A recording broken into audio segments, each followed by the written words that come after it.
Flying Pickle Performing Arts presents The Unexpected Escape by C.D. Gill. Narrated by Sam Devereaux.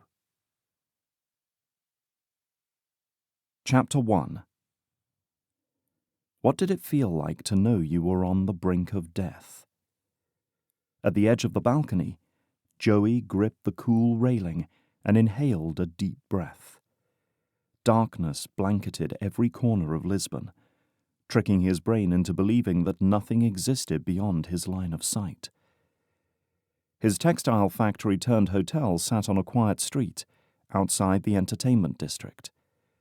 With the lights off behind him, no one would see him standing 5 floors above the pavement. What had raced through Papa's mind as bullets flew at him and then pierced his body? What had calmed Mama, allowing her sleep through the nights? Had they rehearsed their regrets? Replayed the happiest moments of life? Dreamed of a realm beyond this one? The questions didn't start or stop there as they looped through his brain. He missed his parents so much. Keeping busy with the daytime bustle of the city gave him a small measure of relief, as if new scenery would make him braver or offer him faster healing. It hadn't. So far, it had given him an exciting reason to stuff his emotions deep down, to deal with them at a more convenient time, which turned out to be nighttime. The solitude of his hotel suite left him completely alone with his grief. A light from the adjacent room broke into the dark, interrupting his morning. Angry yelling flooded out to his balcony. Noisy neighbors. Awesome.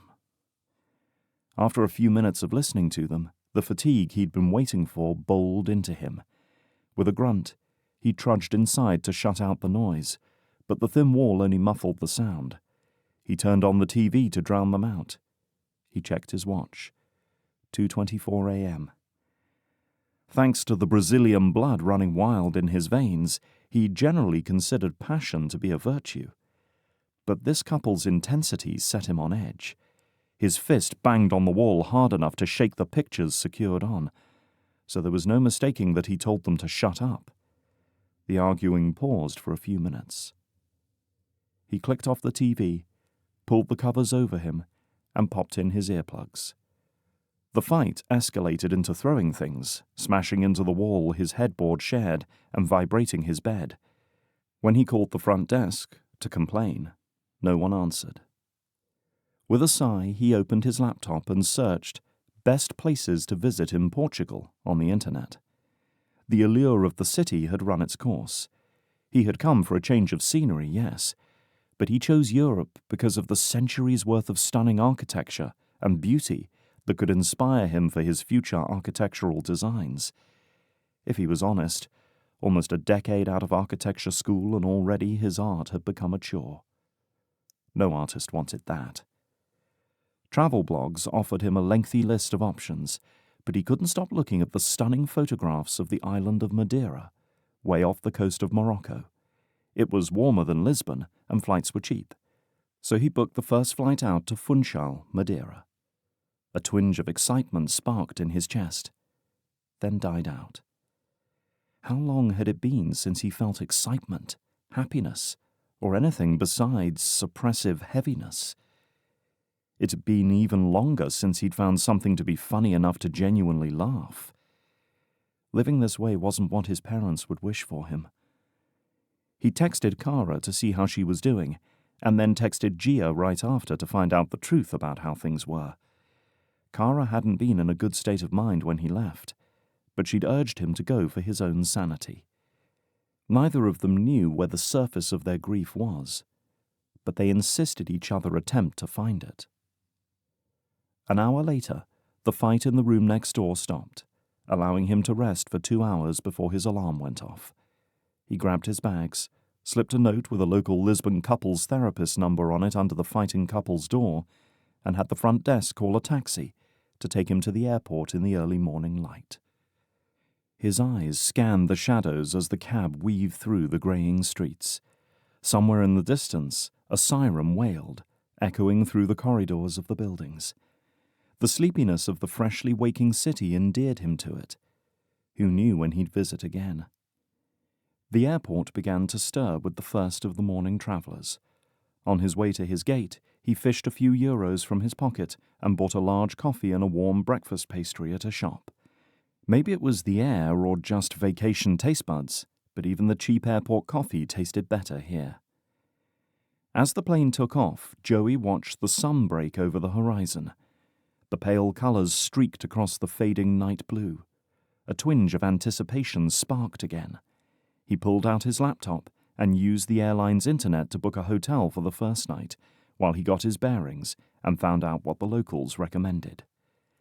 3 hours later, the fatigue hit him hard as he checked into his room to drop off his bag. He didn't bother to pull the curtains as he fell on the bed to sleep. By the time he woke up, the afternoon sun hung low in the sky. He grabbed his phone and room key and headed out for something to eat. At a small cafe along the quaint cobblestone street, he sat at an umbrella table to eat his sandwich and fries. Next to him, 2 guys and a girl, young adults, sipped from mugs and ate pastries and cakes. They laughed and chatted in another language like old friends. When he'd finished, he decided to interrupt them in English. "Excuse me, are you familiar with the area? I'm looking for good places to visit and restaurant recommendations from knowledgeable guides." The girl glanced at the guy beside her with admiration in her eyes and grinned from behind her mug. A strange response, but the other guy offered him a friendly smile and angled his chair towards Joey's. "We're not locals, but we're familiar enough with the area. We can't tell you much more than the internet can, but if you're looking for some nightlife, live music, and other people your age to meet, go to Vida de Festa tonight at 8. He motioned towards the guy across the table. "Davis will be up on the stage with the band. Melanie will be in the crowd dancing, and I'll be propped up at the bar with the other single guys perusing. If you can't find me, ask the bartender for Pendleton, and he'll know where to find me." The group laughed together, on whatever the joke was. Pendleton gave the impression that live music was a rare treat. Maybe Joey was spoiled because every dining establishment in downtown New Orleans had a microphone and speakers set up if they could afford the space, or a stool against a wall if they couldn't. This guy was clearly a hype man for the band, the manager or someone's kid brother. He'd find out tonight. Joey nodded.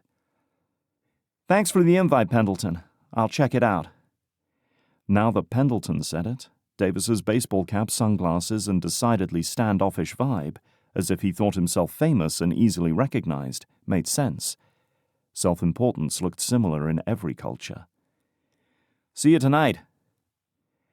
"I'm the booking agent!" Pendleton yelled that evening over the din of the gathering crowd. He sipped his coconut-scented iced drink from a straw. Joey admired the confidence it required for a grown man to hold a fruity drink with a straw in it, much less drink it in that way. "It's a side gig for me until the band starts rolling in the big money. My payment is an expenses-paid trip to wherever I get them booked." Joey smiled. "Good incentive to book them in holiday spots for you and the crowds."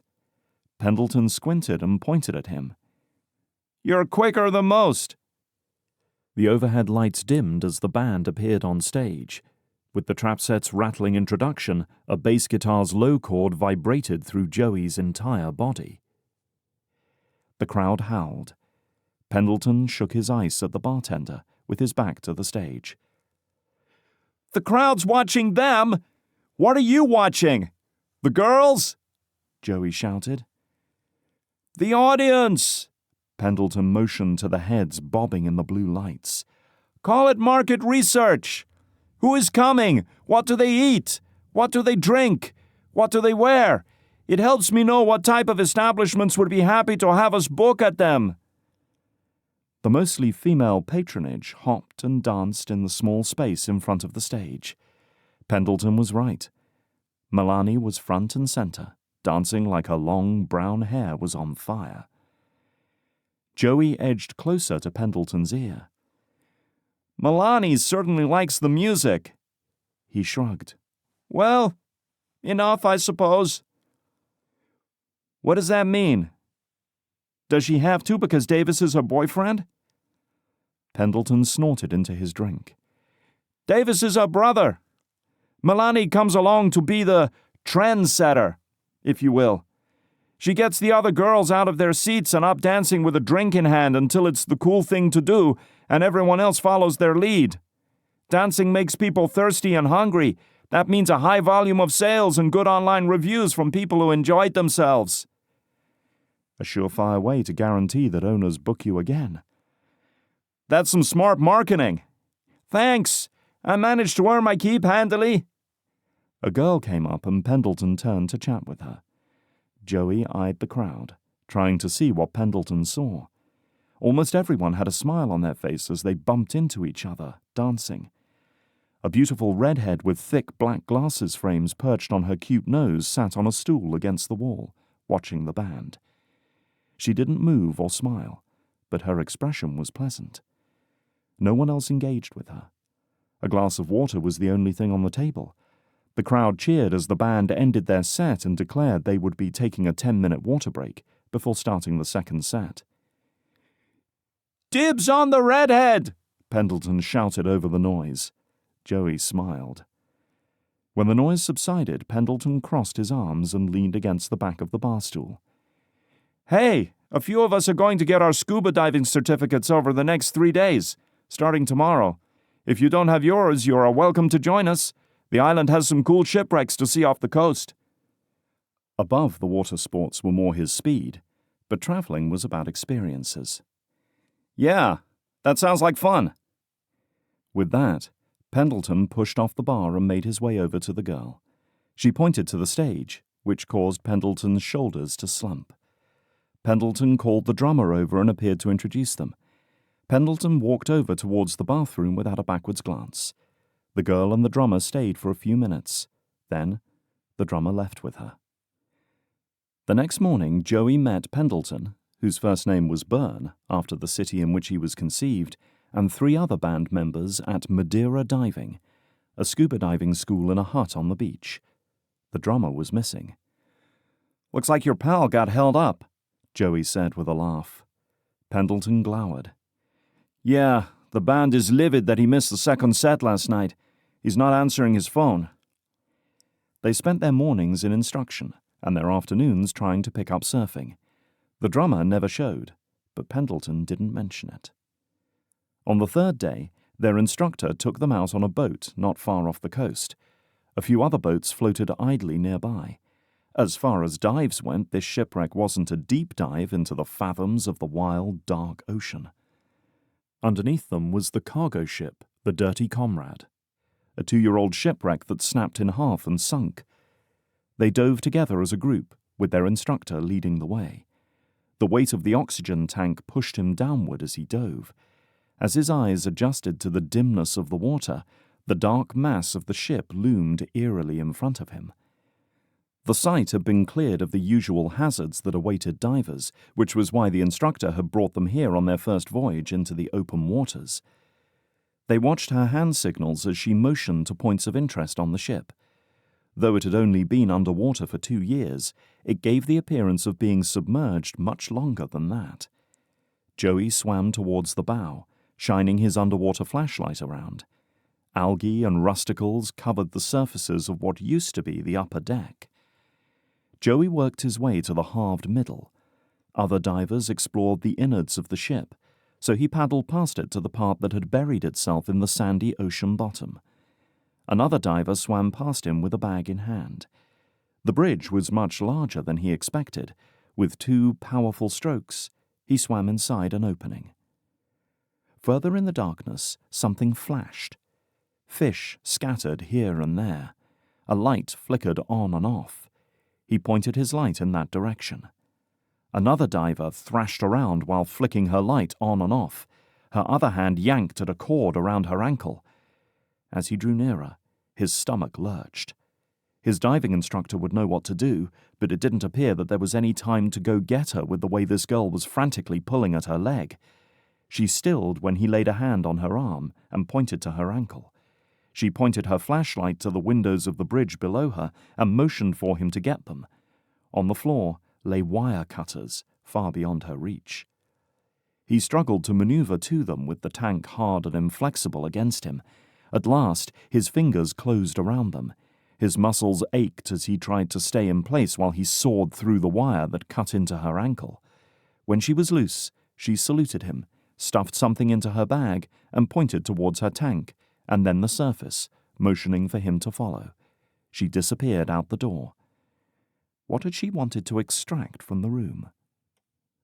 The wheel sat cock-eyed with green growth all over it. Nothing seemed of much value. When he turned around to get out, he flinched as a creature with tentacles glided across the bridge window towards the door he was trying to leave from. His breathing quickened. Bubbles slipped past his mask. He attempted to swim backwards, away from the thing into the open water, where he should have stayed. As his flippers flailed, his mind envisioned an octopus crawling towards his head on his oxygen tank. With a quick jerk, his body twisted so he could swim out another opening head first. 3 more strokes, and his flippers cleared the bridge. He paddled his feet as hard as he could to get away. When he moved upwards, he chanced a glance over his shoulder to see if the creature had followed him. A sharp pain registered in his head. The next moment, his eyes ached in the blaze of sunlight. A brown ponytail lying across his chest tickled his face. He closed his eyes again. When he shifted, pain exploded in his head. "I'm not asking for permission! He saved my life!" A female voice practically shouted above him, way too loud. "What if Snipper sent him to spy?"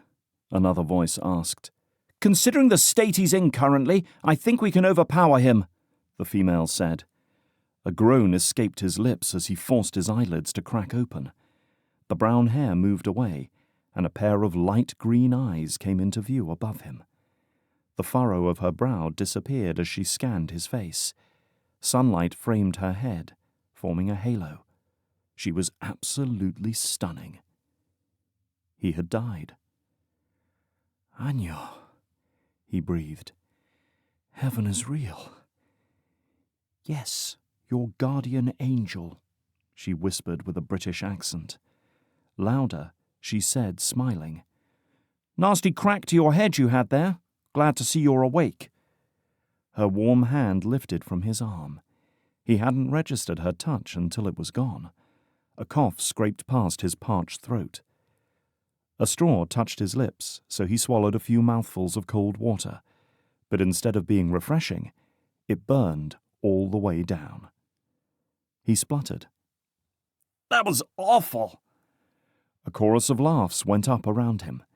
A lanky guy leaned over with his hand extended. Joey pulled himself into a sitting position. His back ached. The top of his head throbbed. With a light touch, Joey's fingers probed the area. His hair was stiff, and dried blood crackled out of it. "We stopped the bleeding with our military-grade skin superglue. You shouldn't see a scar," the guy said, as he packed up a medical bag. "Your shoulder got scratched up from hitting the wreckage on your way to the ocean floor. It will probably burn for a bit, but I cleaned it up so it wouldn't get infected." "Thank you." "Do you remember your name?" the guy asked, with a thick accent he couldn't identify at the moment. "Joseph Ferra, but I answer to Joe or Joey." He glanced around the stern of a boat much bigger than the one he'd come out on. "What happened to me?" "You came out of the wrong exit and nailed your head on part of the bridge." The green-eyed girl tugged his wetsuit over his damaged shoulder and brought his arm out. He grunted as his muscles blazed with a scorching fire when he lifted it. Her straight nose led to full lips that looked remarkably kissable.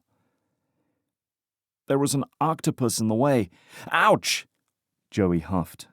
Dang, that hurt. "Shouldn't we at least go on a date first before you take my suit off me?"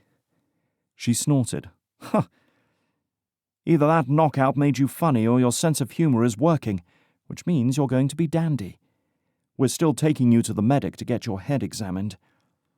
She handed him a t-shirt and shorts and turned around with the towel extended behind her to give him privacy as he shucked the suit and exposed his butt to the ocean. "I don't think that's necessary," Joey said as he pulled on the shorts. "Oh, You prefer to be naked in front of strangers? Not my speed, but okay." She dropped the privacy screen and walked up a couple of steps without a glance in his direction. Her hips swayed gently. Sassy. He liked that. He followed her with the borrowed shirt in hand to where several people sat enjoying the breeze. "No, I met the doctor. I just don't think the medical exam is necessary. I appreciate your concern, but I've taken knocks to the head before. I know the symptoms of a concussion." She smirked. With a swift tug, her dark, wet hair tumbled from the ponytail. "You're a doctor then, yeah?" "No, but if I had any real damage, would I be able to remember you were taking things out of that ship?" That got her attention. She wrinkled her nose. "That's what you remember?" He leaned towards her. "I'm 85% sure you might be a criminal. And I don't know your name." His fingers scratched across his forehead. "Kristiana hauled you up to our boat all by herself with her oxygen tank on empty. It's a miracle you both didn't die." A girl from the other side of the boat piped up. Her blonde bum poked out from underneath her wide-brimmed straw hat. A brightly colored bikini showed through her thin, white cover-up. Joey glanced around. His conversation with Kristiana had the rapt attention of 3 other guys and 2 girls. One girl sat in a guy's lap. The rest watched from their various stretched-out positions, except for the boat captain. "Well, thank you, all, for rescuing me." Turning in place, he scanned the water for other boats, particularly the boat with his scuba instructor and diving classmates on it. But the boat he was on was the only one in the area, and it headed towards the shore. Wow. Surely his instructor noticed one of her divers wasn't still with them. Had they really left him for dead? Or perhaps this was an elaborate scheme to kidnap and hold him for ransom from the Carters. Chapter 2. Freed from her wire trap inside the shipwreck, Kristiana's oxygen tanks had flirted with the edge of the red zone when she glimpsed his body dropping motionless to the ocean floor. An inconvenience for her, but a potential death sentence for him. With a deep breath and a prayer, she dove down for him. His weight and air tank made him heavy and awkward to rescue, but her team strength-trained and did cardio every day to prepare for emergencies like this. By the time she surfaced, her lungs burned, and black spots floated in her eyes. The instant she breached, her mouthpiece popped free as she sucked in a mix of air and water. AJ stood on the stern of the boat with his hands on his hips, his posture rigid. "I thought you were right behind me. What happened?" He watched her get the final bank of copper wiring loose before she signaled to him to head up, but she realized the wire snagged her foot after he left the ship's bridge doorway. Even through her water-spotted goggles, she could see how furious he was, firing words at her like fatal, irresponsible, a fast way to die. But his anger was a sign of his affection. "Help!" she gasped. His fury switched to concern when he noticed the body in her arms. "Ife and Abilio, quick!" They leapt over seats, hauling the guy's dead weight onto the boat, while Elaine pulled Kristiana on board, her strength gone. Her mind screamed at her louder than AJ's reprimand. This wasn't safe. They didn't have time to deal with someone else. It violated their team privacy contracts. But none of her teammates would have left a diver unconscious on the ocean floor, especially after the stranger saved her life. "We've got blood," Abilio called. "And lots of it." AJ snapped into emergency mode. May tossed the medical kit to Abilio, but the wound was deeper than a scratch. With a wince, Ife hauled up the anchor and set off for shore. "Were his eyes closed while he swam? Haven't seen a cut this bad in a long time. I may not be able to stop the bleeding." AJ liked to keep expectations of his medicinal skills low. He grabbed his medical bag that he'd inherited from his stint in the Norwegian military 20 years prior. "His blood is getting all over the deck." He muttered something unintelligible. "We're sending him the bill if we get fined for stains." Kristiana waved off the disgruntled comment. "I'll pay the fee, AJ. He saved my life. He didn't choose to get dragged on board. It wouldn't be fair to stick him with the cleaning bill." Her whole body ached as she sat holding the stranger's hand like it'd make a difference. "Our stitch is going to be enough." He chose not to reply. Time would tell.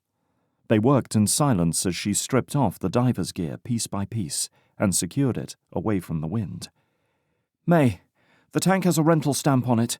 Can you call Madeira Diving and let them know we have one of theirs? I'm sure they have emergency search crews deployed already." May, Abilio's wife, grabbed the radio at Aoife's hip and crouched behind the windshield to block the speaker from the noise. Elaine peered over Kristiana's shoulder. "Well, he is the best-looking thing we've ever pulled out of the water by a long shot. No ring. Can we keep him?" For a few seconds, Kristiana allowed herself to entertain the idea. His tan skin, dark hair, and full lips made her body hum with appreciation. It had been years since a man interested her more than a passing glance. Then she shut it down. He probably had a trophy wife at some all-inclusive resort, sun-tanning in a floppy hat while she drank bottomless strawberry daiquiris, or worse, seaside martinis. She snorted as she laid her head against his chest to listen for his heartbeat. It thumped softly under her ear. Or was that hers she heard? The vice grip in Kristiana's lungs eased when her dark-haired rescuer moaned, but a nervous flutter replaced it. When he opened his eyes, the light brown with starbursts of green and orange stole her breath away. Crap, he's hotter awake than asleep. When he called her Angel, something inside her twinged like peeling off a scab. Sweet, but he was delirious when he said it. Now he followed her around the boat, displaying his very toned torso, trying to persuade her not to take him to the hospital. She suppressed a laugh as Elaine pressed a hand to her sternum and stared open-mouthed at him behind his back. Elaine patted her lap, as if calling a puppy to come sit with her. She was so bad. But, lucky for Kristiana, Joe hadn't noticed Elaine since he was still intent on arguing. He finished thanking everyone for saving his life when the team's satellite phone trilled, sending her heart racing. AJ and Kristiana exchanged glances. That rarely meant good news. Aoife motioned for Abilio to take over driving the boat. They slowed their cruising speed so Aoife could hear better. "What? When?" He dropped into a seat, pinching the bridge of his nose with his fingers. "Oh, please, no. No, okay. Let me talk to the team." Elaine scooted over and slung an arm around his shoulders with a tight squeeze. "What's going on?" Aoife pulled in a shaky breath. "My brother was in a jet ski accident, broke a lot of bones, and is in critical condition." A tear slipped down his cheek. "They don't expect him to wake up again. I have to get home right away." He looked to Kristiana for permission. She was the team lead after all. Her heart dropped as she nodded. Aoife's family was so close to each other. Losing a family member would be like chopping off his hands. They hated that Aoife's job took him round the world, but they wanted him to do something he loved. Aoife walked to the stern to make a call. The rest of the team huddled near Abilio at the wheel. "Poor Aoife," Kristiana sighed. "We need the sixth person for this job. Someone has to stay on board while we dive," AJ said, pulling off his baseball cap and scrubbing his buzzed head.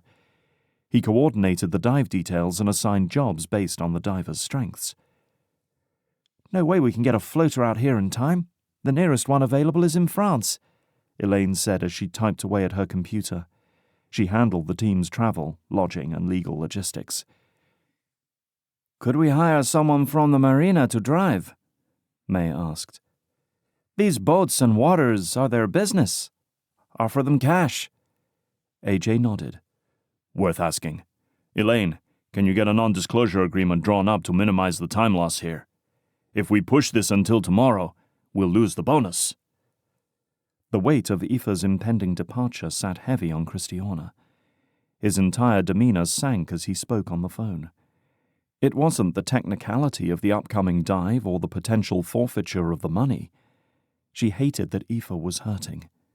He'd be flying to Jamaica with no guarantee he'd make it in time to see his brother alive. The goodbyes, the unknown, the heart-shattering fear that plagued her childhood memories were not something she'd wish on anyone, especially not happy-go-lucky Aoife. "I know my way around a boat." Joe's deep voice surprised her. Somehow she'd forgotten he was there. "I spent most weekends growing up on boats with my family. I haven't driven for a dive team, but I can follow orders and keep the boat steady." Joe stood behind the group, looking adorable. When everyone turned to acknowledge him, he tilted his head towards Kristiana, a rich warmth in his brown eyes. "You saved my life. I'd love to repay you by helping." "What a darling man." Already she regretted having handed him a shirt, since he put it on. Kristiana glanced at her teammates' faces as they weighed the risks and advantages of Joe's proposal. He'd saved Kristiana's life first, so they were even. She wagged a finger at him. "Nice try, but you are going to the hospital, and I'm sure your travel companions are worried about you." Elaine winked and gave her a thumbs up. He shook his head. "No, I'm good. But I will go to the hospital right after I help your team out. Once we finish, I can return my equipment to the diving school and get my personal items." It was as solid an offer as any, and they wouldn't lose time. Abilio pinned Joe with a skeptical squint. "How do we know you are trustworthy?" Joe propped his hands on his hips. "I suppose you don't. I don't know if you are all trustworthy either, but it sounds like you won't know that about anyone else you could hire. How do I know you didn't knock me out underwater and pretend to save my life as a guise for kidnapping me and holding me for ransom?" His broad shoulders lifted a fraction. "You could be diving for stolen goods, which would make me an accomplice to your crimes and an easy target to be your scapegoat." Clearly he'd thought this through. "How about you show me your licenses or work visas to prove that you are a legit diving group, and I'll sign an NDA or whatever makes you feel better. No hard feelings if you can't use me. I'll hop off with Aoife." His casual implication that they were thieves forced her to pause for a second. No one had explained to him what it was they were doing in that shipwreck. Yanking wire banks out and stuffing them in a bag looked pretty suspicious, yet he still offered to captain their boat. He was a criminal, an idiot, or a risk-taker. She liked it. Her well-developed sense of distrust for strangers had stepped away for the moment. It had nothing to do with the way he'd gently held her ankle as he cut her loose, or his soft whisper calling her an angel, or even the rugged look that made him seem like a good time and a safe place all at once. "Let's give him a chance." Kristiana faced AJ. "He, a rookie diver, saved my life, and that makes him at least worth a shot in my book." Elaine, Abilio, and May nodded their consent. AJ withheld his opinion, his jaw tick the only sign of his disapproval. In a loud whisper, she added, "If he betrays us, we toss him into the depths where no one can find him." "I always carry an extra cinder block in case of emergencies," Elaine chimed in. As the others laughed, Joe backed away, grinning. Add a sense of humor to his score. Aoife approached, his expression pinched with grief. "I'm booked on the 6 p.m. flight out of Madeira to Kingston via Lisbon." May and Abilio put their arms around him. "I hate to leave you with an odd number before this big job." "We'll be fine. Joe here agreed to sign his life away to us."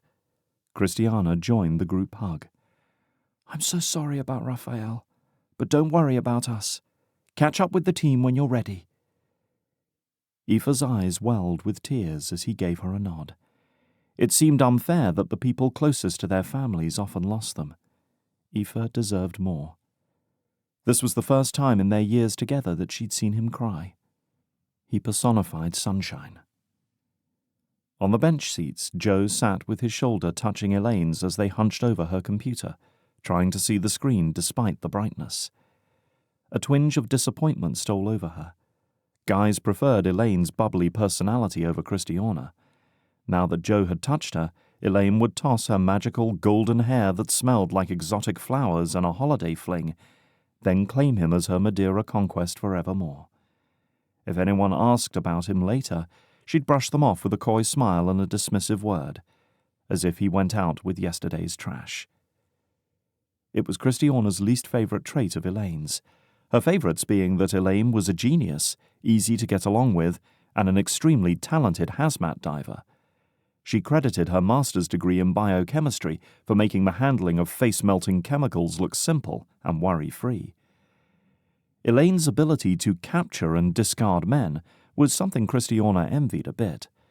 Elaine acted like it was fun, but when Kristiana tried it, it wasn't.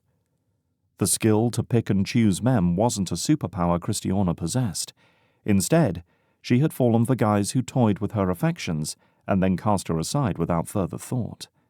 Always the mouse, never the cat. So she stopped dating. Her current life wasn't conducive to a relationship anyway, so she didn't have to worry about whether she was the type of girl that guys liked. It didn't stop her on her loneliest nights from wondering if she would ever be the one a guy found that forever quality in. TV shows, movies, books, they all gave girls like her hope it would be effortless. As they docked, everyone embraced Aoife and said goodbye. He promised to keep in touch about his brother's condition. Kristiana squeezed his hand. The right words to say in the moment escaped her. This was the part she hated the most. He gathered his gear and stepped off the boat. Abilio reversed, as AJ and Joe leaned over the team's satellite GPS that would lead them to the coordinates of their dive. Kristiana yanked her hat lower to shadow her face, and popped the collar on her white linen shirt. Everyone walked away at some point.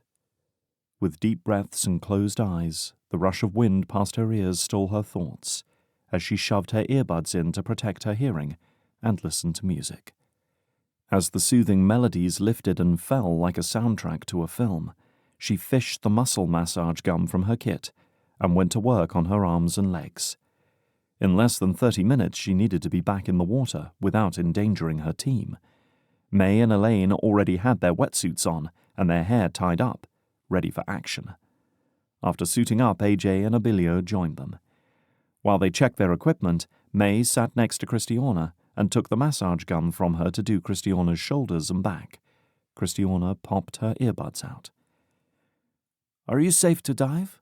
May asked. May's constant oversight of everyone's well-being secured her spot as the mother of the team, a title she carried with pride. Her wellness overlord tendencies began when she watched her grandfather work himself to death on his farm. He refused to stop working, despite the sickness overtaking his body.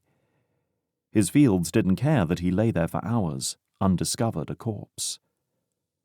The tilled soil soaked in the blood he'd coughed up, happy for the break. The seed sellers were sorry only that they wouldn't make their usual profit off of him. His devastated family couldn't agree on whether to keep or sell the thing he gave his life for. May had told them the entire story in the dark over a beach fire on a small island where they'd camped out after a particularly harrowing dive. Something about the stars that night and the close call of the day had kept them telling stories from their past, except Kristiana. She kept hers to herself. To May, no job qualified as worth dying for. She would never apologize for holding that belief so staunchly. She said so whenever someone complained about the smothering nature of her concern. A member of the team need only to sigh in a fatigued way, and May would cancel their chance of diving in a heartbeat. A hint of resistance from anyone would send her into her psychopata zone. Abilio said in the past she'd threatened to chuck the boat keys into the ocean regularly, and had on more than one occasion. Her logic was that they were a scuba team and they could find the keys, but no one wanted to test her level of craziness when she got that steely glint in her eye. "I'll take up the rear on this one, so I don't push the limit." Kristiana dodged May's question altogether to avoid lying. Her muscles screamed their resistance, but this dive should be easy, with the hazmat team taking the lead. May nodded her approval. "Abilio and Elaine are quick, so long as they can see." The rest of them held and positioned the underwater megawatt lighting. The lamps put off a ton of light and a surprising amount of heat.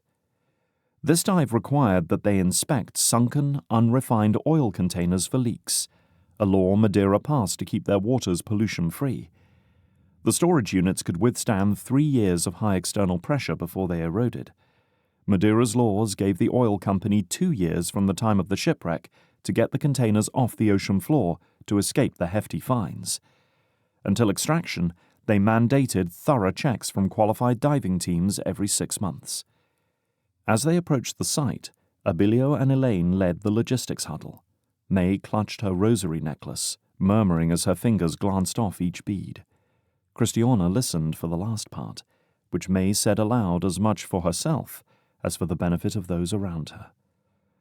"O my Jesus, forgive us our sins, save us from the fires of hell, lead all souls into heaven, especially those in most need of thy mercy.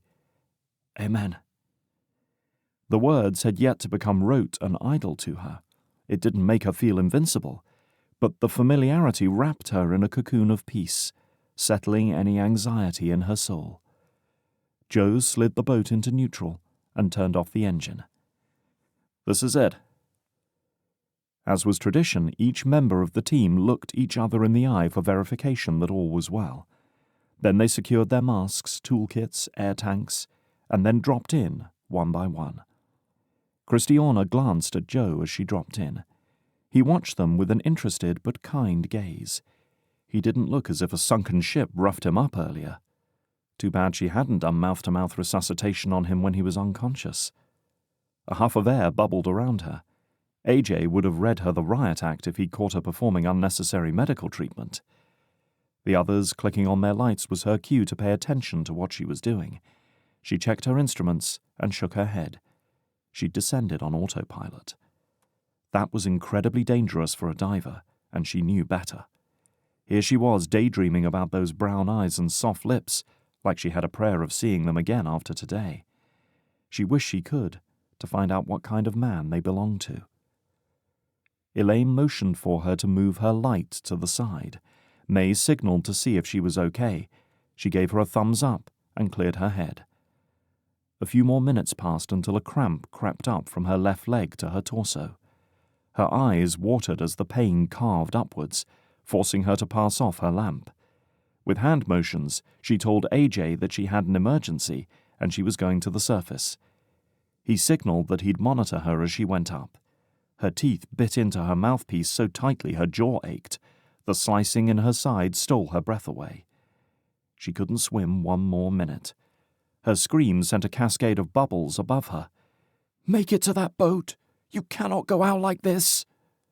At last her head popped out of the water, and she yanked her mask off to see while she treaded water. The water was still enough for her to check the surrounding area. She pulled out her ear-splitting alarm to signal Joe to come get her. But the boat was nowhere to be seen. Chapter 3. After all the divers disappeared, Joey lounged in the captain's chair, his crossed ankles propped on the dash.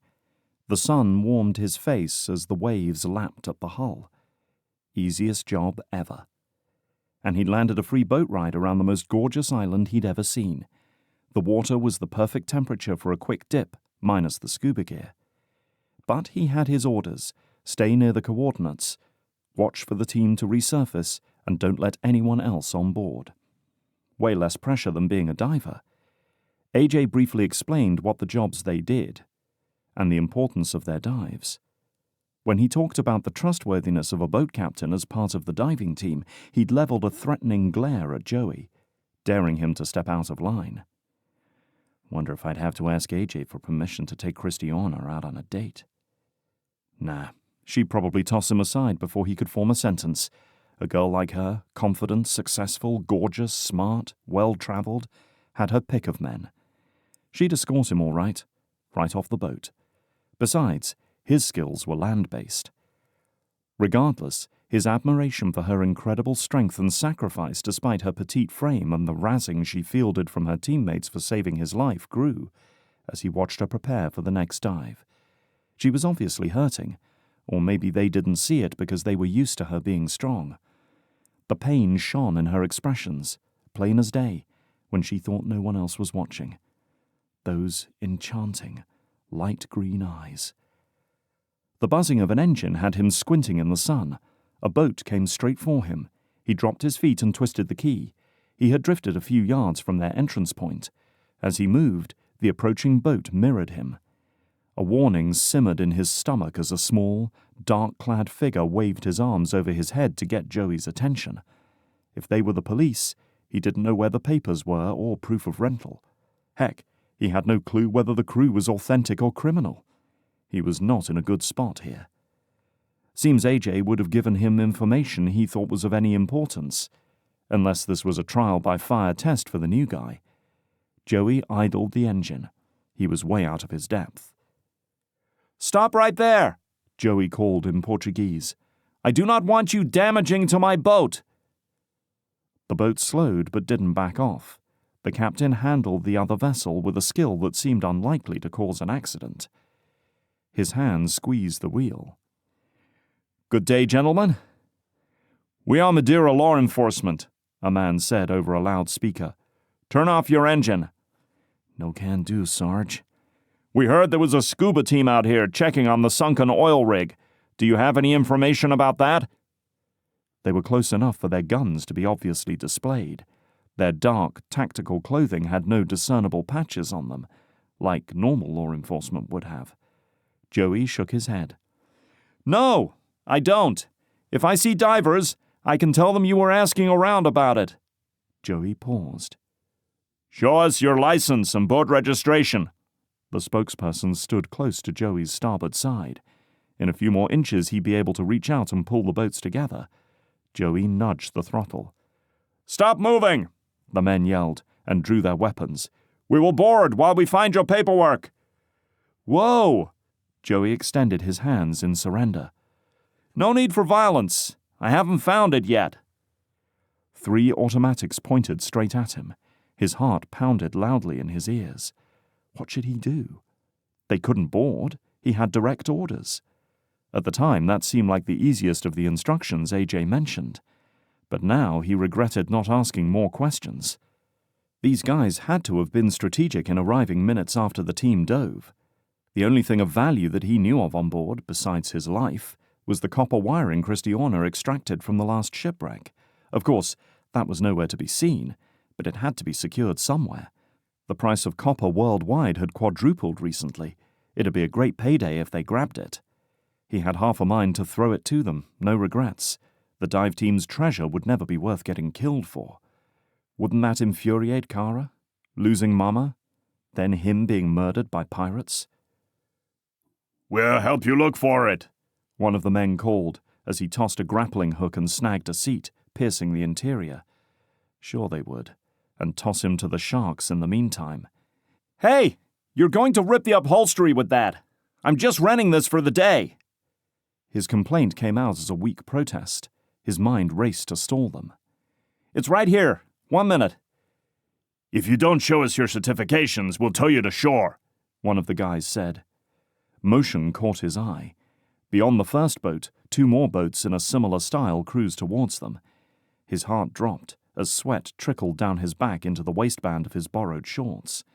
In minutes he'd be outnumbered 3-1, and the team would have a hostile welcoming party when they surfaced. Joey made a show of looking in the dashboard storage box. Wasn't there a Mayday button on this thing somewhere? Squatting so his face was level with the compartment, Joey set his hand on the wheel and positioned himself underneath the throttle. The grappling hook would lacerate the seats, but if he had a strong enough pull, he might break loose. Or he'd die anyway. They bumped into him. He had to get out of here now. With his fingers clenching the steering wheel, Joey yanked the throttle until it stopped. The boat sprung into motion, throwing a wall of seawater in its wake.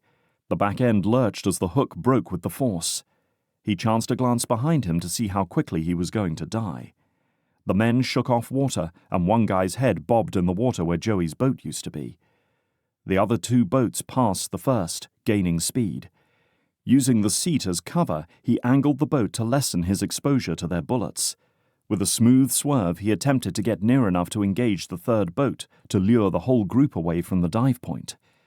His boat skimmed the surface at a reckless speed.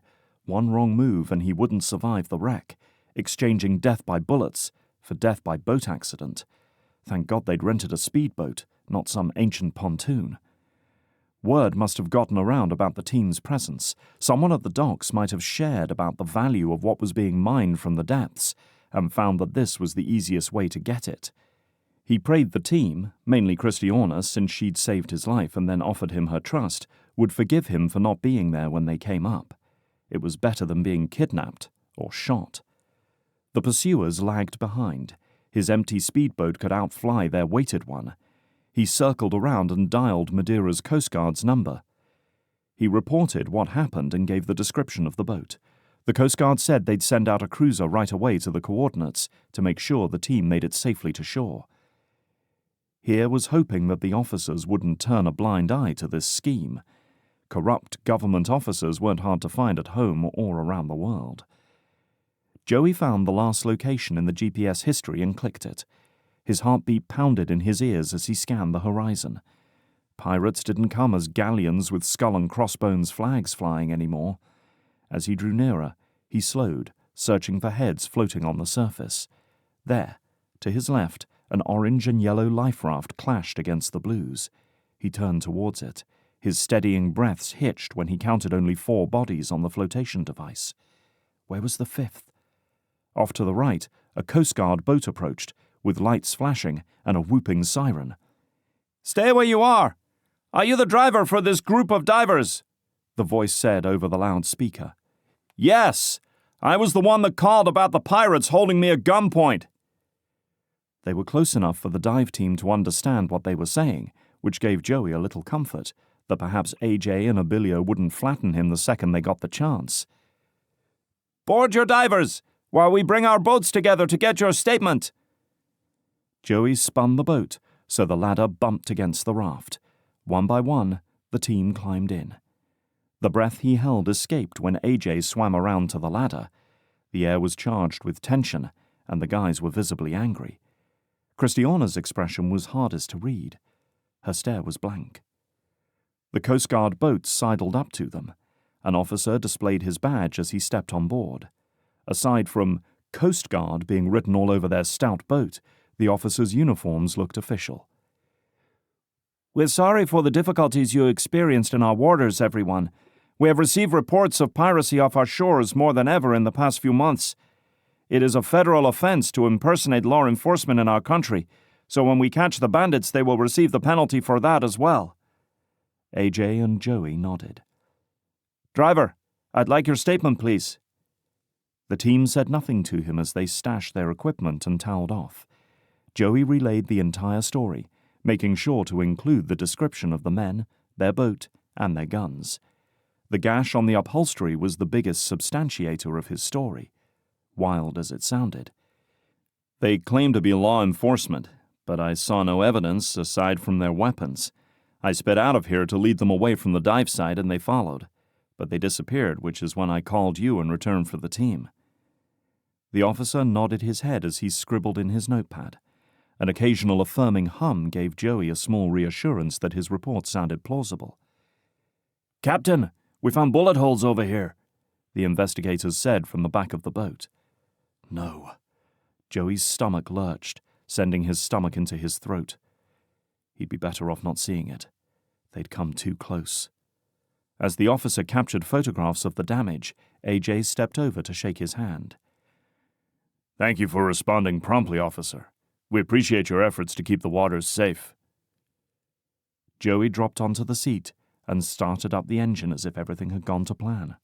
Inside, his stomach churned as the Coast Guard pulled away, leaving him alone with people who thought he'd deserted them. How bad was this about to go? AJ faced Joey with a scowl, but a different pair of arms flew around his waist and squeezed tightly. "You're a hero," May said. Her hug was comforting in a maternal way. "You could have been killed." Her fingers dug into his shoulders, her brow scrunched. "We're so grateful for your quick thinking." Abilio pumped his hand with a hard shake, breaking into their moment. Elaine and Kristiana echoed their thanks. Their praise made him suspicious that they'd been in this situation before, yet they'd given him no warning, besides instructions not to let anyone else on board. Joey held his tongue, but AJ had some explaining to do. As he keyed in the coordinates for the boat rental dock, a pair of delicate bare feet appeared next to his. He glanced up. Kristiana's shy smile had to be the most adorable expression he'd ever seen on a woman. She wetted her lips before she spoke. "Will you join the team for dinner tonight on us? We'd like to show our appreciation, though it won't make up for what happened today." He leaned in to whisper. "Is that when you'll tell me about the hazard pay you give to unsuspecting civilian boat captains?" Her laugh injected sunshine straight into his soul. He blinked. What was happening? A few stamps in his passport, some tropical air, and suddenly he's infatuated with a woman he's just met who happened to save his life? There hadn't been a girl worth having a crush on since high school. No, middle school. Macy Campbell, who never suffered through an awkward phase or an ugly day in her life, noticed everyone and made them feel like the most important person in the room, was the one who got away.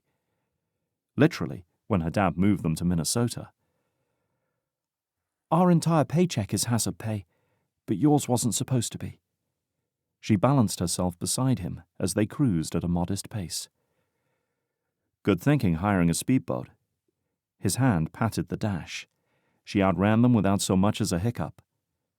Her grunt came as a choking sound. "I'll share that with AJ. I gave him a lot of hassle for picking it instead of the more reliable, sturdier boats. I even went so far as to ask if renting it was the fulfillment of his James Bond daydreams." She huffed, extracting her hair from her mouth, which the wind promptly whipped back in again. "A speedboat on an exotic island." Joey laughed. "Ha! Cliché for sure." But what male didn't have that fantasy? A few hours later, he'd arrived at the restaurant for dinner later than he'd planned. His whole head ached down to his neck, and his fingertips couldn't work out the knots in his shoulders. As he opened the front door, the thought of lying on his bed and texting his apologies sounded like such a great idea. But the restaurant wasn't busy, so they spotted him the second he walked in. Might as well get a free meal out of it.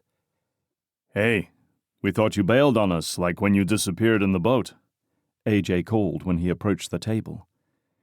"Too soon," May said to a chorus of laughter. The only seat available at the awkwardly sized combined tables was at the very end, next to Kristiana. "Turns out I like to make a grand entrance." Joey bowed slightly, but inwardly his heart soared that Kristiana had saved him a seat near her. He almost figured AJ would have boxed him in with May and Abilio. "Everything okay?" Her words were soft, not drawing attention from the group that had returned their attention to their appetizers and drinks. Joey grunted. "What makes you ask that?" "When I went to the restroom, I saw you outside talking on the phone looking upset, and then you came in and suddenly had a charming smile in place." Her shoulder bumped into his. He leaned towards her ear. "Which should we address first? That you spied on me, or that I'm charming?" The waitress interrupted to take his drink order. "So?" Kristiana was a hound dog, but it felt nice to have someone care. "My day got worse." A deep breath didn't make him feel any better. "When I got to the scuba school, I found out my passport and wallet had been stolen while I was gone." Kristiana winced. "No! What a nightmare!" She eyed the beer he ordered being delivered. "Maybe you need something stronger than that." He took a long pull. "It'll be okay.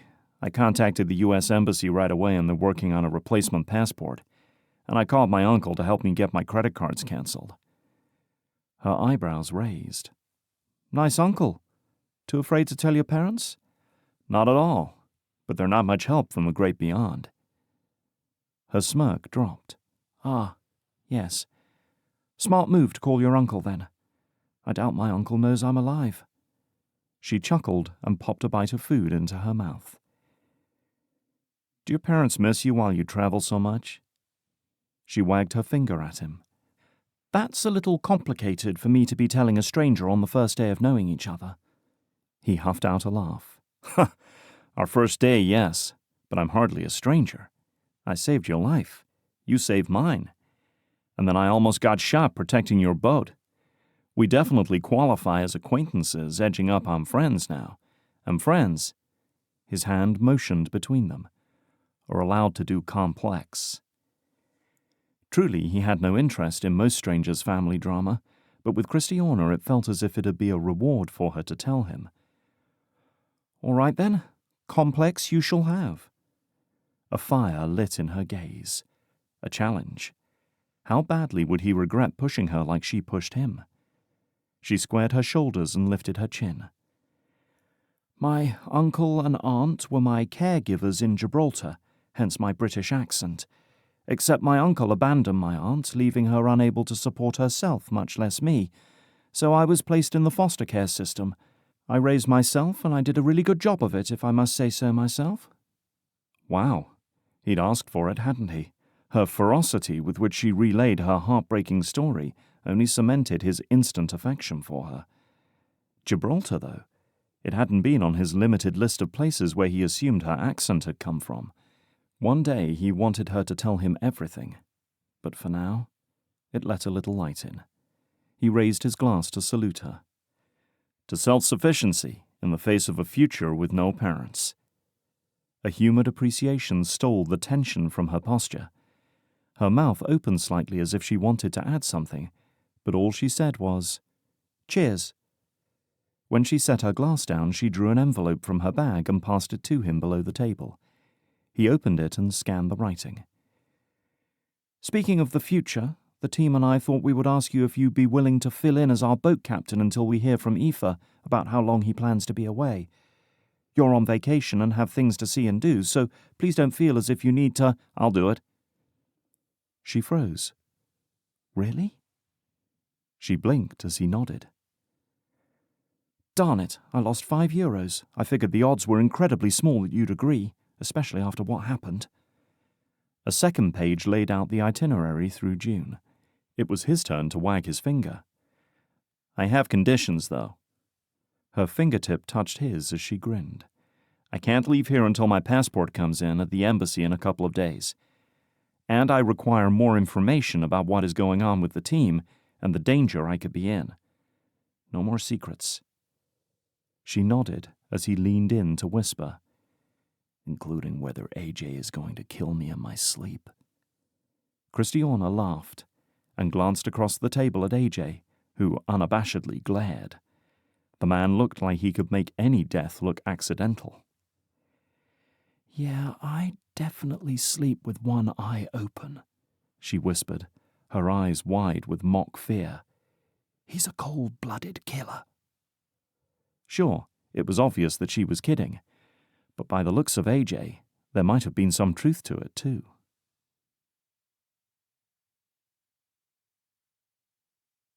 Chapter 4. Kristiana barely noticed when her teammates said goodnight to her after dinner. She and Joey, he admitted to preferring that name over Joe, stayed, chatting about her world travels until the restaurant kicked them out for the night. Of course, her cloud storage held an obscene number of photographs that she enjoyed showing anyone who asked. And he was a fantastic listener. His interest in her life sent a thrill through her. His fascination appeared to extend beyond mere friendship. As they walked to the beach with slow, unhurried steps, the darkness provided an intimate cover as the light disappeared and the stars showed off over the infinite black. The sand warmed her thighs as they sat watching the waves. She kept waiting for him to say or do something that would suppress her attraction to him, but his stories left her asking more questions. Not only was he well-groomed, but he was also a skilled conversationalist, intelligent, a gentleman, and handsome. Why he was spending time with her was beyond her understanding, but it excited her to get to know someone new. Maybe he was lonely too, or perhaps he hoped for something physical with no strings to add some spice to his vacation. But he hadn't pushed that agenda yet. She loved that he ran an architecture firm in New Orleans, that his father passed on to him, and he was a successful architect himself. Successful was her addition, not his. He showed her some of his work, and she'd browsed his firm's website on her phone while he made a quick trip to the restroom. His list of accolades was impressive and lengthy. He gave off an air of dependability that did not sit well with her. "So, why are you willing to take an open-ended job while on vacation? It sounds like you have a lot going for you in New Orleans." Joey stayed quiet for a beat, the waves rolling in rhythmically in front of them. The briny smell of the sea cloaked her in peace. At risk of ruining the evening with a heavy answer, he paused. "Please do," she whispered.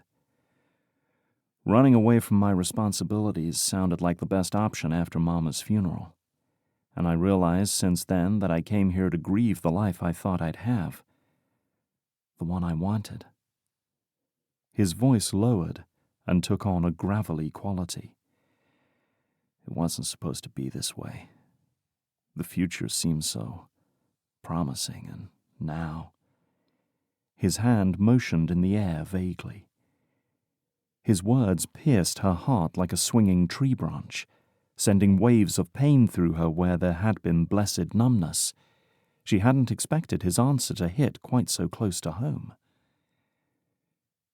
"And now you get to create a life worth living, doing whatever you want to do without anyone else's approval or disapproval. Like me." Her arms opened wide.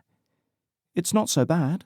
The opportunities are endless, starting with joining a ragtag band of gypsies who jet-set around the world and spend their days underwater like mer-people."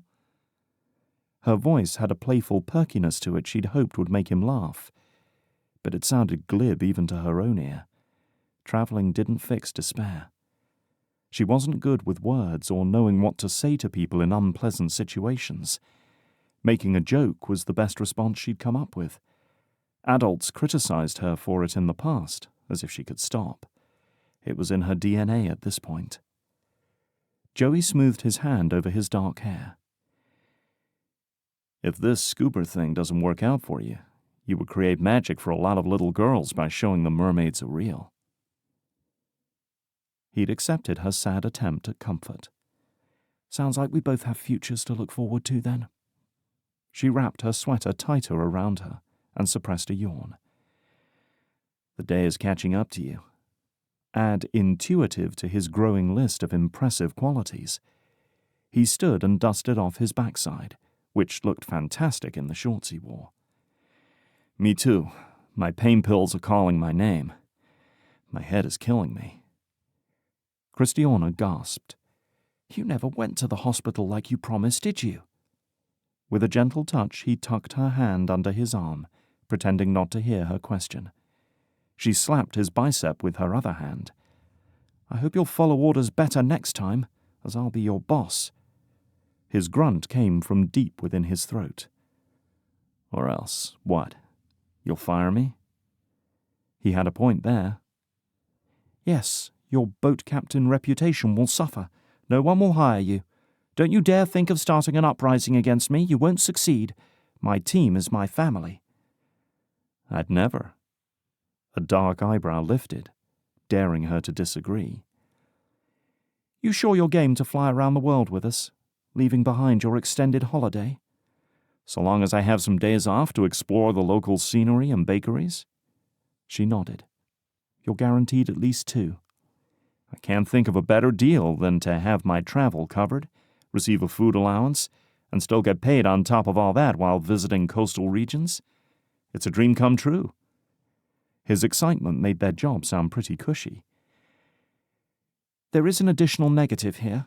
You'll have to share a room with AJ depending on the accommodations we can find," Kristiana said, and ducked to hide as if he were going to detonate. "Can't be too bad." With a furrowed brow, she grabbed his face between her hands and stared into his eyes, which widened by the second. His squished expression was so bewildered that she scrunched her nose to suppress her laugh, then released him. "Yeah, you've done damage. You don't remember the guns pointed at you earlier today? Is that an everyday thing for you? And rooming with scary AJ, who can make you disappear like you never existed?" "Oh, that?" With a flick of his wrist, he dismissed it. I grew up with a sister and a female cousin who was a second sister. Nothing scares me anymore." That night, locked in her room, Kristiana snuggled into her bed with a smile on her face for the first time in years. It had been a strange day.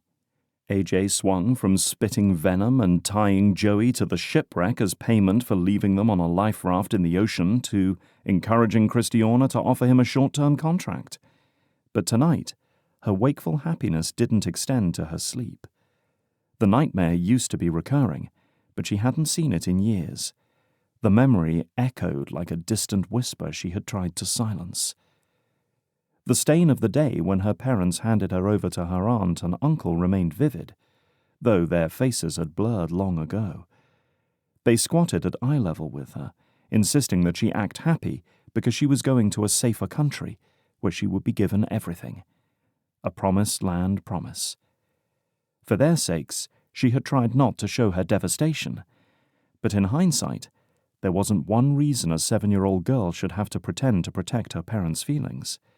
As if they could never survive if they didn't see her glad in the moment that she was supposed to gain the world they sent her to. "Smile for their sacrifice," her aunt had hissed as they boarded the migrant boat to Cyprus. In the middle of the water, they switched to a bigger boat that finished their trip to Gibraltar. With all the willpower she could muster, she forced herself to act happy for the chance to have everything she ever wanted, a new life, a new identity to blend into Gibraltar's population. That lasted mere months, until one sunny day her uncle screamed at them that he had no intention of providing her or her Aunt Huda a living of any kind. Off he went to chase his dreams, which didn't include a wife and a leech of a niece. Her aunt tried so hard to keep Kristiana. Every night she woke to Huda sobbing in her bed across the shabby studio apartment.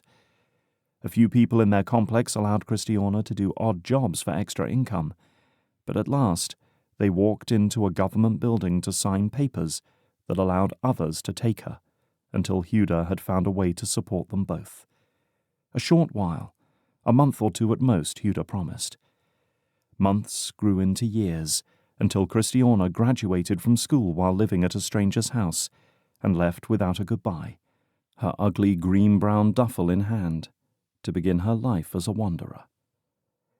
As Kristiana lay in the dark hotel room listening to the hum of the fan, her anger subsided for a moment. What if she found her parents and asked them why? What if they'd been searching for her under her original name? Or worse, what if they hadn't looked? She opened her computer, her fingers hovering over the keyboard that held all the information in the world, as she had done so many times before. No. They could keep their sainthood as the parents who sacrificed the opportunity to raise their daughter, so she would have a better life, one free of war and the constant threat of death. Hours later, Kristiana stumbled out of bed, her body aching and her brain fuzzy. Elaine and AJ waited for her in the lobby with a cinnamon-scented, caffeinated beverage for her to drink while they drove to the São Lourenço trailhead. "Late night?" Elaine wiggled her eyebrows. Kristiana scowled. "I didn't sleep well." "Sleep well? Or sleep much?" She probed further. Kristiana sighed. "Well, alone. In my bed with just me, myself, and I, like I always do." Elaine loved to imagine romance in everyone's lives. She read 2 or 3 books a day, depending on the amount of free time they had. When Kristiana asked about it, she said music and films were what their family enjoyed doing together, and books were her escape. "Quit indulging in so many love stories. It's not real, not for me at least." Kristiana took a swig of her scalding drink. She closed her eyes against the sunlight, soaking in the warmth as the car purred. "I should be in the spa getting my muscles chopped and kneaded like a ball of dough." Elaine snorted. "You should have begged off. Yesterday's dives were a lot more intense for you than us. What with you playing Ariel, hauling Prince Eric out of the water on little to no oxygen." "He looks a wee bit like Prince Eric, doesn't he?" Kristiana chuckled, massaging the pain spots on her forehead. "Wait until he hears her sing," And he'll be running away screaming, AJ said from the driver's seat. Kristiana gasped, offended. I sang karaoke one time, which was a big mistake with you lot around, and in my defense, I had no idea the original song included so many verses. I thought the chorus was the song. I still can't believe you'd never heard ABBA sing the whole of Dancing Queen. It topped the charts for a while, Elaine said. Kristiana lifted a shoulder. What can I say? I grew up under a rock. She gave Kristiana a side hug and a compassionate wink. And despite the odds, you turned out to be a great human being. So far? Her team knew nothing about her upbringing, and she liked it that way. She told them she came from Gibraltar, which earned her a British passport. Anything in her earlier history stayed in the past. At the trailhead, they parked, grabbed their gear and underwater scooters, and headed for the beach. AJ, what did Gonzalez say when you handed over the control box and sack of copper wiring? Kristiana asked as they picked their way down the rocky path. AJ huffed. He said he'd send the box into corporate, and that the CEO told him to sell the copper and give us the money, so he'll be transferring our payment soon. Kristiana and Elaine spoke at the same time. What? Who does that? AJ shrugged and grinned. The CEO is a millionaire, and is worried about tax liability or something. Kristiana high-fived Elaine over her shoulder. Spending money, they said, together. The team always voted on what to do with bonuses. A portion stayed in the company savings for any incidentals, but the rest, their usual choice was to split it 6 ways. Abilio and May had their eye on running a business on a small island when they retired from diving. AJ shuttled his money away to a high-earning tax haven. Elaine spent hers because life is short, especially when you work with hazardous materials for a living, and Aoife sent his to his family. And Kristiana, well, she dreamed of an adorable chalet in the Swiss Alps someday. A place to call home. We got the bonus from the sunken oil rig too, right? AJ asked. We completed our dive within the allotted time frame? Yep, the government and the shipping company approved our videos and assessments. Kristiana stopped short, her jaw falling open. Wow! The rocky hills gave way to the coastline opening in front of them. The bright aqua ocean contrasted the light blue sky, and the dark grey rocks curving around presented a stunning photograph. They saw a lot from the water, but the view from the land always floored her. This was one reason she travelled for a living. Experiences were something nobody could steal from her. When else would she get to smell the dirt and soak in the views on a random Thursday? With a toss of her hair, Elaine posed for the perfect set selfie that their team's growing social media following would rave over. Elaine was the star of that show. Her caveat was that she never exposed their location in real time.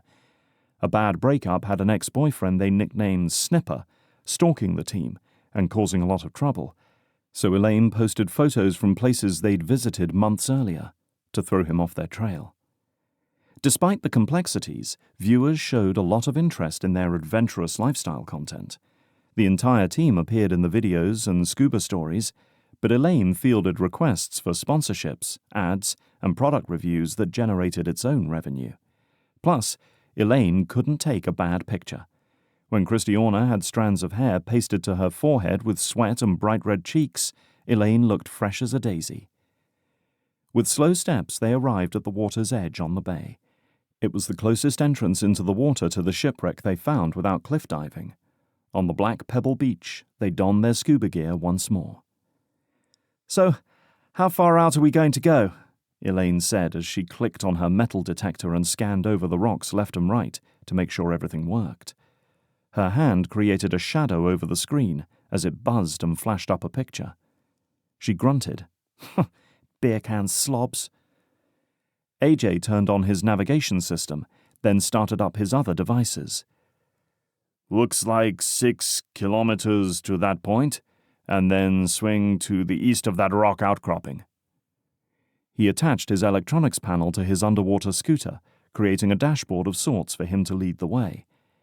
Behind his intimidating scowl was a brilliant inventor and a willing adventurer. The day before their treasure hunting dive, AJ visited the site with his small autonomous underwater vehicle, AUV, and searched the area with his very expensive toys that he'd spent the last 2 decades engineering. Then, if he found something, he sent the AUV deeper to get a better look. 4 years ago, Kristiana recruited him from the Norwegian University of Science and Technology because of his groundbreaking work on underwater imaging technology and his devotion to treasure hunting. He had thousands of hours of scuba diving, military training, and a long list of shipwrecks he wanted to visit. She'd done her fair share of treasure hunting, but he was by far the most seasoned veteran. Prior to her hiring him, he used his own money to go looking for lucrative wrecks, and did it somewhat successfully, but never had a crew he trusted to go with him, since his travels were sporadic and based on his research and development schedule, as well as his teaching requirements. Now, companies and governments paid for their scuba team's travel expenses around the world in order to complete tasks with their dive team, and, on their days off, Kristiana, Elaine, AJ, and sometimes Aoife used their time and resources to go chase submerged treasure. They trusted each other with their lives and with the handling of their findings. They had to, because the discoveries unearthed in the wrecks could have them turning on each other. "This one's going to be a moneymaker," AJ said as he secured his mask in place. "I did my research last night after looking at the AUV footage. It looks old." "Wouldn't Woodrow Aylesworth love that?" Kristiana asked. Elaine nodded. "Woody said a couple of weeks ago Snipper hadn't reported anything of value in the past few months." Woody was a billionaire buyer Elaine found while she was dating Snipper. Elaine convinced him to pay her an obscene amount of money for the oldest privately owned shipwreck artifact in the world. It was a prize Snipper, a former teammate of theirs and fellow treasure hunter, competed with them to secure. Snipper wasn't bright on his own, so he sabotaged their reputation with calls to local law enforcement or sent pirates out to interrupt their extractions for clients. "We'll get it soon. I can feel it in my bones," AJ said, sloshing into the ocean. Elaine and Kristiana gave him a thumbs up, attached their gear bags to their underwater scooters, and stepped in. They were strong swimmers, but the scooter's motor saved their strength for the dive, especially in cases like this, where they would have to swim a long way to get to their destination. The scooter pulled her with ease as she adjusted her depth for less resistance. AJ and Elaine did the same beside her, with AJ in the lead as he followed the path mapped out on his navigation system. Kristiana's stomach churned, a mix of the coffee she'd chugged without food and the anticipation of what was coming. Every new discovery held some secrets within or nearby. The adrenaline of the discoveries had become her biggest addiction, so much so that Elaine and AJ had to drag her out sometimes or she'd keep searching the sea floor. At the beginning, she'd explored underwater cities and reefs. Then it became about finding and seeing what others hadn't and imagining the tales that accompanied each traumatic event. And when she found her first rare gold bar hidden in the sand beside the wreckage, the craving to unbury more spawned in her blood like a cancer. Discovering what no one else was looking for got her out of bed on her days off. The cool water sluiced past her body as sea life eyed them coasting by, seemingly unbothered by their presence. AJ pointed to his right. Bull sharks. Big ones. Kristiana positioned herself between the sharks, and Elaine, who was at ease handling hazardous materials that could dissolve her into particles in seconds, but had yet to conquer her fear of water animals larger than her. As part of their gear, they wore bands that emitted electrical pulses to deter sharks, but Kristiana carried the heavier duty deterrent tools on her belt. Today wouldn't be the day those beasts got their taste for human flesh, not on her watch. The sharks came close enough to satisfy their curiosity that they weren't part of their normal diet. At last, AJ signaled to dive deeper, and to the left. As they swam, a black shape appeared below. AJ pumped his fist and wiggled his body. Elaine let out a cascade of bubbles. As Kristiana anchored her scooter to the floor, AJ captured photographs of the wreck with his equipment. In his spare time, he wrote and published books on shipwrecks, wreck diving, treasure hunting, and everything else related. No doubt he would add this treasure trove in. The ruins appeared to be in good enough shape that it wouldn't qualify for the oldest shipwreck found. They'd still be able to send their findings to Delance for auction, though. She grabbed her high-powered torch from her tool belt, flickering the light to tell them she was going in. The ruins were a time capsule that the untrained eye would pass over. As she approached the entrance to the belly of the ship, she let her bright light surprise whatever wildlife called the wreckage its home. Fish scattered out of every opening in a flurry of colorful dispersion. She angled her body to see inside. To signal his presence, AJ touched the back of her shoulder. The hole had once been a small trapdoor on the main deck with metal hinges that were still there, but the wood had rotted away, allowing her more space to maneuver. The tight spaces didn't bother her when a firm fist through the wood would create an opening to escape. Below deck, barrels laid on their side and metal chests scattered among them. AJ and Elaine had followed her in, their lights illuminating the room. Kristiana brushed the sea urchins off the outside of the barrels. Looked like rations within. Chests probably held clothing and toiletries. What a find. A little further in, there was another door with a metal pull. She yanked on it. The thing was too heavy, but she didn't want to damage the wood with her pry bar. AJ came over to help. They both tugged, and it popped free. Inside, a partial skeleton with chains encircling the ankles and wrists sat with a small box, relatively untouched by sea creatures. Kristiana glanced at AJ. Showtime. Chapter 5. Wow, Kara called you a princess? Joey interrupted Gia Carter, his cousin, on their video call. She didn't like to perpetuate drama or spend her time worrying about anyone calling her names, and she'd been called plenty as the daughter of millionaires. The severity of the situation stopped the laugh bubbling inside him. That wasn't like Kara at all. His sister usually held her tongue, and was kind like Mama was. Sure, Kara was his annoying little sister, and could be unkind at worst, but her fuse rivaled a saint's. It had to be her grief talking. Then I grabbed her wrist and looked at her. Really looked at her. Gia's voice pitched higher as she swiped at her eyes. She cleared her throat. Kara is doing hard drugs, and has been since at least you left. Hard drugs. Her words sent chills skittering down his spine as he sat up straight in his hotel bed. No way. Kara knew better. You're sure? Did she actually admit to that? Or is she doing that thing where she lets you assume you know what you're talking about and then hits you with something different? How does she know where to get them? From what he remembered, they'd never been approached with it, even as teens. Mama and Dad insisted he and Kara stay clean. I'm positive. Amos and my bodyguard Andy have known for a little while and told Daddy. I'm guessing.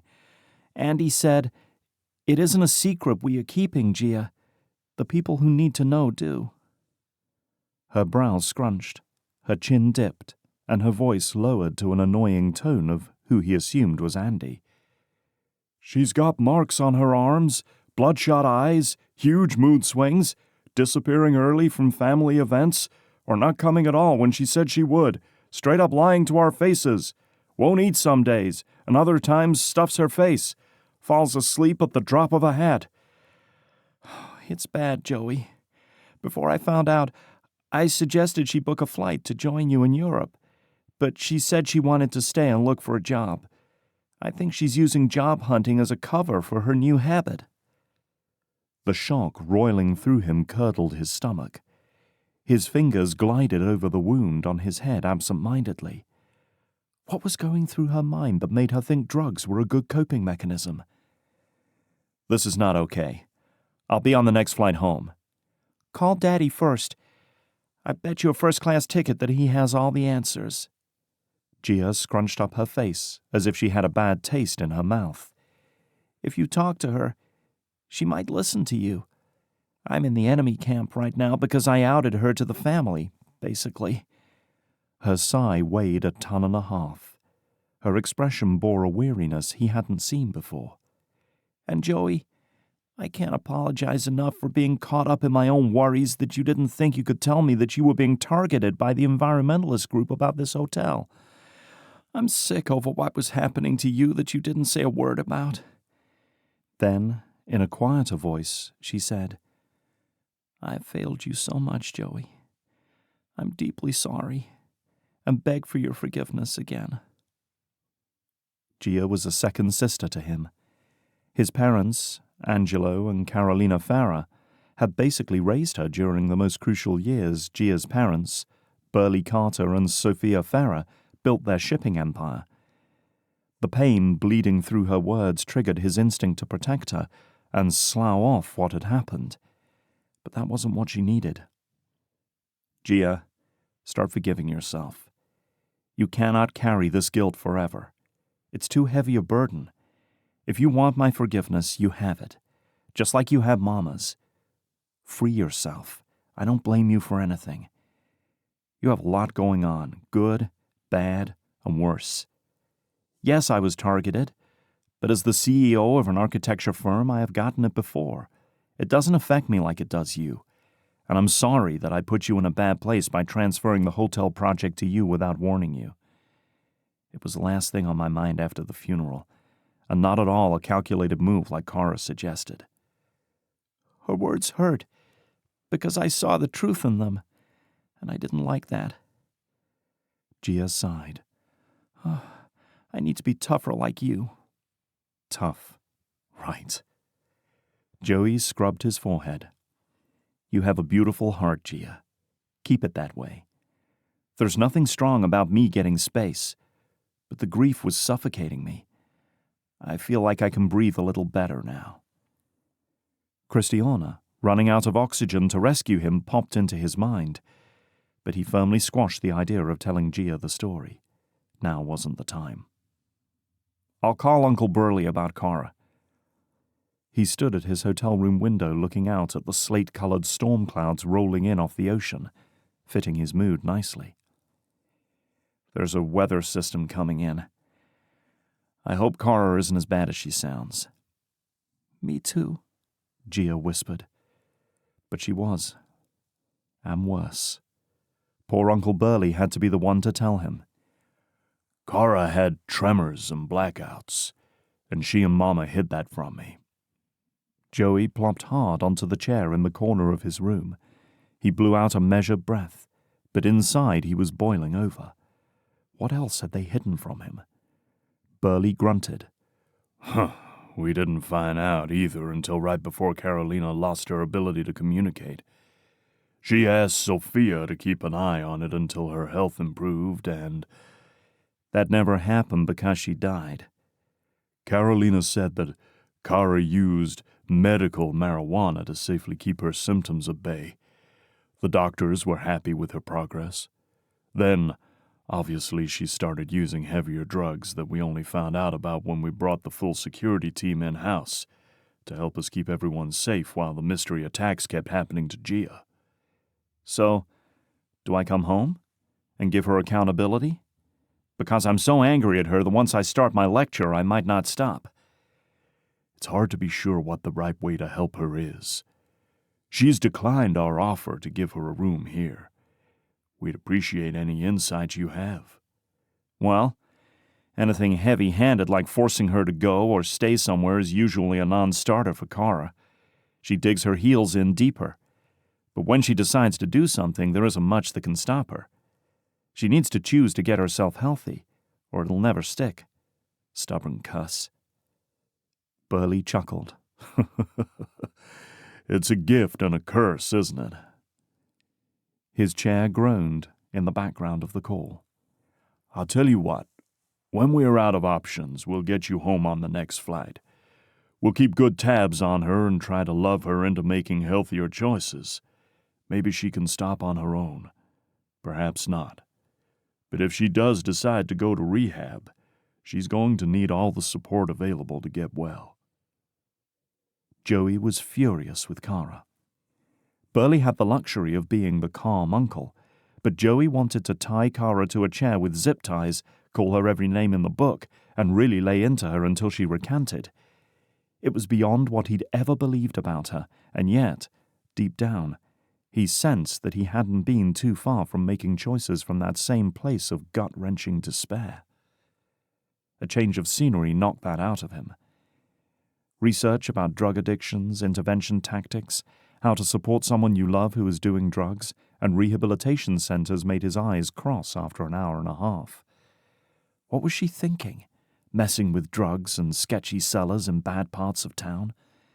She had to get to the point where she realized the danger, or she'd hate them all and spiral further. Burley and Sophia understood she didn't want saving yet. But what if she got in over her head with a dealer or drove under the influence or overdosed? The questions could drive him insane. He had to do something, so he texted her a picture of Madeira mountains and coastline. "Wish you were here seeing this with me." She hearted his photo and responded with, "Stunning! Oh my gosh! Me too!" A shot of hope ripped through his chest. He'd almost expected her not to respond at all. "The scenery here is enough to make you believe there's good in the world again. Book a ticket and meet me in Portugal." He'd pay any amount of money to have her at his side throughout his contract with the scuba team, if it meant she got clean. His hope dwindled when she saw the text, but didn't respond. In an instant, the hotel room felt too small. After shoving a bunch of things in his bag, he let his door slam behind him on his way out. He needed a distraction, and some lunch. The idea of texting Kristiana to join him rattled around in his brain for a bit, but he dismissed it. This was her day off. Her body earned the rest after a very taxing day yesterday. In the lobby, he stopped by the concierge desk, his mood dangerous. A few blocks over, someone rented motorcycles and mopeds to tourists. He grabbed his hat to keep the rain off his head and set off down the street at a normal pace, while others dashed between coverings. Music poured out of a restaurant doorway. The grind of tools and beeping construction vehicles mixed in with the growl of delivery trucks. Still, the raindrops pounded on the surrounding pavement, unbothered by the everyday tasks or his inner turmoil. Inside the shop, all he had to do was sign away rights to his firstborn and one of his kidneys if he crashed the motorcycle, and a heavily tattooed guy handed him the keys for an old man kind of cruiser, insisting that he be more comfortable touring on it. They helped him link his phone to his helmet headset so he could listen to music or podcasts. There were cup holders and armrests, and a navigation system that included a tourist mode, where it'd show points of interest on a screen on the dashboard. No appearances to keep up here. Joey swung his leg over and headed west on the coastal highway. The rain cleared quickly and provided incredible views. He took a picture of himself with his bike in front of a roadside waterfall and messaged it to Kristiana with the caption, "You might be scuba cool, but you'll never be cruiser bike and waterfall cool like me." A little further along, his nav system offered natural pools and a vineyard nearby. His mood had lightened considerably, so he followed the turn and found a parking space near the other motorcycles. As he was about to pull off his helmet, his phone rang. He left his helmet on to talk. "Mr. Ferra? This is Jeanette from the United States Embassy in Portugal." "Yes. Hi, Jeanette. Did my passport come in already?" She'd helped him submit the paperwork for an emergency replacement. "Not yet. We expect it tomorrow." She paused. "We have received news that your stolen passport was found today." "Oh, great news." Jeanette huffed a laugh. "Huh. Yes, well, unfortunately it was found on a dead body in Western Sahara." Africa? His passport was going places he'd never been. Wow. How did that happen? "Once we hear the real identity of the dead male, we'll have a better idea of what kind of situation we may be looking at. The deceased may have purchased your passport, or he was the person that stole it from you in the first place. There are a few possibilities we are having investigated. If you hear of anything strange that happened, please tell us." Strange? His whole time in Madeira qualified. How about knocking himself unconscious underwater and then getting a bunch of guns pointed at him by pirates? Jeanette didn't need to hear about his near-death experiences. "Do you think he was killed because someone thought he was me?" Joey rolled his neck. "Please inform authorities that before I left the United States, green space activists who disliked every part of the hotel I was designing targeted me and my personal property. In fact, they are causing a significant amount of havoc for the architect who replaced me while I travel. Stealing my identity wouldn't be beneath them, but murder I did not see coming." "I'll pass the information on to the detectives on the case. They may be calling you to verify details. Hopefully it is as simple as theft. But if it is part of a larger crime ring, we may be looking at suing the scuba diving school for their part in this." That sounded expensive and very involved. "We?" "The embassy would sue on your behalf in this case because of the international crime committed against our citizen." Jeanette cleared her throat. "Please do take all necessary precautions, Mr. Ferra, until we have more information. It sounds like you might be used to hearing warnings of that sort, and I'm sorry you have to hear it from us as well." After they hung up, Joey slid his helmet off and grabbed his bag with his swimsuit in it. He changed in the park bathroom and waded into the emptiest pool of crystal-clear water. The rocks on the side formed a sort of bench where he relaxed, and people watched as he soaked in the refreshing coolness. A girl shrieked from the pool beside his as her man chased her through the waist-deep water and dunked her under, then allowed her to dunk him too. It'd be nice to have someone to travel with, laugh with, experience new places with. But today had been one dumpster fire after another. More proof of the chaos his life continued to be, which lessened his chance at having the future he wanted. No girl in their right mind would sign up to wade into that quicksand. He understood, in part, what Gia had gone through with her boyfriend, Xander. That they'd made it this far was a miracle in itself. The last 2 years for him aged him without question. Yet he had a good amount of mental and emotional cleanup to do before he offered any girl, much less the woman of his dreams, stability, and, someday, a family of their own. Chapter 6. As the early morning light tinted the dirt-glazed wall of windows, the team gathered in the lobby of Funchals Airport, with their bags piled high on pushcarts. Travel days were her least favorite days, and today, which had started at 3 a.m., was going to be brutal. Madeira to Australia. Joey and AJ walked up to the group, each holding a drink carrier filled with large caffeinated beverages. AJ handed the drinks in his carrier to Elaine and Kristiana, while Joey gave Abilio and May theirs and then took his. Over the brim of her plastic-topped cup, Kristiana observed Joey's exchanges with her favorite people, as if he'd known them for years, instead of days. "So, this is how the pros dress, eh?" Joey's arms opened to the group. He wore hiking trousers, a t-shirt that fit his broad shoulders and trim waist in the most magnificent way, and athletic shoes. "No one told me we are required to look homeless on travel days. I feel very conspicuous." She almost spit her drink out. Homeless. Well, he wasn't wrong. She didn't have a home. The others had places to go when they wanted. The team traveled together so long, none of them noticed what each other put on anymore. They made quite the picture. She and Elaine wore their most comfortable sweatpants and baggy zip-up hoodies, socks, and slide-on sandals. Homeless chic. Elaine wore her eye mask on top of her head like a headband, ready for a nap at a moment's notice. AJ kept his travel pillow around his neck and his headphones on his head, but not covering his ears.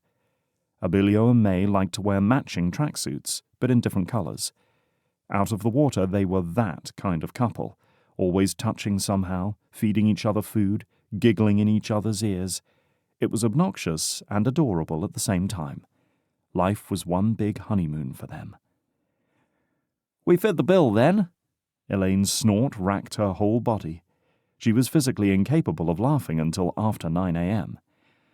"Most of us have a permanent address, but we can't stink of money, or else in some of these countries border control searches our stuff and seizes suspicious items that they can sell on the side." They've seized so many suspicious oxygen tanks, pressure gauges, and navigation systems from our bags that they should each earn a Nobel Peace Prize for rescuing our fellow passengers." AJ shook his head as he took a bite of his breakfast sandwich. "Our insurance company expects to hear from us every month or two." Something inside Kristiana recoiled a fraction. It seemed the Alpha accepted the presence of a new male into the pack. "I can sympathize with you there, having already gotten my passport and credit cards stolen on this trip," Joey said. "They probably assumed you had died when they lost you underwater and searched through your things to contact your next of kin." May clucked as she forced Joey's head lower to examine his scab. Kristiana and Elaine exchanged wide-eyed looks as Joey's face landed in May's bosom. Abilio shook his head, laughing. May, let's Dr. AJ do that." "Let her do the exam," AJ shivered. "You won't get the same experience from me." With a laugh, Joey stood taller, his cheeks growing pinker. He was so cute. Nope, not adorable at all. God had obviously blessed the man with many remarkable gifts that it would be a sin if she did not appreciate them. The time for that had to be over. The second he signed his name on the short-term contract, he'd become off-limits, a teammate, not some stud she'd picked up off the ocean floor. Romantic relationships with teammates were a no-fly zone, always. That was Survival 101 for spending 85% of the year with the same people. Checking their equipment in was the usual chaos. The airlines slapped more fragile labels all over their well-stickered cases, warning the bag handlers about the oxygen tanks and the sensitive machinery encased in hard boxes. Everyone regrouped on the other side of security. When Joey bent over to get his shoes on, Kristiana wiggled her foot in his face. "Invest in a pair of slide-on sandals for yourself there, Jojo," she said, in her best Scottish accent. In a blink, her sandal disappeared and dangled far above her head in Joey's hand. When he leaned in close, the clean scent mixed with some manly-smelling deodorant caught her off guard. His breath on her ear tickled. "The danger with these is that they come off with little effort, and if you're running to catch your flight, you're going to have to decide if you want to be a shoeless or flightless bird." Kristiana tapped her chin with her finger, pretending his nearness had no effect on her whatsoever. "Shoeless fits right in with my homeless chic fashion." She swung an elbow towards his middle to force him to lower the shoe, but he anticipated her move and stepped aside, tisking. Wow, the reflexes on that guy. Nope, done admiring. Lifting her chin, she leveled a heated glare at him. "You're fired, unless you give it to me now." Joey gasped. "Milady, not even 3 hours into my first official day on the team and I've already gotten the pink slip. Ouch." He dropped her shoe on the floor, and she pointed to her foot so he saw how easily her sandal slid on. His expression was one of mock admiration. "Now that I have a job again, maybe I'll be able to afford a pair." She laughed out loud and reached for her bag. When she turned around to ask which gate they were at, everyone else had already begun walking. Joey jogged in front of her and glanced over his shoulder. "I bet you wish you had full shoes on right now, so you could catch up." He got her again with the belly laugh, the team comedian. Up ahead, Elaine posed for a selfie with the colorful Madeira sign. Joey slowed. "Head down, keep walking." Kristiana grabbed Joey's arm and tucked her face against Joey's shoulder as a shield to pass where Elaine stopped to take photos. "She documents where we've been and then she drags me into it because she thinks it's funny. She posts selfies and tags her at a former location so no one guesses where we are in real time." "So she'll post this picture in a few weeks or months?" "I suppose," Kristiana shrugged. "I don't keep track of any of it." "What?" Joey faced her, his full lips parted in surprise. "You don't pay attention to the numbers on social media? Or social media in general?" She'd heard this question a fair amount as they traveled. Restaurants, cabs, hotels, tour guides, or whoever would ask for reviews or tags or likes. The aghast stare in response to her answer was always the most insulting. But Joey's expression wasn't incredulous, just curious. I imagine to receive the full benefit of social media apps, you have to have people you want to keep in touch with, socially. Her hands fluttered in the air, earning her a smirk from Joey. This will likely not shock a gentleman so discerning as yourself, but my lifestyle does not lend itself to stable relationships. And that doesn't bother you in the least? He said it as a statement, an obvious observation. She nodded anyway. In my own jaded way, I leave before I get left, and I prefer it like that. A group wearing matching neon shirts separated Joey from her side as they walked past the restrooms. When he rejoined her, he leaned in. I'm going to order the team some of those highlighter shirts with names on the back, so people will return you to your owner when you get left behind trying to keep your shoes on. Kristiana shuddered. Nothing would be worse. Christmas is only a few days away. Ask St. Nick. And what will you be asking St. Nicholas for this year? He asked, as they arrived at their gate. They claimed the seats next to the team in the corner where they could monitor their bags, plug in their devices, and stretch out before the flight. Profitable discoveries and non-stop adventure are my usual requests. Experiences can't be stolen. Her arm brushed Joey's leg as she pulled a bag of crisps from her carry-on. He didn't move away from her touch. Interesting. More peculiar was when he reached across her to help himself to her food, invading her space without permission, as if it was his to share.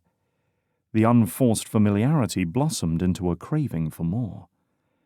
But their assigned seats on the planes prevented that. The hours of travel sapped a lot of energy, but Elaine had booked them all first-class tickets on their third flight, which was the longest stretch. Kristiana napped, showered, snacked, and caught up on movies, but the plane crept across the map. This was taking too long. A restlessness inside her wouldn't settle. The tension in her jaw accompanied the discovery of her controls slipping away. Divers hailed Australia as a paradise, but the upcoming job raised every red flag possible. Her first inkling of trouble was when the project manager insisted her dive team sign a host of non-disclosure forms, far beyond what was typically required for their work. So she did some digging. As she wandered into the recesses of the dark web, a well-used skill set acquired as an unsupervised teen, looking for information, she uncovered that the hiring company was a front for the Australian government. The second alarm bell happened when the expedition manager asked for only AJ and his technology and equipment for the first pass. When she checked with AJ on the logistics of what his AUV could do, AJ thought it could be a search for transnational drugs being trafficked in and out via submarines, based on the hazard pay, holiday pay, and the lack of timing flexibility of the request. If something turned up, the entire team would retrieve what they found. In AJ's mind, it was no coincidence that they wanted his equipment and the best hazmat divers to be on call. Whatever the mission was, it wasn't positive. AJ was nothing if not a conspiracy theorist, and he had plenty of time to connect dots that others weren't connecting. Putting her team in the water without knowing the entire situation stressed her out. With treasure hunting, she liked and even preferred surprises, but not when the stakes were high. The only way to combat her fears was to do more research. If there was more information to find, she'd uncover it. She plugged her computer in and set to work. At some point, AJ slid into her first-class cube with his computer tucked under his arm. With a squeak, she dropped her laptop. AJ chuckled. You look deep in the middle of something. Do you have a moment to plan our excursions? He asked, plopping himself on the floor at her feet as she responded. He knew her well. She hadn't liked what she'd uncovered so far, and a break would give her time to assess. Yes, please. People were complicated, but treasure hunting wasn't. Australia for Christmas was the best gift she could give herself. Of the 8,000 documented shipwrecks in their waters, only 2,000 reported found. Being a first-world country meant they already had parameters set surrounding the site finds. The law protected any wreck older than 75 years as a historical site, and thus made them untouchable, as were more recent wrecks known to have crew losses. That wasn't what they were after. They wanted the pots of gold, literally and figuratively, and they didn't always follow the country's rules regarding what they reported. AJ opened his computer and pulled up the maps. He had a mammoth screen for his geriatric eyes, making it easier to see the biggest area possible and earning him constant ribbing about how he carried a whole flat-screen TV around the world. Actually, AJ. Summoning her courage, Kristiana wiped her palms on her trouser legs. I need to tell you something. His brows scrunched together as he set his computer on the table. I think we're stepping into a mess much bigger than drugs in Australia. His lips parted as her words registered. Should I ask you how you came to that conclusion? No, he should not. Instead, she pushed the button to close her cubicle doors.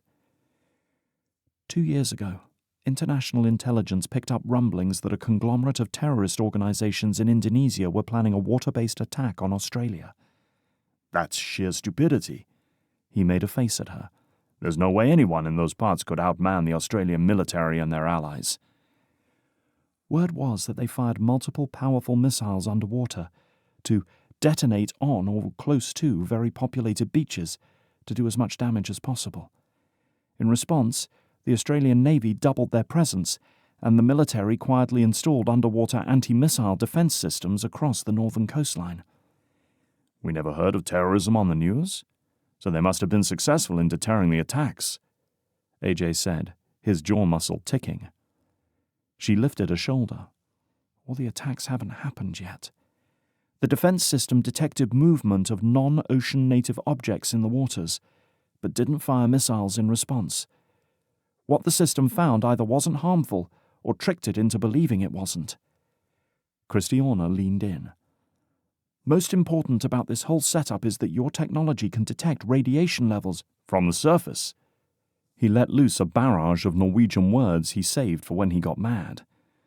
No way we're doing this. That is military jurisdiction, not civilian contractor territory. We're not endangering ourselves for their national well-being. It isn't our job. She did not need to explain this to him, as he was the military veteran and the genius of the two of them, but voicing the thought gave it more credence. You're right.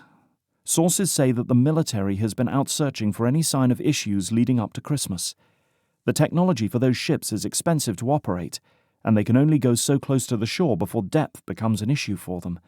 Plus, your setup on something inconspicuous like a fishing boat won't draw any attention from civilians who are on the water for their holidays. AJ buried his face in his hands. He blew out an unsteady breath. I knew in the back of my mind that this day would come, but I thought I might sell the technology to someone who used it that way, not me doing the dirty work. The thought of missing something and all those people dying is making me physically sick. I hope with everything in me I'm wrong. I really do. The lines on AJ's face grew deeper. In that instance, he aged 20 years. Should we talk about what you are doing to source information like this? No, AJ. We don't. Her back tensed as she arched an eyebrow at him. I'm willing to keep myself and my team safe, same as you. How we arrive at that conclusion may look different, but the heart is identical. So you can save the Parenting Act for Elaine or Aoife, because it's not welcome here. AJ scoffed. You know me better than that, Kristiana. I'm not interested in giving you lectures unless you pull a stunt like you did with rescuing Joe. You're a big girl and can handle yourself. His leathered fingers tapped her computer. I want you to dig up any information that will lead us to the mother lode. Why did she do that? The second anyone sounded as if they were going to wag their finger at her, she snapped. Of course, AJ was interested in one thing. It was what made him successful and driven to keep looking. Early the next morning, they arrived at their rented beach house. They had a week before Christmas, which gave them 2 days to get acclimated to the time zone before AJ headed out and the rest of them were on call. The team caffeinated themselves and set to work on checking their gear, doing wash, and restocking supplies. In the middle of the day, Kristiana took a brief nap. The anxiety of the possibilities kept creeping into her dreams. Sleep hated her. She changed into her running clothes and walked to the deck, facing the ocean. Joey stood at the bottom of the stairs in the sand, stretching. "Coming or going?" she said as she stepped towards him. He squinted up at her. "Going." His gaze assessed her outfit from head to her shoes. His smile said he liked what he saw. "Want to run together?" "That depends on your pace, Daddy Longlegs." Oh my gosh, why did she call him that? Her cheeks flamed as she stretched her calves and hamstrings. "I'll match yours, but I warn you now that I'm not used to running on sand, so if you need to ditch me, go ahead." He winked. It was a compliment, an excuse, and an out rolled into one. She lowered her gaze to her shoes. "Jet lag has me slogging through mud physically and mentally. You won't have any trouble keeping up." Starting off towards the setting sun, they settled into an easy pace, dodging kids, frisbees, and beach walkers. Any day these people could die from enjoying the beach. The thought drove her legs a little faster. He stayed beside her without a word. When the burn in her muscles finally overpowered the pain in her mind, she slowed to a walk, and then a stop. Hands on her head and sweat dripping down her face and neck, she sucked in air. Sweat droplets stung her eyes. Joey shook his legs out an arm's length from her, his chest heaving. Were we outrunning demons of the past, present, or future? He'd shoved his shirt into the waistband of his shorts at some point and now used it to wipe his face. "You said speed wasn't a problem, but you failed to mention distance might be." She huffed out a laugh as she checked her watch. 5 miles and a painful heat index. All the above." He handed her his water bottle. "Finish it." Half the water bottle was left. Her lips touched the opening as she drained the contents into her parched mouth, her body temperature dropping. When she lowered the bottle, he stood there grinning at her. "What?" She swiped at her chin. He shrugged. "Good to know you don't mind swapping saliva with me." Chapter 7. In truth, the 5-mile run in the Australian summer heat reminded him of running in New Orleans. Kristiana hadn't brought water, a really rookie move. Her startled reaction to his joke was worth the minor dehydration he'd experienced for sharing his water with her. "I hate running," Kristiana said with a scowl as they returned to the house, socks and shoes in hand, sloshing droplets over their legs. "I do it to help with my endurance for diving." She glanced over at him. "Seems like you do it a lot." Joey nodded. "It's the last remaining proof that I was an all-star athlete in high school." He picked up a complete conch shell, a vibrant display of varying shades of pink. "I have to hold on to what's left of the glory days." "Oh, a jock, were you?" In front of them, a surfer paddled out. These waves were bigger than the ones he'd tried learning on in Madeira. Too bad he didn't have a board. His fingers swept through his hair. "I've since managed to acquire a personality to match my stellar athletics." Kristiana's laugh sounded as if it came from deep within her. It had been a long time since he'd laughed like that. What would it take to get him back to that place? "What about you? Did you captain the swim team, which naturally led to a life of undersea explorations?" The breeze threw wisps of hair in her face he longed to smooth away. "Not me. I was a bit of a technology nerd, which made me side money that my foster homes and social worker never knew about." "Smart woman. Always gotta have funds of your own. You never know when you'll need that rainy day stash." "It also may or may not have been the reason I passed all my classes with honors despite never doing the work." She put her hands in the air. "And I'm not proud of that." "A hacker?" This girl kept on surprising him. "You changed your grades? What else did you change?" Her cute little nose scrunched. "A foster brother's grades?" "Up or down?" She gave him a thumbs down. He wouldn't have pecked her as the cruel kind, but everyone was different as a child. He feigned horror. Vicious. His parents found drugs in the house and he said they were mine, so I got my mobile phone taken. They couldn't take my computer away since the school required me to have one. My social worker put me on probation and threatened to leave it on my permanent record, meaning employers had access to it with a background check.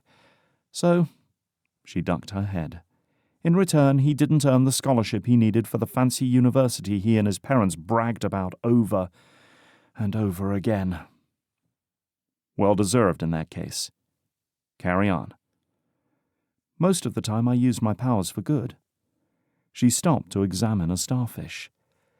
The janitor got a £5 an hour raise after his daughter died and his grandson had come to live with him. Once my favourite neighbour asked for a streetlight to be fixed outside her house so people would stop crashing into her fence in the dark. After someone almost killed her dog with their car, the request got elevated to the top of the city's maintenance list and stopped the issues. Oh, one time the science teacher received 10 extra dead cats for dissection and must have accidentally asked that they be shipped to his home address while he was on holiday. The whole neighbourhood stunk so badly that he had a yard full of vultures on his doorstep trying to rip into the box. She giggled. A big wave came at Kristiana. His hand steadied her as she wobbled, then pulled her against him and hung his arm loosely around her shoulders. Remind me never to get on your bad side. Tilting her head, she raised her eyebrows. Why? What skeletons are in your closet? Dang, she was stunning, staring up at him with her wide green eyes. The smattering of freckles across her nose made her that much cuter. What would she do if he kissed them? She'd probably packed a mean punch. Something moved in his peripherals. He glanced up. Dolphins. Her brow furrowed. You're hiding dolphins? He laughed and turned her around by the shoulders. No, dolphins. A pod of dolphins breached, close to shore. One jumped out of the water. A free show! Her squeal was adorable. As for me, I've got nothing to hide, except that he liked a girl he'd known for a week. Her privacy, her intensity, her hidden skills, her quiet observation in a crowd, her strength and courage. She was like none of the image-obsessed girls he'd dated thus far, always trying to make their life appear more exciting online than it was in reality. Her personality and perspective was so refreshing. But he chalked it up to travel loneliness, nothing more. Befriending women had never been hard for him. The next morning, a palpable tension filled the beach house, which everyone studiously ignored. Stiff body language, clipped words, not a smile or light-hearted joke said. AJ barked orders to anyone standing idle, so they all pretended to be busy and avoided eye contact. For 3 straight minutes, Joey rummaged in the cabinet under the sink for absolutely nothing, until AJ left the kitchen. Kristiana's expression was pinched, and her voice quiet. Her body stayed in motion as if her life depended on it. Breakfast she grabbed in passing from one place to another. She said they were meeting the client by themselves, an odd circumstance according to May. And everyone loaded their dive bags into the car, while AJ verified one more time that all their resources would be on call. Something big must be going on, Elaine muttered as they stood in the driveway, waving AJ and Kristiana off like they had come for a family visit. Must be huge. AJ packed every single piece of equipment he owns, and the man was strung tighter than an extra small wetsuit on a whale. Abilio shook his head. May leaned on his shoulder. Kristiana said the client would captain the boat. No one was diving today. I wonder what they're looking for. Weird. Elaine tossed her golden hair and smiled. Let's do something fun. An hour later they drove to Port Hedland to sightsee. They were limited in what they could do thanks to the 1-hour on-call leash. They chose short hikes, where Abilio carried the team phone in an armband, and every chime forced them to pause to check the notifications. Elaine chose artsy camera angles for her pictures of the bushes and trees, making comments like, "Nice and quiet out here," or "This trail is too busy." While they had a good time together, Abilio and May spent the hike murmuring to each other, starting mid-hike massages and stealing frequent kisses, leaving Joey to find friendship with Elaine, so it felt less like they were a third wheel on a honeymoon. Elaine's perfectly white smile, hair that reflected the sun, and crop top and high-waisted shorts combo drew attention everywhere they walked. Strangers struck up conversations like old friends. She always wore a light expression, as if she thought paparazzi followed her around taking her photo from a distance. Maybe they did.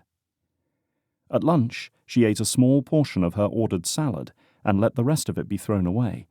But then halfway through the afternoon she was famished and needed a protein shake to hold her off until dinner. Yet she didn't finish that either. Elaine did not live in a world where leftovers were to be eaten later. She insisted the food be freshly prepared, and she didn't seem to mind paying for it.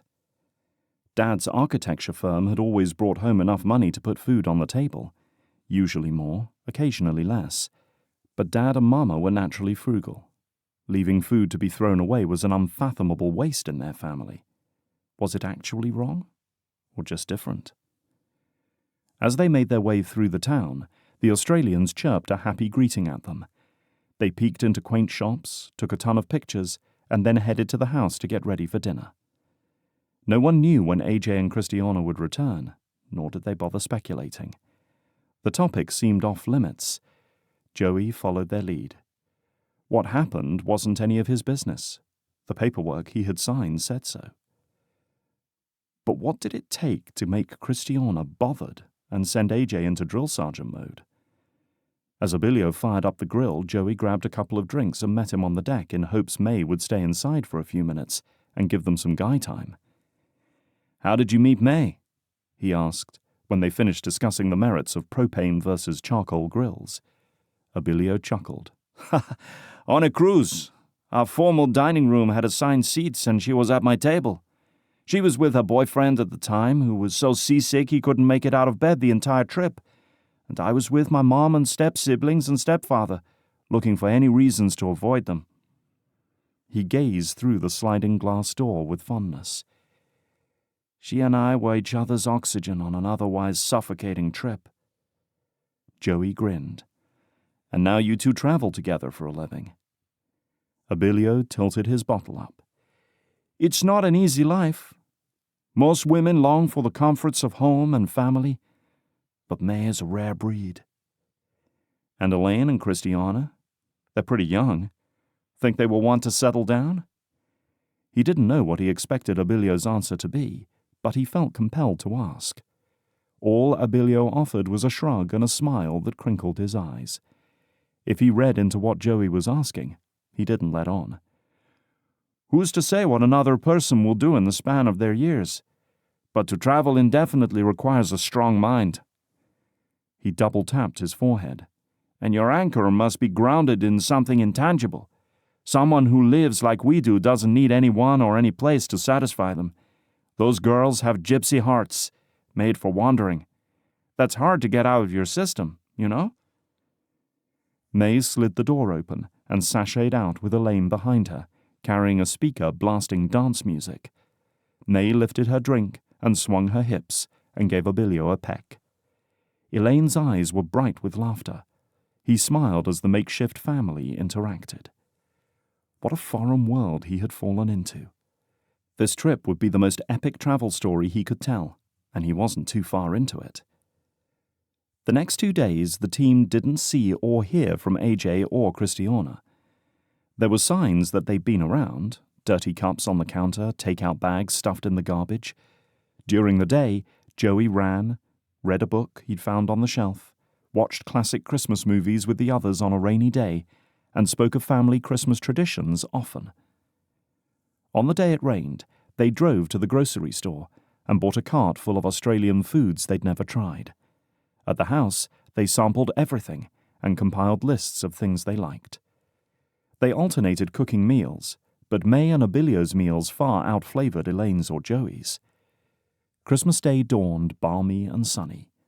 On the beach, large umbrellas and tents staked out areas for chairs, sand toys, and grills. The smell of sunscreen and charcoal smoke mingled with the briny tang of salt water. The rental house offered a surfboard, sunscreen-scented beach chairs, and a faded umbrella. Joey sprawled in a chair, while Abilio and May shared the surfboard. When Elaine joined them, she dominated the surf and then laughed off their praise. They all insisted Joey try again and gave him some pointers. On one of his rides to shore, Joey spotted Kristiana standing in the sand at the water's edge. His heart kicked up a notch. His inattention affected his balance, knocking him off the board. His feet gripped the warm sand. A thrill ran through him as he sloshed in to see Kristiana. "Merry Christmas!" he said as he gave Kristiana a wet side hug. Her petite frame dwarfed beside him. AJ got a friendly slap on the shoulder. "You're off the hook for work today?" "We finished up in the nick of time." Kristiana looked relieved. The transformation in her demeanor was night and day. AJ, too, had shed a weight. AJ picked the surfboard up off the sand and launched into the water.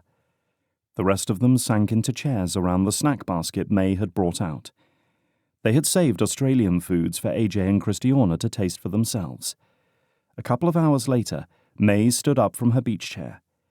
"Anyone want to walk with me to see how everyone else celebrates?" The group pushed out of their chairs, except Kristiana. She lay on a beach towel under the umbrella, fast asleep.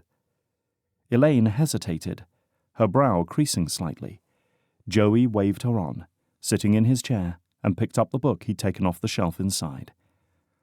"I'll stay until she wakes up, so she's safe."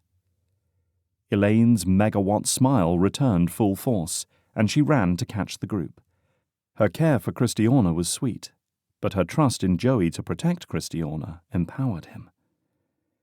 One more chapter into the story, Joey's phone dinged from inside the chair's pouch. His phone had been eerily silent since he left. Most of his friends and family remembered he was out of the country on vacation. The break from the constant communication gave him a sense of relief that he hadn't realized he needed. It was Christmas Day, though. When he opened the text, a friend from New Orleans had sent him a link to a news article with a caption, "Dude, is your fam okay?" The article's headline was, "Millionaires Burley and Sophia Carter targeted in Christmas Eve attack." His stomach clenched as he read the news. No. A quick internet search brought up more recently posted articles with similar information. A van ran into a crowd. No fatalities, but a number of injuries. The press hailed the female officer, Shay Wilson, once a traffic cop, now a national hero, having stopped the van and tackled the driver before he could escape the scene. Flipping into his texting app, he fired off messages to Cara and as many cousins as he thought would answer. It was late in New Orleans, but Uncle Burley might still be up. He messaged him as well, to call when he got the chance. What absolute madness was happening at home? A Christmas Eve to remember, and he wasn't there. The reality of what he missed smacked into him. His gaze strayed to where Kristiana lay flat out. Her lips parted slightly, and occasionally her leg twitched, but otherwise she didn't move. What was a life like without family?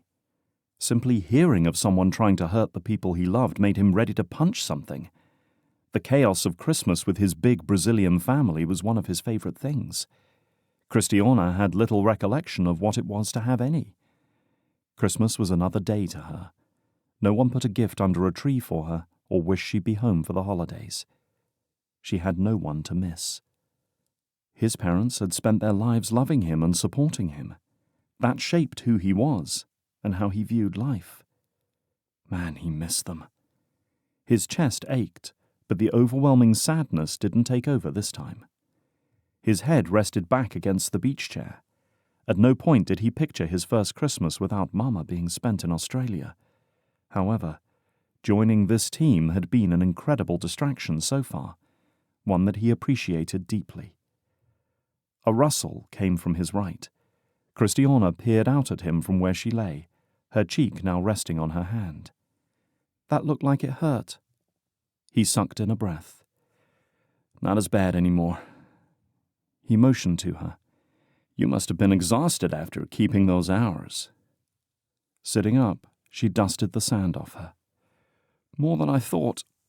Did the whole gang up and leave us for a better offer? She propped her hands on her slim hips. Look at them. They're over at that tent stuffing burgers in their faces. Come on, let's go get some too. She'd taken off before she finished speaking. He grabbed his phone and followed her. So did Santa bring you what you'd asked for? It was mostly a joke, but he was fishing for information as to what had happened the last few days. Her expression stayed blank. She pushed his shoulder. You know what? Yeah, he did. Trust jolly old Saint Nick to deliver better than the postman. When they approached the tent, the team cheered their arrival and shoved cans of something fruity into their hands. AJ wore a Santa hat and chatted to the woman handing out chocolates. Abilio and May danced to the music, giggling.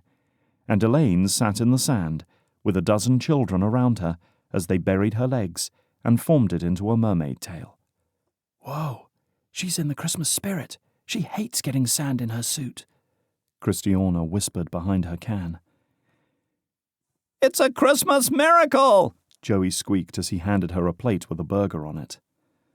Kristiana laughed, and he spent the rest of the day doing or saying whatever he could to listen to her laugh again. That evening, they sat around a beach bonfire as the sun set. One of the guys whose party they crashed sang and played holiday tunes on his guitar. This Christmas Day had been pure magic. Kristiana hadn't left his side, except to use the toilet. Her companionship filled the emptiness he dreaded.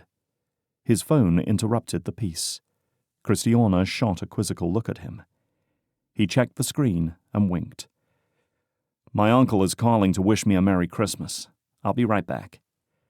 Hopping up, he walked out of earshot from the noise. Merry Christmas, Uncle Burley. Is everyone all right? Uncle Burley grunted. Never a good sign. Huh. We're all alive, Joey. I don't want to ruin your Christmas day, but you deserve to know that Kara tried to commit suicide 2 days ago and... Uncle Burley said more, but Joey didn't listen. Kara did what? Chapter 8. 1 minute Joey sprawled out in a chair with his shoulder touching Kristiana's, soaking in the remaining daylight of Christmas Day. But now he paced up and down the beach on the brink of the fire's light, talking on the phone. His arms flailed with wild gestures. He'd done it outside the restaurant on the first day she'd met him, too. By the looks of it, that wasn't a friendly Christmas call. He'd received a string of unpleasant calls. What if he were an undercover agent, or working with Snipper? With him being in charge of the boat, he wouldn't witness anything they did during their lives that was illegal. She researched him on the internet, his story lined up to what she found. Sitting on the beach with her team, no drama or problems to mar the holiday made the last few days of work worth it. And she had plenty of steam to blow off, as did AJ, who disappeared into the dark with some woman he'd met 6 beers earlier. His ability to stay calm under pressure brought a stability to their dives, but without him having some level of situational control, he struggled to keep his cool. The day before the project began, Captain Benton requested she send an additional teammate along to run all of AJ's equipment at the same time. Knowing the potential crisis awaiting them, she volunteered herself, and AJ gave her a crash course on the scanner she would be monitoring. He'd designed it to simplify the complex information it collected for the semi-educated user to read. Having watched him use it for the last few years, that qualified her. As they left the dock at Port Headland, her machine lit up with alerts and alarms beeping in a disjointed chorus. Captain Benton stood behind AJ as his fingers tapped the screens to process what set his equipment into a frenzy. It's detecting large quantities of radiation, Captain, AJ said. Is it possible it's malfunctioning? Captain Benton's deep voice conveyed no accusation. Kristiana held her breath. AJ hated being questioned. AJ's answer was to click more buttons and run more reports. The threat is credible, Captain. My manual radiation device shows elevated levels. If that's true, we'll have to investigate, Captain said. With a hand signal, the boat came to a halt. Let's find out what we can. They sent the AUV to give them a better look in the dirty water. There, on the bottom of the seaport floors, lay hundreds of highly magnetized devices, designed to stick hard and fast to the nearest metal object, and they emanated high levels of radiation. The level of magnetization would allow them to attach to heavy cargo or military ships as they pass through the channel to detonate later. Or worse, a coordinated attack in port, which would do an astronomical amount of damage. Finding those sent Kristiana's anxiety levels through the roof, regardless of Captain Benton containing them all in bomb-proof boxes. The process took hours to identify and gather them. That hadn't been what they were looking for to begin with.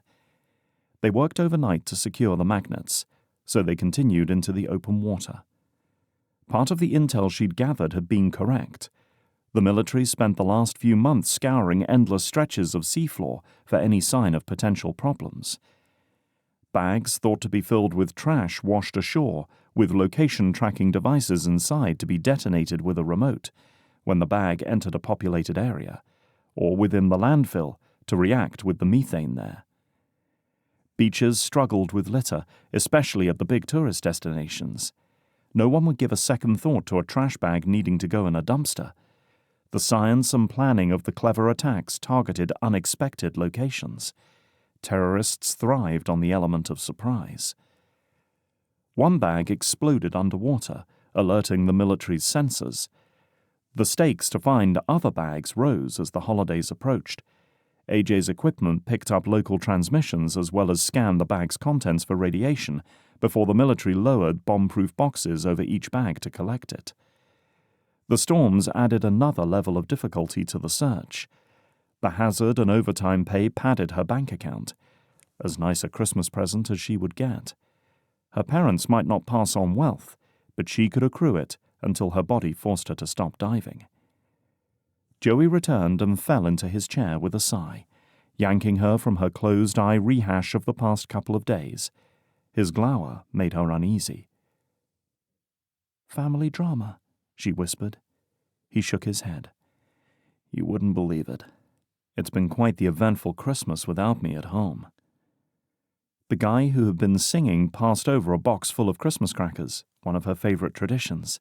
She chose a red cylinder with snowflakes printed on it and pushed one end of the cardboard toward Joey. He grabbed the middle. She giggled. "No, grab the other side there. Tell me you know what Christmas crackers are, no?" His hand paused mid-air. "They sound like they should be a food, so I'm going to say no. I have no idea what you're talking about." The cardboard cylinders, called crackers, filled with prizes, cracked open with a loud bang, exposing its contents inside, like a fortune cookie, but for the British Commonwealth. Abilio and May popped theirs with a chorus of other crackers being snapped open. Joey flinched, his eyes wide. Kristiana laughed. "Grab your side and hold tight. I'll pull mine to open it." Theirs popped, and the stuff inside fell to the sand. A joke, a paper crown, and a miniature set of playing cards. Opening the yellow crown, Kristiana perched it on Joey's hair. "Your head is the perfect size for it." Joey laughed. "That's the sweetest compliment you've given me. Thank you." She gasped. "Is not. I also told you that you have a thick skull, nice hair, and you're an excellent runner." "Who needs gifts under the tree when Kristiana—" He froze. His mouth hung open. "We've been together all this time, and I actually don't know your last name. What is it?" A whole week they'd known each other. She rolled her eyes. A sarcastic remark sat on the tip of her tongue, but she held it in. He cared enough to ask about her, and she hadn't experienced the rushing warmth to her chest that his curiosity brought. "Duvall. Now finish what you were saying." "Oh, right. Who needs gifts under the tree when Kristiana Duvall lavishes with compliments?" His fingers grasped her palm, turned it over, and then he pressed his lips to the back of her hand. His lips felt so soft. For the first time in years, a man touched her and left her wanting more. Sure, the whole thing was a joke, but her mind fixated on the contact. What would his lips feel like against hers? "I'm forever indebted to you for your kindness."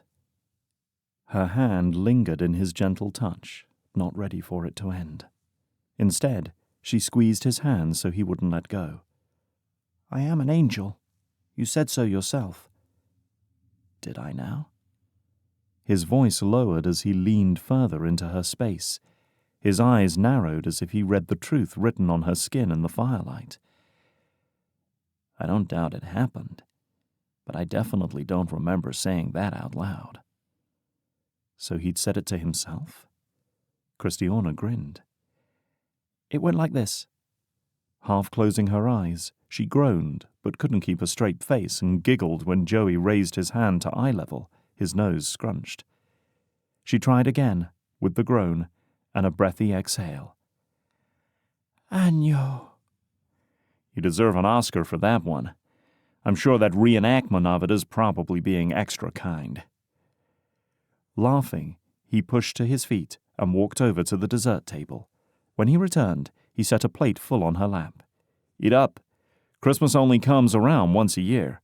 And Christmas in Australia. Who knows when that will happen again? Agno. A man not afraid to see a woman eat. If she had a type, this guy would be it. Too bad there were 1,000 reasons it wouldn't work between them. Then she stopped. There was no reason he couldn't be her best friend while they travelled. As he picked a square of dessert off the plate, she slipped a chocolate into her mouth. Joey? He'd taken a huge bite, of course. She swallowed her mouthful and grinned. Will you be my friend? For a moment, it seemed he was about to spit out his food, but when he recovered, his eyes crinkled with a soft smile. Absolutely. I would love to. And that was exactly what they were the following day, as the team packed their bags and left for the airport. On their flight to Melbourne, they chose their seats, so Kristiana sat next to Joey. When she pulled out a bag of her favourite crisps to share, he brought out a headphone splitter jack so they could watch a movie together. She chose a classic rom-com. AJ had no time for movies, and Elaine preferred horror or anime. But Joey didn't complain at all. He laughed and made comments as they watched. Must have been the influence of those girls he said he grew up with. When her crisps ran out, Joey found a chocolate bar in his bag. Having a friend definitely had perks. Down the row, AJ stared at a map on his computer, probably planning out what came next for their treasure-hunting dives. Shipwrecks littered the east coast of Australia. As if he sensed her eyes on him, he glanced over and did a double take when he caught her gaze. He pointed to the galley, and to her. She nodded and hit the pause on their movie to tell Joey she was going to the bathroom. In the galley, AJ leaned in to be heard. We've got trouble. Interpol picked up Delance for a long list of white-collar crimes and have his entire life in evidence. Kristiana's heart crashed into her lurching stomach. Oh no. Happy Christmas to us. Her thumbnail went between her front teeth. What do we do about the items he is auctioning off for us? AJ shrugged. We pull it all and disappear. It's a write-off at this point. No chance we'll get in front of his buyers without landing us on Interpol's list. Her shoulders shook as a shiver coursed through her. They absolutely did not want that. The antiques they'd found at the last treasure dive in Madeira had been old and would auction for a fortune. Pottery, a glass candle holder, silverware, brass cabin numbers, ceramic washbins, child's small mug, a figurine of Mother Mary, and navigational tools. Delance auctioned their findings anonymously, stashing the cash deposit in pounds sterling in a lockbox in London.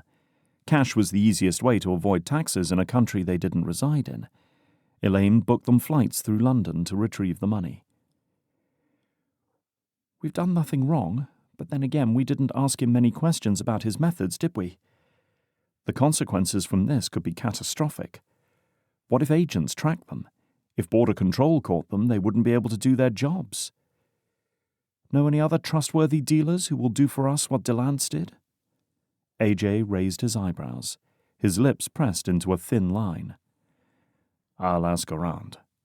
He had plenty of competition, but how reliable remains to be seen. The flight attendants moved towards the gallery with their carts. Talk more in Melbourne, Kristiana said as she pushed into the toilet room and AJ returned to his seat. This was a mess. The team fielded their share of punches in the last couple of weeks. They deserved an uneventful stretch for once. When they landed in Melbourne, they rented a Land Rover with a trailer to drive east to Port Albert. They were assisting a construction project for the month of January. They had the rest of the week to do whatever they wanted. The next day, Abilio and May volunteered to shop for food.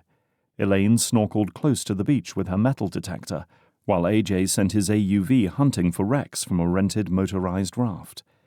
A smattering of islands surrounding Port Albert without lighthouses made the bay prime wreck area. AJ would find something. Kristiana and AJ stood at the boat shack, browsing their options. Joey's finger traced a path along a map of the seaway. "Let's grab some fish and chips for a picnic and go explore the islands." Joey filled out the paperwork to rent a motorized raft with an onboard GPS, while Kristiana grabbed lunch at the fish and chip shop, as well as an armful of water bottles. When she returned, Joey loaded the bags onto the boat for her. Abilio called. "They finished and asked to join us. I sent him our location and they'll be here in 15 minutes. Kristiana schooled her expression. She loved them a lot, but she'd been excited about exploring the area with Joey by themselves. A friend's date. "Only brought us lunch." "They already ate, but they're bringing their exploration packs with them." Abilio and May prepared for every situation: food, water, shoes, sunscreen, bug spray. Name a category, and they had something for you. Despite her disappointment that she and Joey wouldn't have time alone, May and Abilio made fun company to have along. The conversation flowed as they teased each other. In a group, they packed on the heavy petting, but today they acted more like best friends. It was refreshing to see that side of them. "Abe, what age did you learn how to swim?" Joey asked as he directed the boat to Sunday Island. Abilio clenched his teeth, his hands swiping over his face. "Not until I was 19. May gasped. "Really, Amada? 19? You never told me that." Kristiana laughed at May's surprise. Abilio shrugged. "My father raised me to do manly stuff. We were too busy restoring cars and woodworking in order to pay bills. I spent what little free time I had playing football with the other boys in the village. We were going to be world famous, you understand." "We had swim offered as an exercise option in school," Kristiana said. "Most of the girls didn't want to get their hair wet during the day, so they chose something else. I had the pool to myself a lot." Joey laughed. "Ha ha, you and the nerds again." Kristiana feigned offense. "Tell me why I do this for a living when I graduated with a degree in interior design?" May flipped her dark hair over her shoulder in annoyance. "I wouldn't have guessed that one, May." Kristiana's phone rang, scaring her. The group silenced. "Ajin, are you okay?" "Everything is fine, but I'm sending you my location. Come here ASAP. I found something big." Her phone pinged with the coordinates. "It's me, Joey, Abilio, and May." Hopefully he understood what she was saying. Yes, whatever. Get here, please." AJ hadn't heard a word she said, but if he was mad about it later, he had to own that. "Sorry to ruin our tour of the rest of the islands, but AJ is asking for us to come help him." Kristiana read the numbers to Joey as he punched them into the navigation system. "He's in the water? What, did he get bitten by a shark or something?" Joey mumbled as he fired the boat's engine to full speed. As he steered, she unwrapped their fish and chips and pulled out their lunch piece by piece. Her stomach ached with hunger, but the food tasted bland as she replayed AJ's words and tone. Abilio and May didn't act surprised that AJ required them on their day off. It took them about 20 minutes at full speed to get to his location. When they skidded up beside him near a different island, AJ held up a mask. "Suit up, KK. We are going to investigate. Abilio, hold my boat steady, and May, watch for the white bulbs, okay? Joey, can you help fish them out?" Kristiana yanked off her shirt and shorts to her bikini beneath. His spare mask and tank didn't fit as well as hers. His small torch put out little light compared to her usual. That was the extent of his extra gear, so she depended on his signals as they descended. The water was colder than she preferred to be in without a wetsuit, but there wasn't time to grab her gear, if AJ was to be believed. He handed her several collection bags with inflatable buoys attached, a life vest for treasure. I think I may have stumbled across an unlisted wreck. Let's go see what we can recover. They fell in together. Kristiana's lack of gear set her on edge. It had been a long time since she dove without her emergency kit and tools. After 10 minutes, the cool water numbed her skin to the temperature. She missed her wetsuit. But, as usual, the thrill of what awaited them drove her on. Colourful sea life surrounded them as they reached the bottom and paddled to the remains. AJ showed her his AUV readings of objects covered in sand. She forced herself to take steady breaths and used her torch to poke around. As she brushed away the sand with a duster from AJ's tool belt, pottery, coins, wood carvings, a basket, netting, and oil lamps came out of the earth. After AJ uncovered a musket, he swam over and photographed her findings with his underwater camera. Kristiana picked up a carving with a bunch of odd markings and a pottery vase with scenery painted on it and stowed it in her collections bag. Everything else they left in place. They needed to analyze what they found before they disturbed the scene. If objects spoke, the story this ship would tell. Only its skeleton remained covered in algae. The wood seemed in decent condition. AJ's equipment showed a fair amount of tree nails lodged in the planks, an indication of the original time period. What was her name? At the surface, they climbed into the boats and dried off, thanks to May and Abilio's exploration packs containing those super-absorbent small square towels. AJ wasted no time in scanning the items Kristiana recovered into a database. They waited for a second. When he looked up, his mouth hung open. Maori. Possibly from the 1800s, around when Europeans first discovered New Zealand. I bet the Maori are going to want their history back. But Australia might fight for the history in their waters. Kristiana winced. Buckle up. This could get ugly. Chapter 9. After AJ and Kristiana surfaced, AJ left to make calls and allowed their group to return to their tour of the bay. They spent the rest of the afternoon hiking through the wooded islands. Abilio and May didn't touch the topic, but what exactly was AJ doing out searching the sea floor with his equipment? No one seemed that surprised that he found a shipwreck on his day off. The logistics made sense. Kristiana loved treasure hunting, and AJ would be a fool not to, with the AUV able to locate them so easily. The ocean exploration might pay for itself if they located the right kinds of wrecks. While he explored Sunday Island with Kristiana, May, and Abilio, Joey's phone rang. The U.S. Embassy. He walked out of earshot. Joey, this is Jeanette. I have a detective on hold who would like to ask you a few questions regarding their investigation. I wanted you to know it is safe to provide them with answers as they are legitimate law enforcement. They are working with our embassy on the ongoing investigations. Are you okay with me connecting you with Detective Landers? What choice did he have? Yes, that's fine. Mr. Ferra, this is Detective Landers. How are you this morning? A deep, Portuguese accented voice asked. Joey blinked. It was almost evening in Australia, but it was early in Portugal. Good, good. Jeanette said you have questions for me about my passport getting stolen. That's right. We caught a lucky break and accessed the deceased's phone records. According to video evidence, the man had a backpack stolen from him in Morocco, but your passport, as well as a few other high-value items, weren't discovered until law enforcement searched his clothing. We found a text ordering the man to retrieve the American's belongings from Madeira diving school. The number is listed on the deceased's phone under the English name Sniper. Have you heard this name before? Joey dropped onto a fallen log. Someone nicknamed Sniper was after him. Sounded like he was lucky to have gotten away with his stuff being stolen instead of a bullet in the head. No, sir. But I'm thinking with a name like that, I need to know what I'm up against.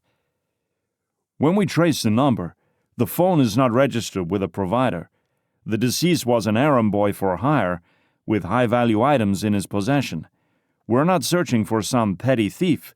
It's someone who has considerable information and resources to order these jobs. Not to offend you, but your items were the least valuable in the lineup. It seemed random until we saw the text. His fingers traced his goatee. Detective, is it possible the theft was to send me or my family a message? My family is well connected in the United States. We're exploring every avenue, Mr. Ferra. Tell me more, Landers said. By the end of the call, Joey had given Landers a brief summary of the violence their family faced in the U.S. and the current challenges the Carter family experienced. But something in the recesses of his mind refused to believe the two were connected. It didn't mesh. The scenery on the beautiful Sunday Island didn't distract him from Landers' call. No one else noticed since Kristiana focused on her phone, and May and Abilio happily kept to each other. That evening, AJ announced he'd gotten approval from the Australian and New Zealand Historical Associations to extract any findings. AJ contacted the New Zealand agency first, so Australia had no room to keep the shipwreck a secret, or deny the Kiwis their history, if it came to that. With a discovery like this, no one objected to joining the project, despite it being their day off. The next morning, representatives Rowan and Barry from the historical organizations met them on the boat. The whole team brought their kit along. Shame they wore their wetsuits, though. Kristiana made her bikini look fantastic yesterday.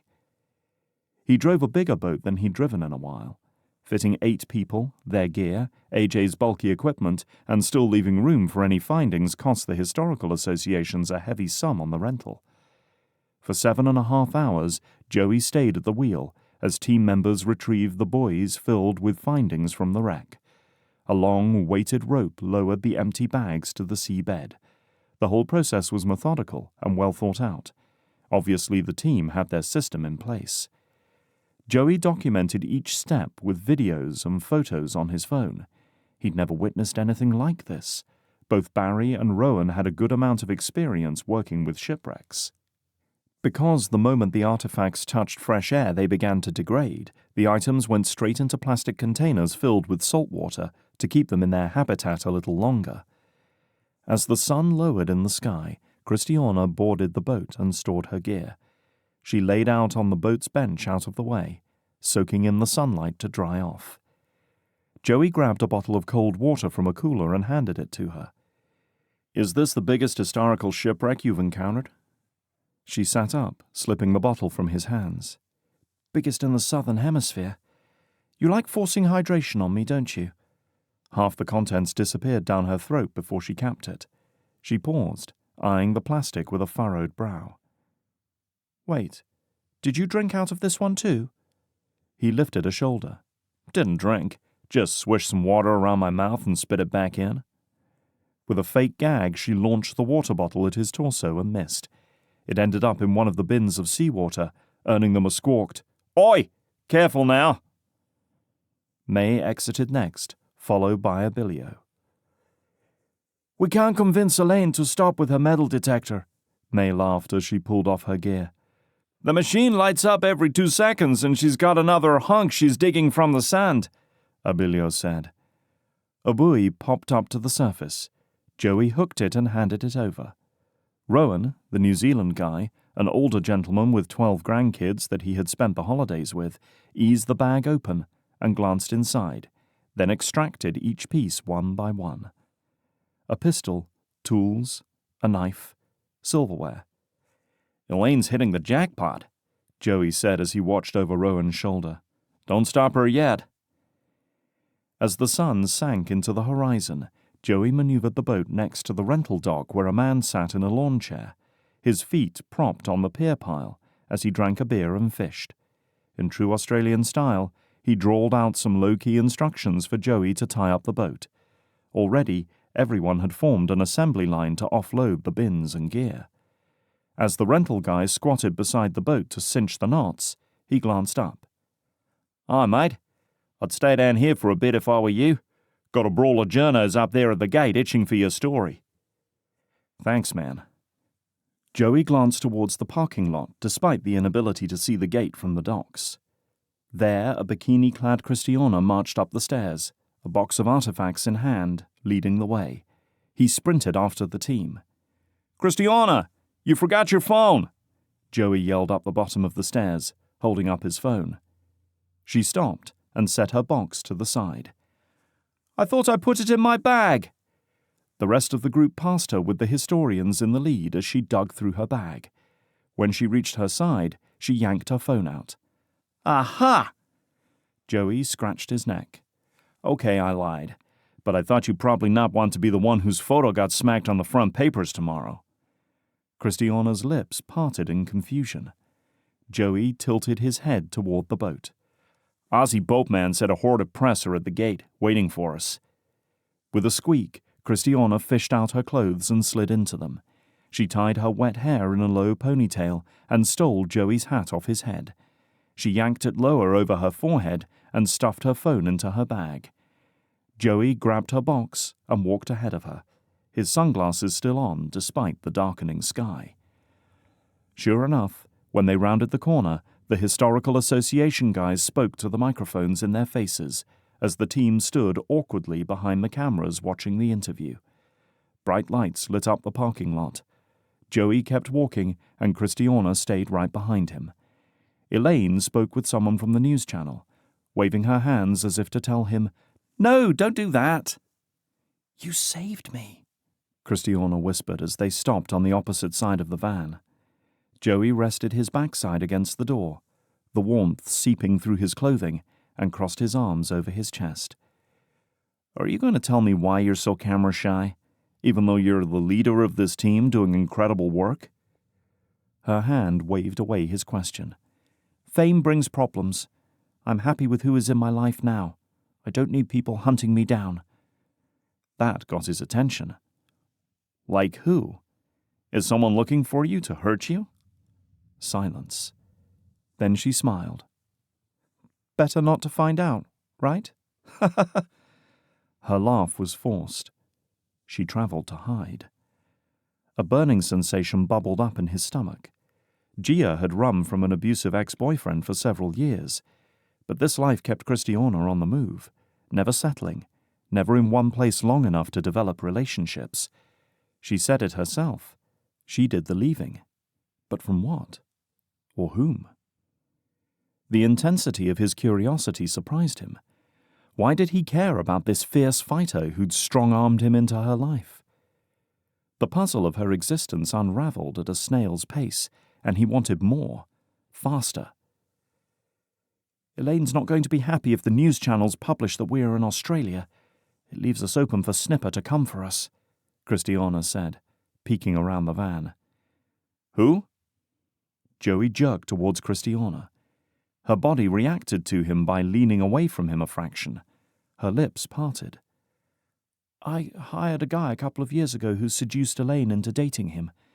He messed around instead of doing his job. The final straw was when we were on a remote island doing a really dangerous dive, and a piece of metal fell from in front of him and pinned me to the sea floor, centimeters from impaling me. I fired him, and he's been out for revenge ever since." "And his name is what again?" "Well, his real name is Scott Philman, but we called him Snipper, because his tool of choice when up against a hard situation was his wire cutters." The team approached the van, ending their time alone. What were the chances Sniper was Snipper? A disgruntled former employee wasn't cause for sending the detective on a goose chase. Landers dealt with these kinds of things every day. He would decide what qualified as a bad lead. Joey typed out the email to Landers with the details he'd heard and sent it. In the back seat, he rested his head against the window and stared at the sky. On a whim, he joined the team, almost getting him killed. Spontaneity and spur-of-the-moment decisions weren't his normal style, but the chance to be with these divers offered him a life raft amidst his grief.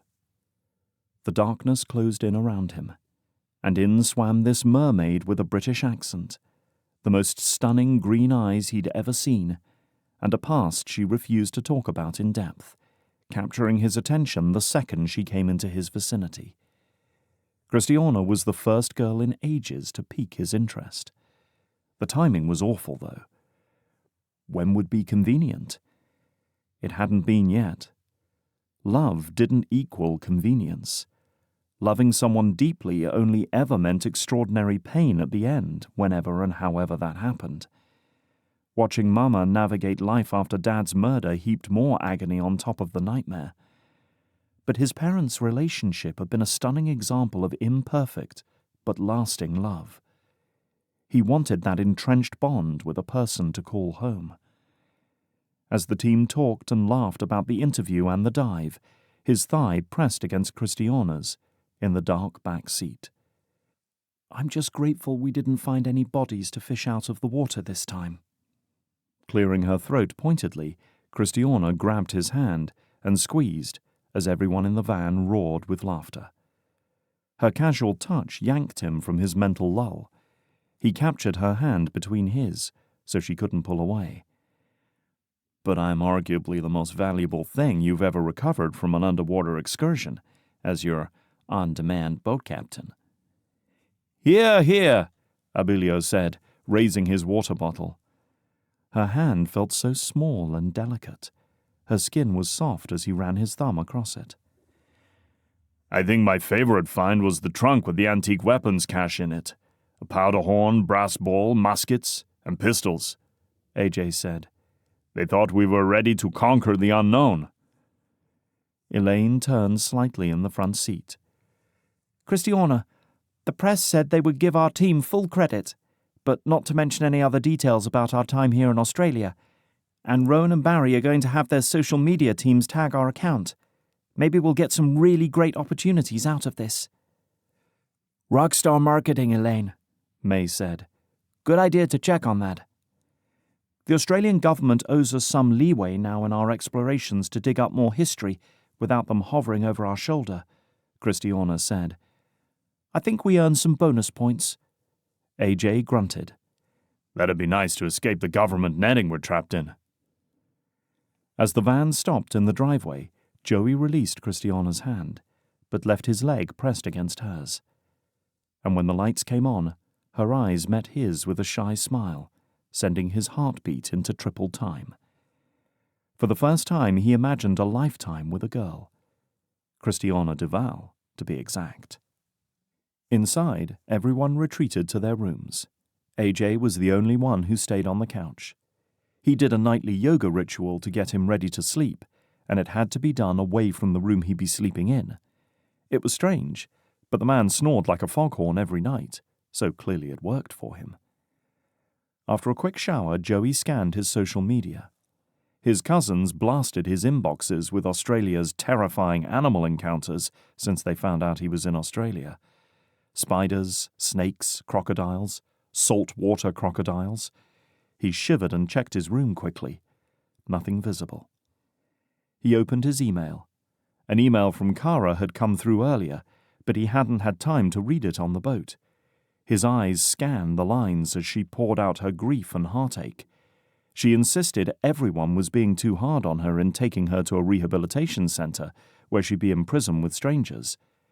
But Burley and Sophia were paying for the best facility they could find, an intimate but secure retreat that monitored her medically as she detoxed from the drugs, offered her a spa and physical exercise, as well as gave Kara an amazing lineup of counselors to talk with every day. Sure, it was still a rehab center, but it almost sounded like a place she'd choose for vacation, with gourmet meals and soft, comfortable beds that had an entire pillow menu beside their room service guide. He hit reply, and his mind blanked. What was the best thing to say that didn't sound like empty reassurances? He needed the perfect words to convince her to do whatever she could to get well. She'd said that to him as they'd hugged goodbye in front of airport security. Now, facing her own problems, she had no will left to try. The blank draft taunted him as he closed his eyes. What would he want someone to say to him? A thump woke him from his sleep. His phone had fallen to the ground from his hand when he rolled over. He'd only been asleep for about 40 minutes. An eerie sensation swept over him as he swung his legs out of bed to get some water from the kitchen. His fingertips patted the carpet with extreme caution. Once in his hand, he turned the flashlight on to find the doorknob. No way he was going to tell his cousins their videos had gotten to him, especially Breno, Silva, and Z, who would send him more horrifying creatures tomorrow to have a laugh. But nor was he willing to be surprised by an extra-large mutant bug in the hallway under his bare feet. His door squeaked open in the silent house. He found his cup tucked beside the microwave on the counter. Filtered water came from an always mostly empty pitcher in the refrigerator that required refilling. As he downed the last swig, a floorboard creaked. He skirted the kitchen island to where he had a better view of the hall opening. A spark of hope that it was Kristiana flamed inside him. Except it wasn't. A short frame with golden hair padded by on silent feet. His mind raced, trying to make sense of what he saw. "Were you just in my room?" The words burst from his mouth before he could stop them. Elaine froze.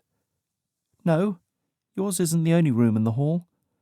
Their voices sounded loud in the sleeping house. What he witnessed dawned on him. Well, that was unexpected. Man, was he glad it wasn't Kristiana now.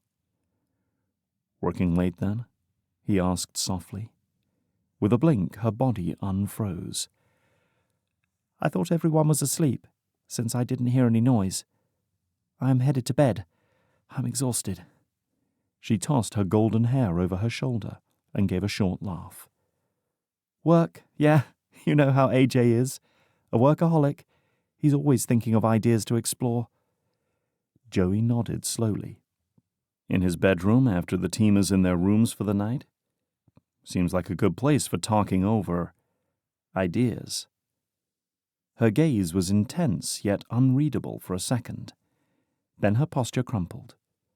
She glanced around, leaning in and whispering, "Joe, please don't tell anyone, especially not Kristiana. She'll kick me off the team."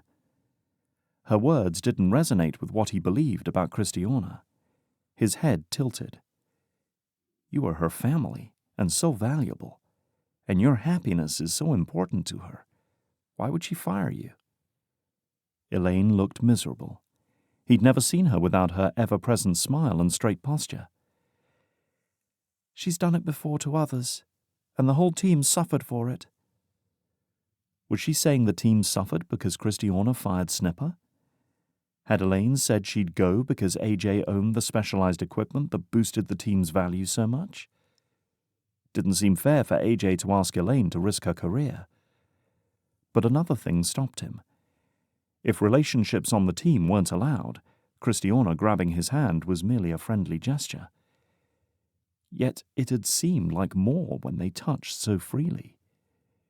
The idea of keeping Elaine's secret from Kristiana grated on him. It wasn't his confession, though. Kristiana was his friend, and Elaine was his acquaintance. He had no obligation to tell friends what others were doing. Lowering his gaze to her bare feet, he nodded. "I'll stay quiet. But understand, please, that I'm not going to lie for both of you if she asks me." Obvious relief washed over Elaine as her smile returned. She touched his arm and stood on her tiptoes to peck his cheek. A floral aroma mixed with an abrasive chemical smell stinging his nose. "Thank you so much. We're going to tell her when the time is right. I promise." And when was that going to be? They'd have to be in such a secure position that she couldn't possibly afford to send Elaine packing. By the sound of it, whatever damning information they had on Kristiana was going to have to be huge. Chapter 10. In her room, Kristiana stared at the command bar, waiting for her to type her wish. The access to information from hacking gave her control when she felt helpless. In the past, it taunted her with the answers that were out there. Now, this inanimate space seemed to be an invitation. She hadn't had a good answer to Joey's question. Why was she hiding? She was scared to learn out the truth. If she started to be visible to the world, someone could track her and force her to face her trauma-stained past. A small part of her wanted to address it, but most of her had no desire to set foot near that emotional quicksand. Why had her parents sent her away? Why not get on the ship with her, instead of Huda and Taz? Why hadn't they come for her when Huda tried to contact them about her going into the foster system? The questions ran an endless loop. The best way she'd figured out how to cope was to believe that she had no desire to know the answers, nor did she care. Picking at the wounds of the past, some scars, some still scabs, would always bring up raw feelings. Why spend energy on people who thought nothing of her? Hating their cowardice of sending her away instead of raising her gave her a reason not to ask questions. But it didn't satisfy her anymore. Her computer gave her the ability to track them if they were still alive.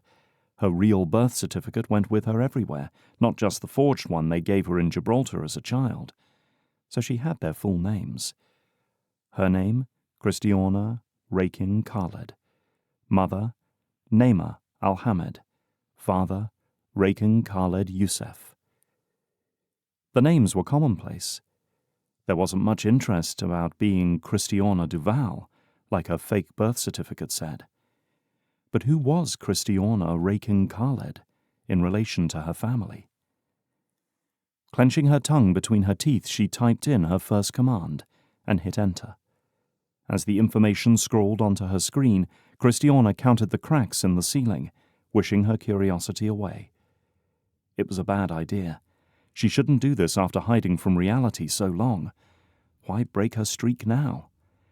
But then again, why not? As an adult, she could find out about her former life and still hold on to who she'd become. The two didn't need to change. Except, in the recesses of her mind, she knew without question that it would alter her. Addressing her past couldn't be innocuous when the well of her feelings plunged so deep, and the vivid nightmares waged warfare on her subconscious. Perhaps once she confronted her pain, her mind would give her peace. After all, a wound that festered rarely healed if it was ignored.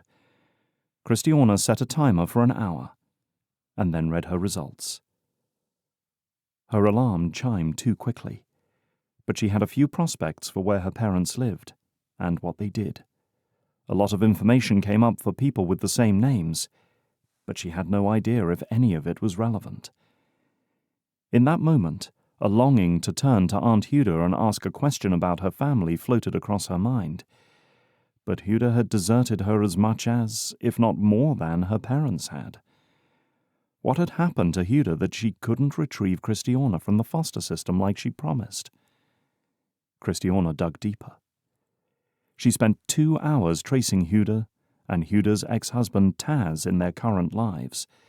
From what she remembered, it was Huda who was her actual relation, her mum's younger sister. Huda Duvall had 3 children and a nice-looking husband who owned a plumbing business in Gibraltar. Uncle Taz played poker on the outer fringe of the professional level and traveled extensively to feed that habit. If he was smart, he would stay out of the cities he owed a debt in. A picture of Huda and her kids smiling at the beach made Kristiana's eyes and nose tingle. They looked like her, in their own ways. Grey-streaked Huda's black hair and a few wrinkles lined her face. But she appeared happy with a family of her own. Pictures lied as bad as Huda had. Huda promised to fight for her, to bring her home, but didn't. As the years passed, so did Kristiana's trust in adults. Her aunt and uncle had long been dead to her, or so she thought. What was it about her that made both sets of her guardians give her up so easily? As the feelings swept in, she let the pain take her. Unloved, unwanted, inconvenient, invisible. Too much. A burden on everyone around her. The actions and careless words of the adults in her life confirmed it too many times. These days, keeping people at a distance ensured no one validated that again. Following Huda's trail led her right to the virtual path of her mother and father, and a physical address. The Maps app listed the location as an apartment in Homs, Syria, with a scenic view of Katana Lake. Her father, Rakin, worked at a motorcycle repair shop, and her mother, Naima, received a small paycheck from a beauty salon. They had no other dependents listed. There were images she could click on, but she closed her computer. A deep breath forced air into her lungs. The pain still ricocheted through her. Her hands tingled as she put on a pair of shorts and crept into the kitchen for a bottle of water. Getting worked up this late at night would keep her awake for a while. A light came from under one of the doorways in the hall. Was that Joey or AJ's room? She stood at the door, debating. Some company would be a nice distraction, but not if AJ were grumpy. Joey would probably sit with her, but he might ask questions. Stuffing the loneliness deep inside, she crawled into bed and prayed for sleep instead of nightmares. The next morning, Kristiana borrowed Elaine's metal detector and walked the 2 blocks to the beach. As she slipped her sandals off, a pair of arms wrapped around her waist. Shrieking, she dropped everything and swung to square off with her assaulter. His face registered in her mind. "Joseph something Ferra, you are a rat!" Joey hunched over with his hands holding his middle, laughing. "I don't know your middle name." She massaged her neck, attempting to slow her adrenaline rush. "Where did you come from? I didn't see you." "Obviously." He swiped the tears of laughter from his cheeks and motioned to the small hill. "I was stretching after my run." His eyes scanned her equipment. "What are you about to do? Metal detecting?" She grinned. "Treasure hunting is a hobby of mine. My favorite pastime, in fact." Revealing that piece of her to him came easily, but wasn't something she talked about with people. She hadn't even said it to May and Abilio, though they probably already knew. Joey's jaw dropped slightly. "I've always wanted to test drive one of these. You travel with this?" "No, this is Elaine's equipment. I'm borrowing it. Come, try it with me." He shouldered the carrying strap and swung the device back and forth, watching the screen and listening to the sound indicator. Lots of cans, broken fishing hooks, and umbrella anchors hid in the sand in the main area. So they moved into the water to search for rings and watches that swimmers had lost in the waves. They traded off between swinging the detector and picking up various metal objects with a strong magnet. "How's your family?" Kristiana used her magnet to dig as a wave washed over her hand, making the object disappear. When the water receded, the gold ring stuck to the magnet. She held it up with a grin. "Nice find." Joey pulled it off and rotated it in his fingers. "My sister is not healthy at the moment, but she agreed to get professional help.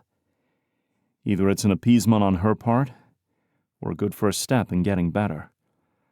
I don't know which because she's not being honest with anyone, especially me." "Why does family have to be so complicated?" Kristiana murmured. The silence lapsed between them. "Your question yesterday got me thinking. I searched online for my biological relatives last night." Her focus stayed on the sand under their feet. The rawness of her discovery hadn't worn off yet. Joey stopped walking. His hand snagged her arm. "Wow, that is a big step. Your uncle and aunt? Or your birth parents?" His tone was very cautious, but warm. She kept moving, but he didn't. Having an intense conversation with a man was way beyond her capabilities, but especially while standing still. As long as her body stayed in motion, Joey made her feel safe enough to confess, dangerous as that was. All the above. My former uncle has gambling debt in 4 different countries. My birth parents live in an apartment near a lake and work regular jobs. And my aunt has a husband and a family of her own in Gibraltar." Her voice wobbled, so she cleared her throat. His eyebrows scrunched together a fraction, a shadow crossing his face. Joey swung the detector to his right shoulder and grabbed her hand with his left, then began to walk slowly. Her thoughts calmed, the emotion waning. The awkwardness of her admission forced her mouth to keep talking. "So I guess I have 3 cousins I can add to the list of family I have yet to meet. On the internet, the oldest girl comes across like she is someone famous, but I can't find anything specific she is known for. Not that she isn't pretty. She is. But she projects a popularity that I do not understand." "Do you think you'll ever see your birth parents in person?" His grip tightened a fraction. The reassurance in his touch gave her a feeling of invincibility. Did she want to, though? Maybe if I had someone with me to make it—" Her hand motioned in the air. "Survivable?" Joey nodded. "The buddy system. Like what you do with your diving team." "Right. In case I require rescuing again." She said it to be funny and take the edge off, but the kindness and compassion in his gaze when she chanced to look at him stunned her. It was as if he heard the thoughts she hadn't put into words and wouldn't hesitate to save her in any way possible. Exposing the unstable parts of her to him grated against her pride, yet being understood brought a confusing comfort. His body moved closer to hers, his voice low and rumbly. "I have lingering head trauma, but from what I remember, you saved me that day." She shrugged. "Saving? Kidnapping? Same thing?" When he laughed, a shot of happiness coursed through her. "If this is the life I can expect from being kidnapped, maybe I need to make myself available for it more often. Hey, I don't know about you, but I'm starving. I'll buy breakfast." Up ahead, a pier with food and bathrooms jutted into the water, so they ate and walked back to the house. "That was a fun morning. When can we do it again?" Joey carried the heavy equipment with ease. He liked her hobby enough to do it with her again. "Our next free morning isn't for another week. If you're not careful, you'll end up enjoying it more than running." Joey smirked. "It's the company more than anything that makes it worth doing." And for the first time, Kristiana had to agree. She'd not cared a single bit about what they'd recovered. It had been the conversation and his attention that distracted her enough to forget the time.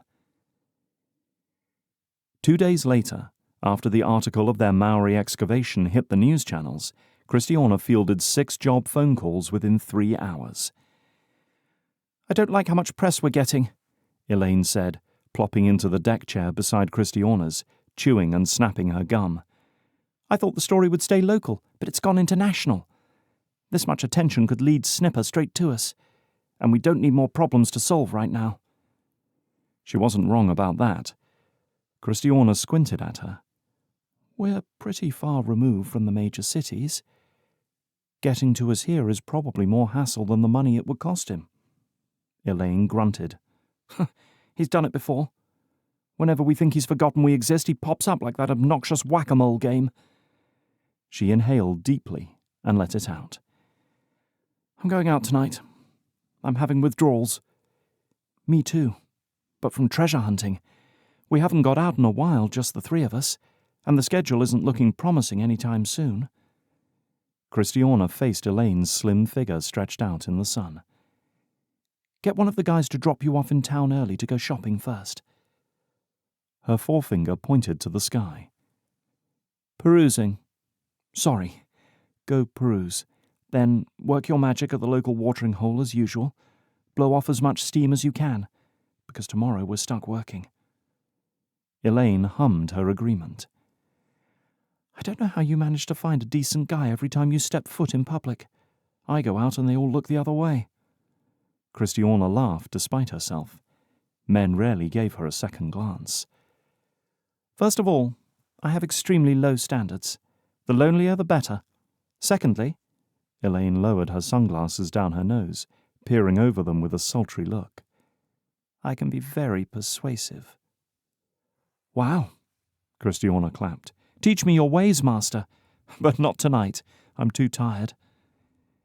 If she had the nerve to be honest, which she absolutely didn't, she wanted Elaine's tips on how to make Joey fall in love with her. Not that Elaine had successful long-term relationships, but she drew men to herself like she had a magic potion. Kristiana typed the question into her phone search bar.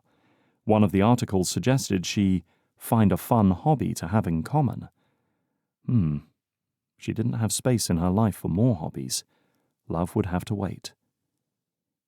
At lunch, the team assessed the list of extra jobs. They were scheduled to work on a construction job for the month of January, so anything extra they agreed to do would happen on their days off.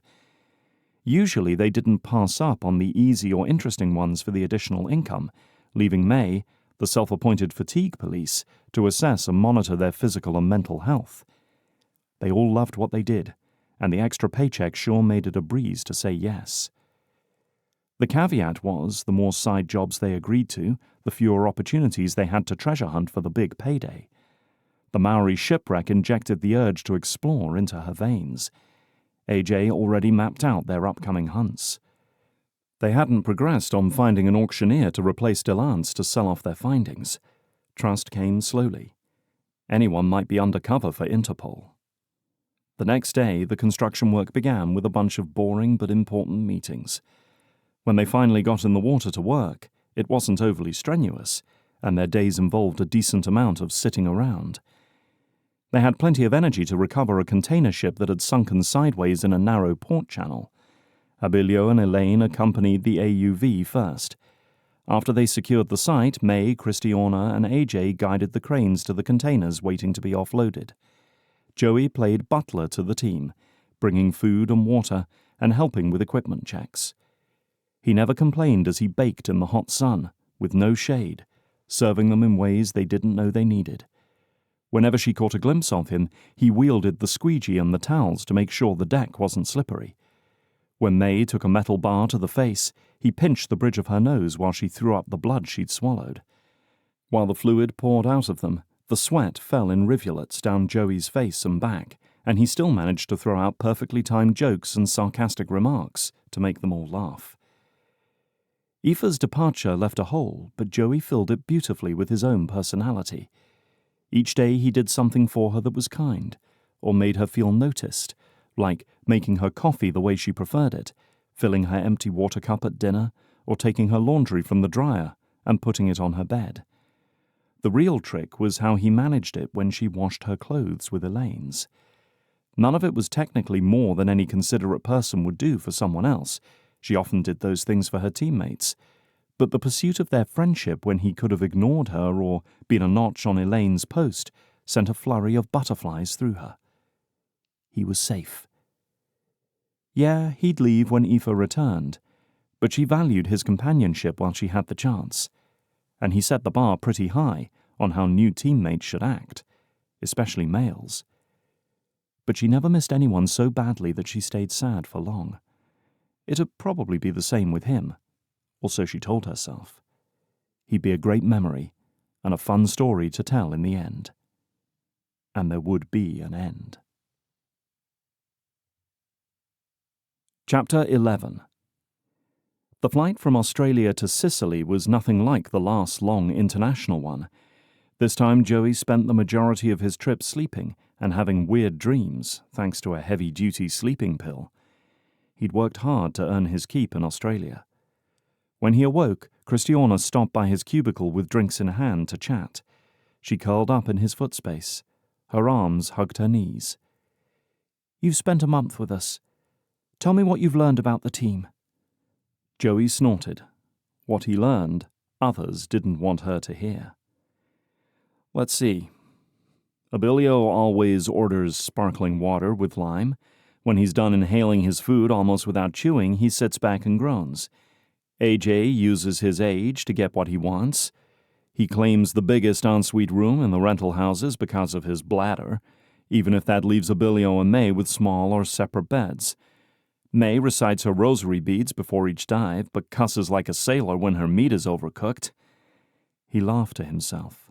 Or when her wetsuit zipper catches her dark hair, yet again. And every night she props her feet up onto the wall to increase circulation and decrease inflammation while she dry brushes her skin for the exact same reasons. Kristiana laughed. Elaine is harder to get a handle on because she stays quiet, and her smile is her mask. There isn't an obvious rhythm to whether she will be the warmest sunshine or an Arctic freeze.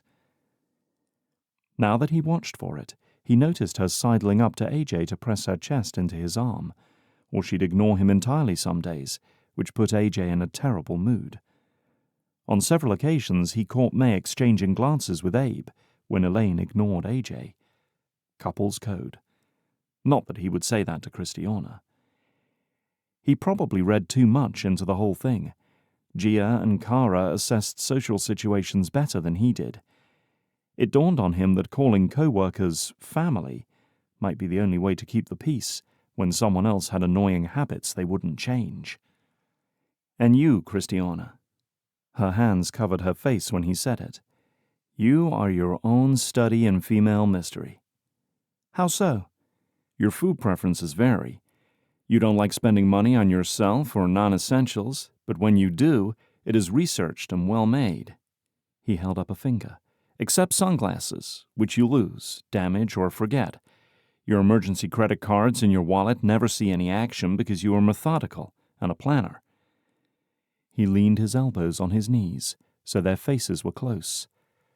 "On travel days, you love sporadic games of tic-tac-toe or hangman, and mooching off the snacks that I buy for you to steal." He reached over and snagged his bag of chips from her hands as she gasped. "I can't thank you enough for how you helped us with that last job," Kristiana said. "Having you on the team has been the best thing to happen to us this year." He didn't drive the boat for much of the project, but he had provided additional muscle or deckside assistance, which beat sitting alone at the house. He'd been vomited on, held the massage gun for cramping muscles, stopped the bleeding, took photos and videos, especially for Elaine's social media account, mopped and mopped and mopped the decks, tried to fix the clogged onboard toilet, handed out meals and snacks, and gave away his shirt so Kristiana wouldn't get sunburned after an oil-fuel mixture doused her usual cover-up. They had a few days to wander and explore when they weren't busy with side gigs. Fine with him. He wasn't here for the money, though his slice of the pie was generous, thanks to Kristiana's residual guilt from him getting shot at early on. The physical demands left him low on rest, but packed with stories. It was so surreal that mid-December he'd booked an impromptu flight to Europe for a couple of weeks, and here he was in February on an expenses-paid trip around the world. "Most days I forget about my architecture firm and my life in NOLA. New Orleans isn't a blip on anyone's radar out here," Joey said as Kristiana produced a piece of paper, a pencil, and drew a tic-tac-toe board. "That world is so far away, and somewhat insignificant." Australians spoke of places he'd never heard of and would probably never see. So many of the travelers he'd met moved from country to country, with this job or that school, using their unbelievable amounts of paid leave from work, and never thought anything of it. His employees deserved more vacation time. He stopped the game to scribble the idea in his journal. The team met so many incredible and interesting people, every day that he dreaded returning to his parents' house where Mama died, and Dad's memory was enshrined on the walls, reminding him of what he no longer had, what they would not experience with him. Traveling gave him the feeling that death would never catch up to him, and exploring gave him that energy of discovery Kristiana said was her addiction, attached to her hobby of treasure hunting. He met her there in that place she held so reverently, the place of searching, asking questions, learning, and seeing objects his eyes would have usually glossed over. Her playfulness and vulnerability flowed without restraint. When they were side by side, treasure hunting, it was a whole new side of her. She was stunning and had a great personality, but that vulnerable part she kept hidden, except when they were alone, was who he wanted more of. Her laugh, her wit, and her point of view compelled him to spend more time with her and ask more questions. Sometimes she acted bulletproof and in the next breath would tell a traumatic story like it was a normal human experience. The strong urge to wrap her in his arms until her pain disappeared surprised him. He couldn't fix her. She didn't need protection from the life she chose, yet she deserved to have it. She wasn't some damsel in distress, and that added to her appeal. Perhaps her independence gave him a break from the emotional turmoil that accompanied Kara, who did need saving, and protection that he could not provide. His email pinged. Kara needed him to call. That free moment happened after he set his bags down in his room in Sicily. "Where are you these days?" Kara asked when she answered the phone in her room. Her rehab center limited her ability to use her mobile phone, so she wouldn't relapse into bad habits. They had wall phones, community computers with strict usage controls, and very limited television access. Kara didn't have his phone number memorized and refused to do so, even when he included his number in every email. So he called her. I put my bags in my room and picked up the phone. "Ah, that's why it took you so long to call me. I figured you were having a blast living it up out in the real world while I suffer in this prison.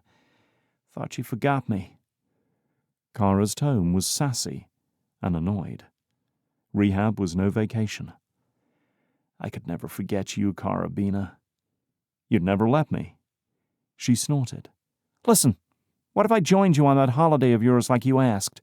It's looking pretty tempting after being stuck inside for a month. I get no coffee or chocolate, or online shopping or sewing." Before Mama died, Kara sewed a quilt with her that she didn't finish until after the funeral. "What about writing or reading? You love that. Are you able to do any creative pursuits? I heard there was a good-sized library there."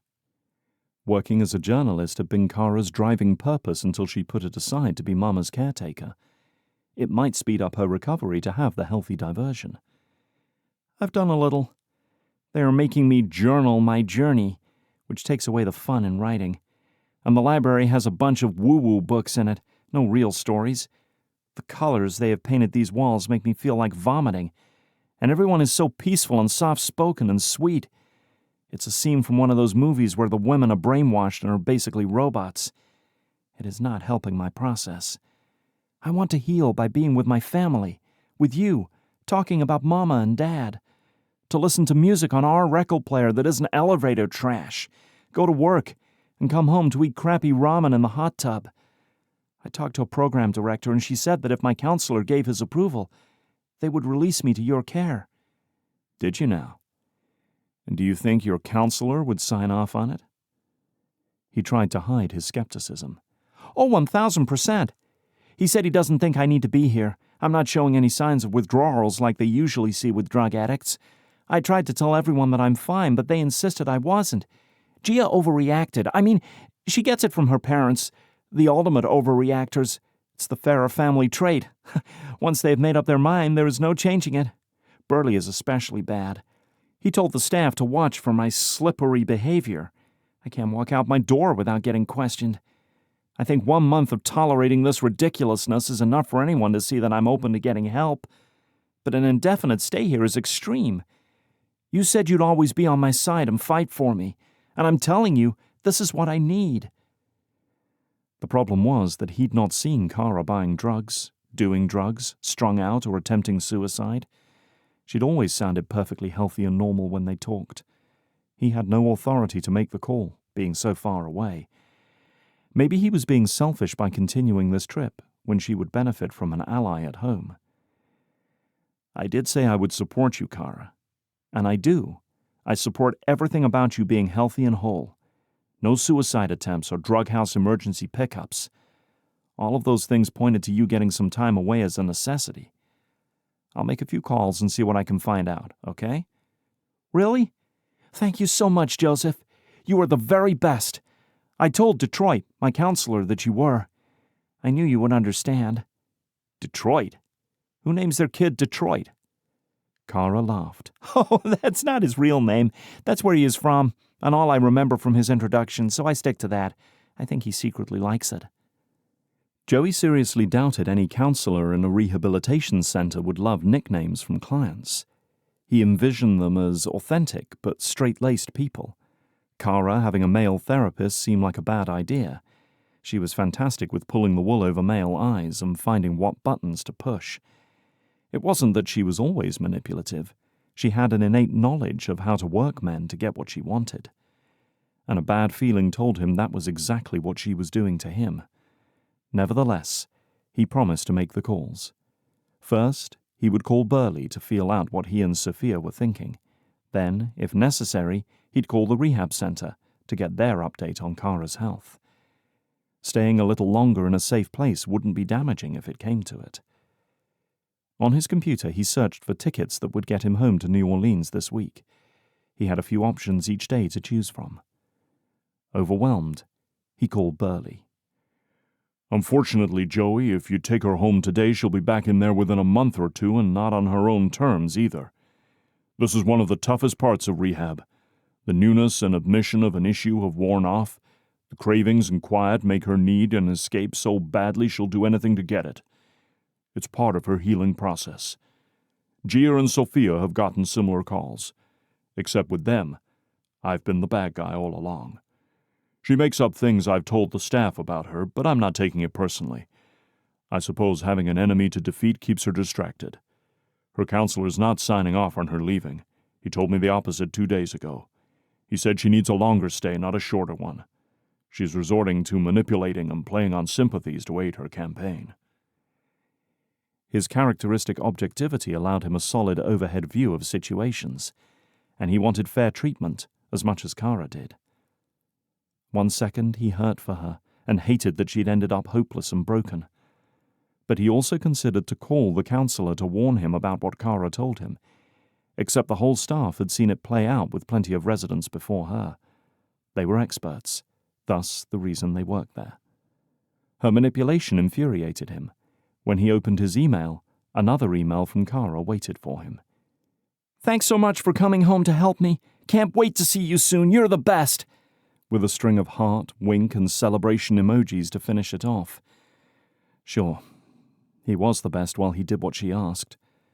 What would he be when he kept her accountable to a curfew and had a GPS tracker on her car so he didn't have to stay up worrying about her sneaking out to a drug house again? She was in the safest place possible. It pained him to admit it, because he'd expect her to come get him if he were there too. When she truly was ready to be released, it wouldn't be because she'd held someone in checkmate until they caved. Joey huffed out a breath and fell onto the bed. He wasn't tired anymore. For a moment he picked up his phone to text the team to see what everyone was doing. Then he tapped his text string with Kristiana. No, he shouldn't. They had the evening to themselves. Time to go see what Pozzalo's Sicily did for excitement. He bundled himself into his coat, hat, and gloves, and followed the signs to the town centre. They were within eyeshot of the marina where they'd be renting a boat to head out for the job they were going to do in a couple of days. Part of being with this team guaranteed that they stayed at a place near water for the convenience of it, if nothing else.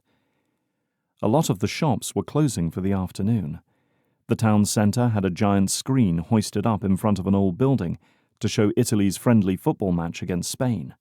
Sworn enemies forever. Small strands of light circled the fenced-in perimeter of the screening area. People stood inside the fence or dined on the cobblestone restaurant patios under space heaters. Kick-off started the game, and the crowd cheered and booed their way through the first half.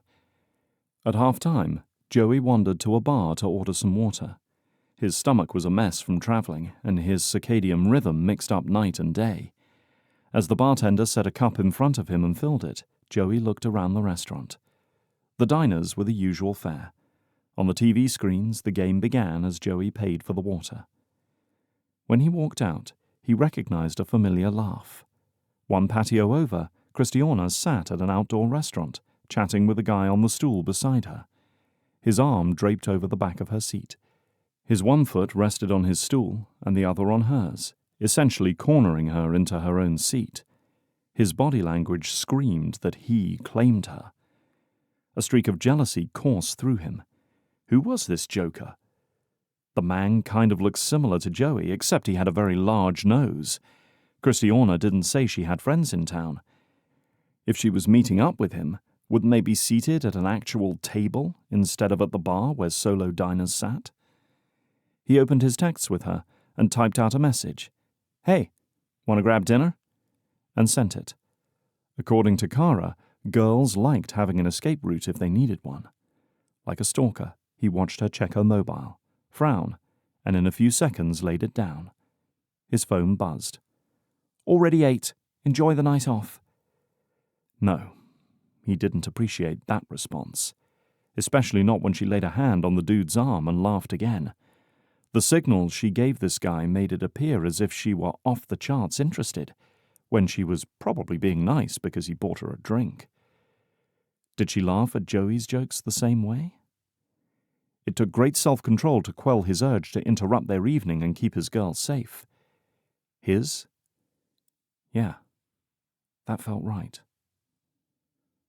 All that small fry would get was half a minute of her attention, pretend like they knew each other for an hour and go on their merry ways. That was what she gave strangers, if she offered anything at all. But how much of a stranger was he? His mood darkened. Kristiana eating dinner shouldn't ruin his evening. He shoved his phone into his pocket. The game no longer held his interest, yet he couldn't escape to his room, so he stood on the fringe to keep an eye on the guy in case he tried to kiss her, and Joey honestly hoped Small Fry would, so he had a reason to kick the guy in the teeth and show Kristiana how a real man should take care of her. Chapter 12. Whenever Kristiana visited Sicily, an emotional wall blocked her memories, preventing her from reliving the terror she experienced as they escaped to Gibraltar. Her little body had shaken so hard that pee streaked her legs as they shuffled through the streets to their hotel. Taz spanked her for soiling herself. In her mind, it was obvious she wasn't with her birth parents. Strangers looked at them and saw they were illegal, with fake papers. Of course, the adults thought they hid the truth, but she had been listening. Sicily had been their second stop. The boat captain kept saying he had business to do each time he docked. The adults whispered about what that meant. Was he getting the authorities to come arrest them? Or would he finish the journey like he promised? They had paid a lot of money and risked prison terms. The trip took 3 extra days, with the stops included. As an adult, she found something fun to do to distract her. One such diversion was Rom Sartori, her high-ranking contact in the Italian Coast Guard, who handed out her company's contact details whenever someone needed underwater work done. His companionship had her looking forward to their visits. He was handsome and kind, and insisted they belonged together. However, he wasn't her future, but that didn't keep her from taking him out to dinner as a thank you for all the business he'd brought her. They ate great food, swapped wild stories, kissed each other on the cheek at the end, and promised to do it again next time. The current project was a millionaire's yacht that hit an off-duty ferry, sinking the yacht and damaging the ferry.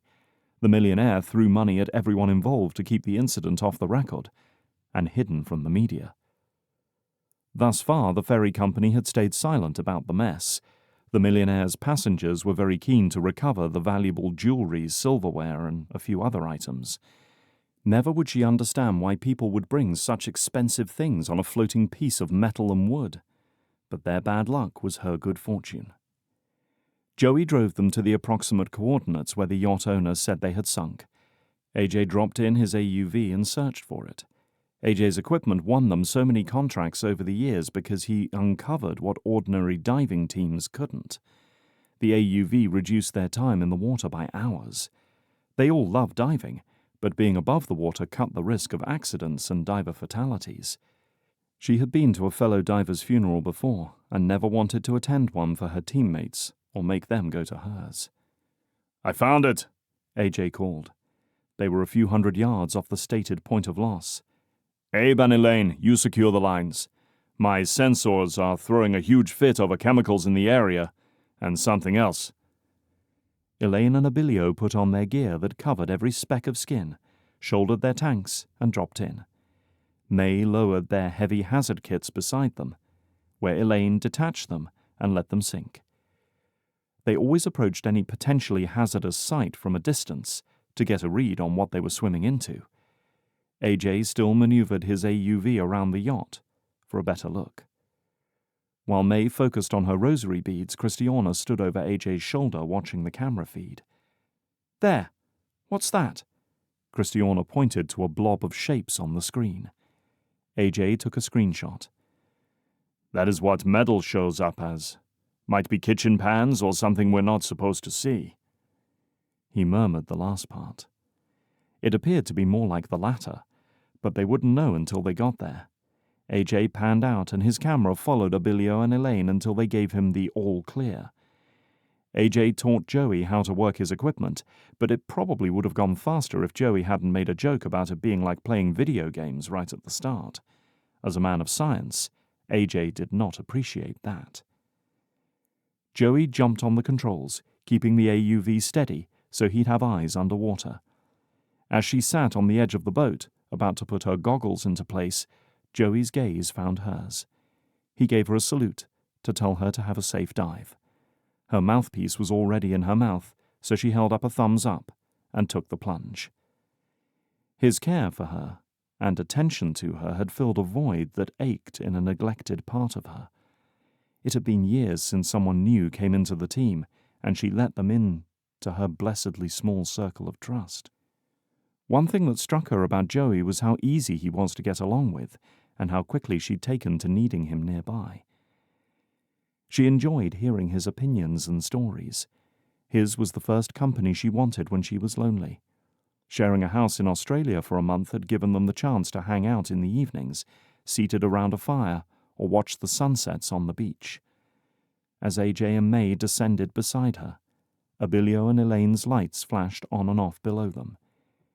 This yacht had plunged hull first into the seabed, leaving the back entrances easily accessible. A walk in the park. They unhooked their torches and collection bags and set to work recovering from the main rooms.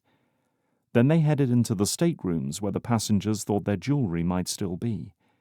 In the hallway, AJ signaled that he picked the biggest room, so she ducked into a side smaller one to look around and see what her powerful magnets would recover. As she finished stuffing jewelry into a recovery bag, a light flickered at her from the hall.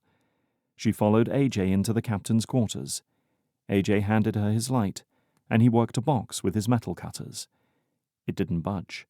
The sturdy box must have weighed a ton, because it took several inflatables to send it topside for them to crack open when they were done.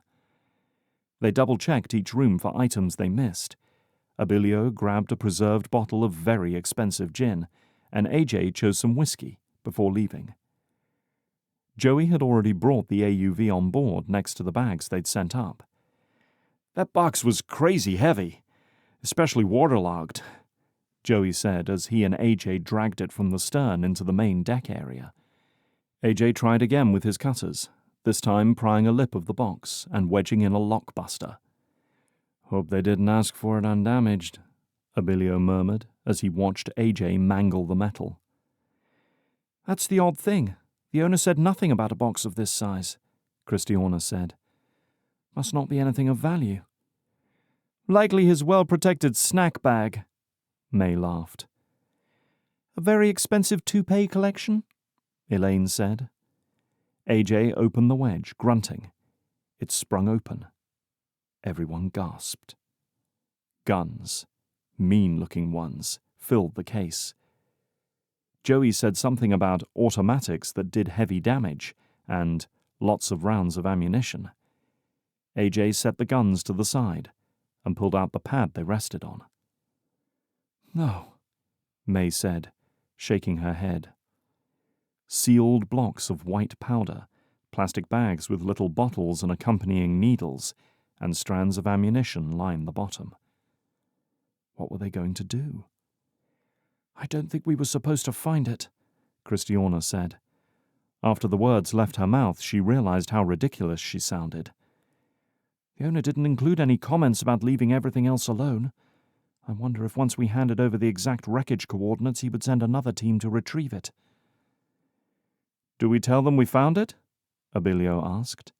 Joey picked up a gun, turning it over in his hands. "The serial number is scratched off this one. I'm betting the others are the same.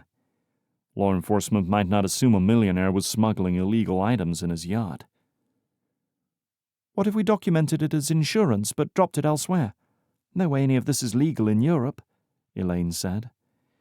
"How would we get rid of it? We can't leave it in the ocean for future divers to loot. And if we take it on land and are caught with it, we're in huge trouble with the authorities," AJ said. "I'm not risking that." The burning in Kristiana's stomach grew as they spoke. If they left it on the yacht, they would aid potential crimes. If they were caught with it, they would be arrested. "Should we call the Coast Guard and tell them we recovered it by accident while diving?" Abilio snorted. "Finding drugs on yachts is old news to the authorities." But if they ask if we discovered it in a wreck and whose boat it was, the guy asked for this to stay quiet, and now we know why. Plus, we only have a license to be diving for this yacht. Then the owner finds out we took something of his stuff that wasn't sanctioned, and he sues us for everything we are worth and wins, AJ said. His shooting holes in her ideas was really annoying her. Crossing her arms across her chest, she huffed. Okay then, what do you suggest? But there's no way I'm agreeing to letting this junk into the criminal's possession, so it hurts people. Joey stepped forward a fraction, his shoulder pushed against hers. His touch calmed her adrenaline enough to think. Elaine, why don't we check the contract with the owner and see if our contracts protect us in any way? And AJ, let's send the AUV to document whatever we can. May, can you and Abilio review the instruction log from the owner and then sort through the other findings and verify we have accounted for everything he asked us to retrieve? As Joey's hands swept across her shoulder blades, he angled his body so he spoke to her in private.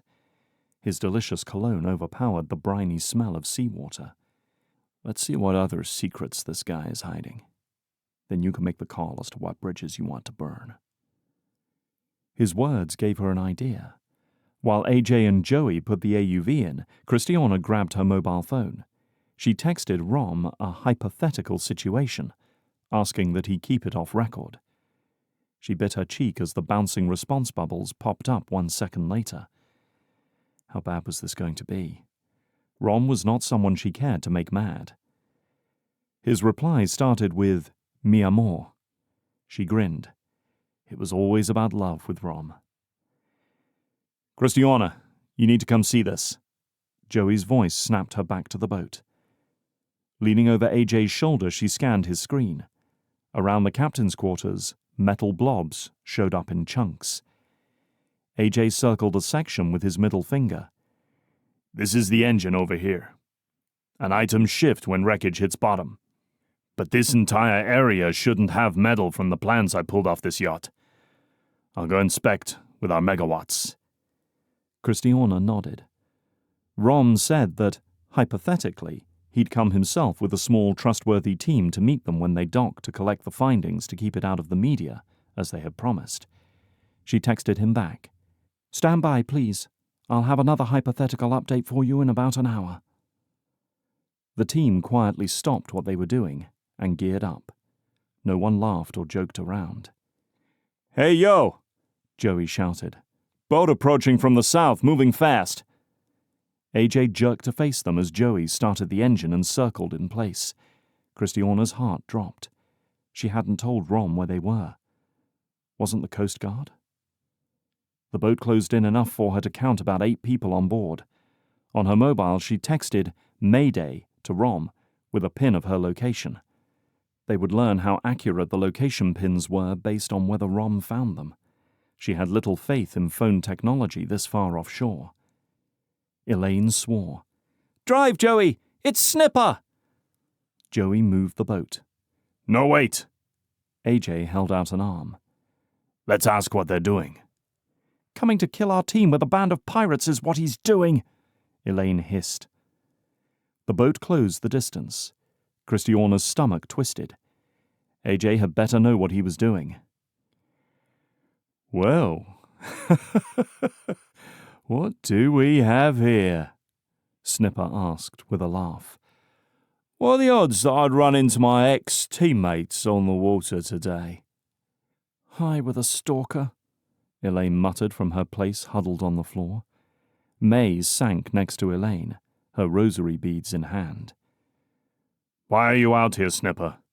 Did you follow us? AJ asked. I don't see how that is any of your business, old man, Snipper said. His crew chuckled, hovering behind him, but no one drew any weapons. AJ propped his hands on his hips. It is entirely our business if you're here to cause problems. If you are, take off. We are working. Snipper held up his hands with a smirk. Calm down, Relic. We're diving for a job too. Despite what you think, I have my own diving team to run with legitimate clients. He snorted. I see you still haven't gotten the balls to get your own team yet, edging. Still flying under Her Highness's flag?" Her client had contacted Snipper to extract, too. He didn't trust their team to recover everything. Kristiana fisted her hands, refusing to bite her nail and show Snipper she was worried. He knew them well after having travelled with them.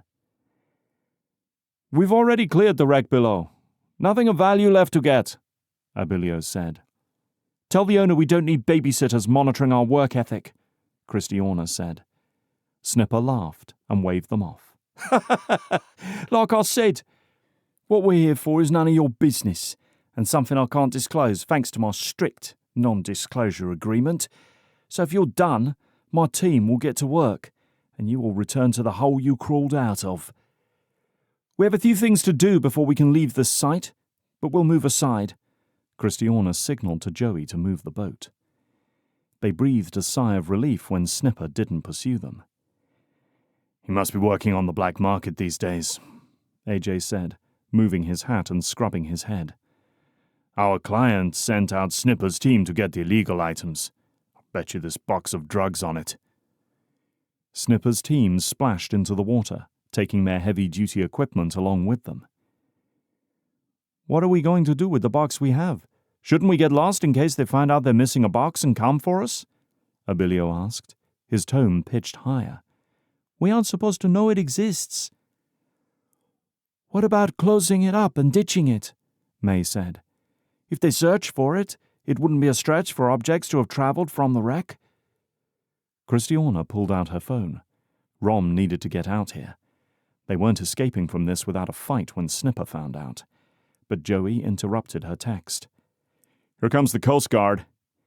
"Meet them," Kristiana said, her tone curt, but she didn't care. Joey manoeuvred towards them. Kristiana waved, hoping Rom was on board. They had no white flag to fly. A line of uniformed and well-armed men stood on both sides of the boat. "Chief Rom!" Kristiana called. Rom moved into view. "Kristiana! I got your message. What's going on?" A boat engine roared. Snipper's boat took off. "Get that boat! They're lifting guns and drugs!" Kristiana said. The Coast Guard didn't ask questions. They sped after the boat and returned after 15 minutes, towing it. Joey sidled their boat closer. They pulled together, and Rom stepped on. "I am Chief Romolo Sartori of the Sicilian Coast Guard," he said to the team. As the team greeted him, Joey let out a small grunt. Kristiana told Rom the whole story and showed him the box they'd hauled up. "The rest of his crew are still underwater," Kristiana said. "Christy, I am going to take this box onto my boat for my weapons and illegal substance specialist to analyze," Rom said. Kristiana nodded. Elaine mouthed, "Christy?" to her. Kristiana's cheeks heated. Nothing sneaked past this group. AJ helped him carry the box with the guns and the drugs to where his officers waited. The specialist knelt to examine the contents, then photographed it, like it was a crime scene. As the specialist worked, Rom approached her, his posture stiff. "Thank you for calling me.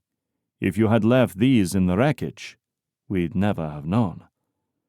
She nodded. "Rom, the owner of this yacht and I have a media gag order.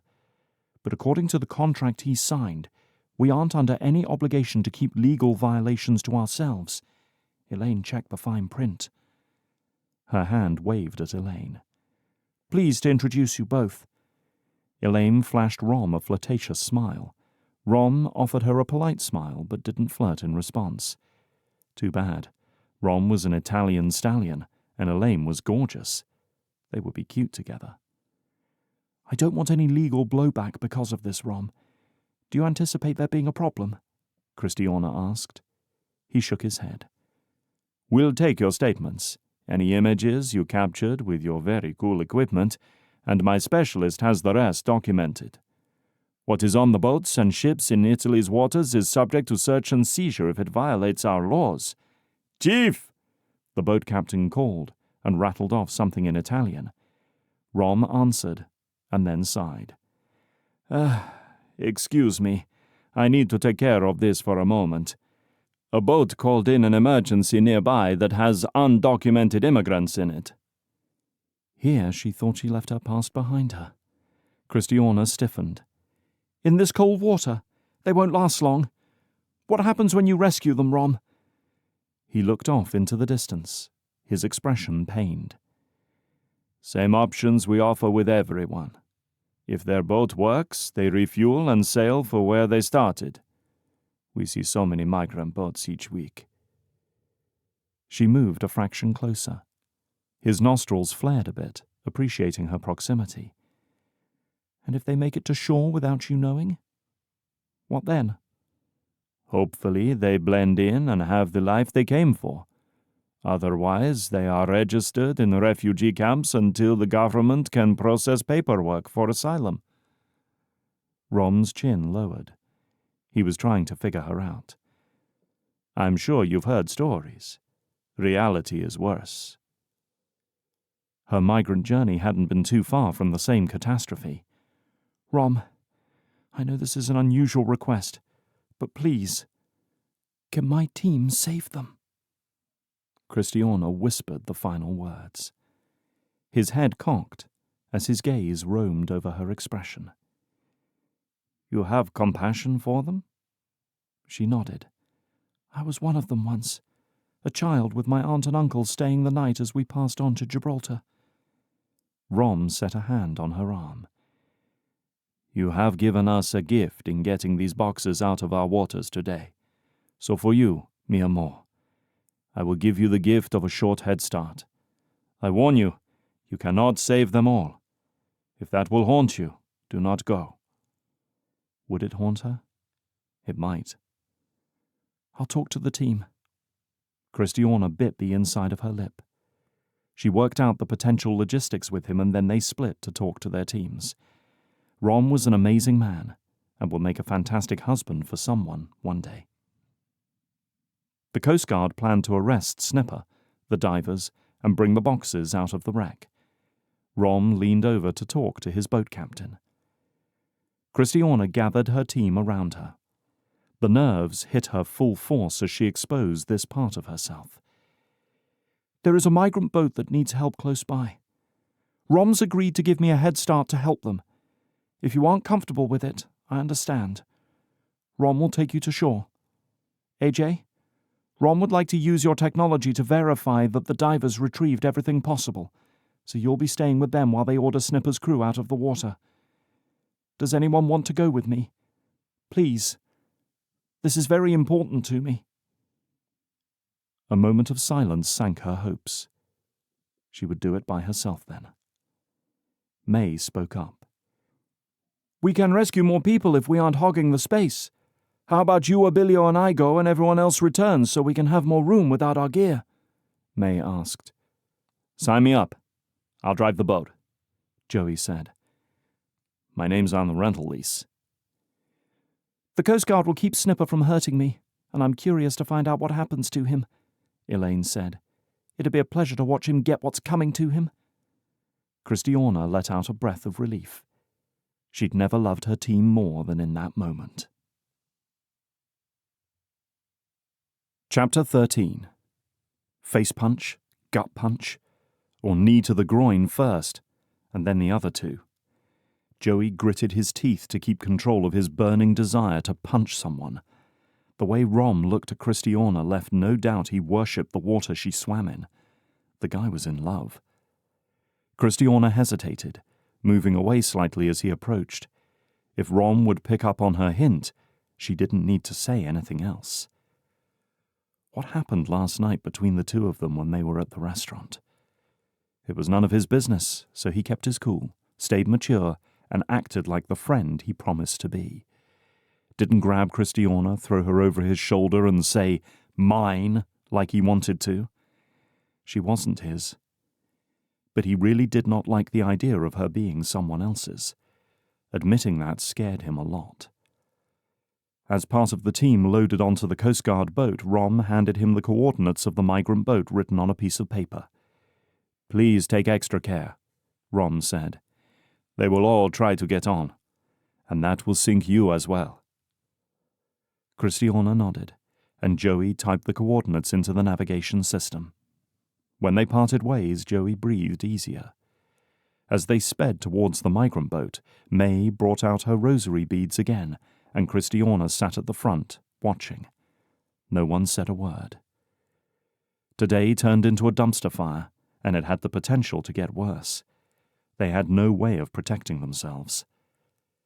Why Kristiana asked to go help the migrants remained a mystery to him. Perhaps she did it at Rom's prompting. He was the one that fielded the radio call, not them. Or was it Kristiana's beautifully compassionate heart that asked for the chance to save lives?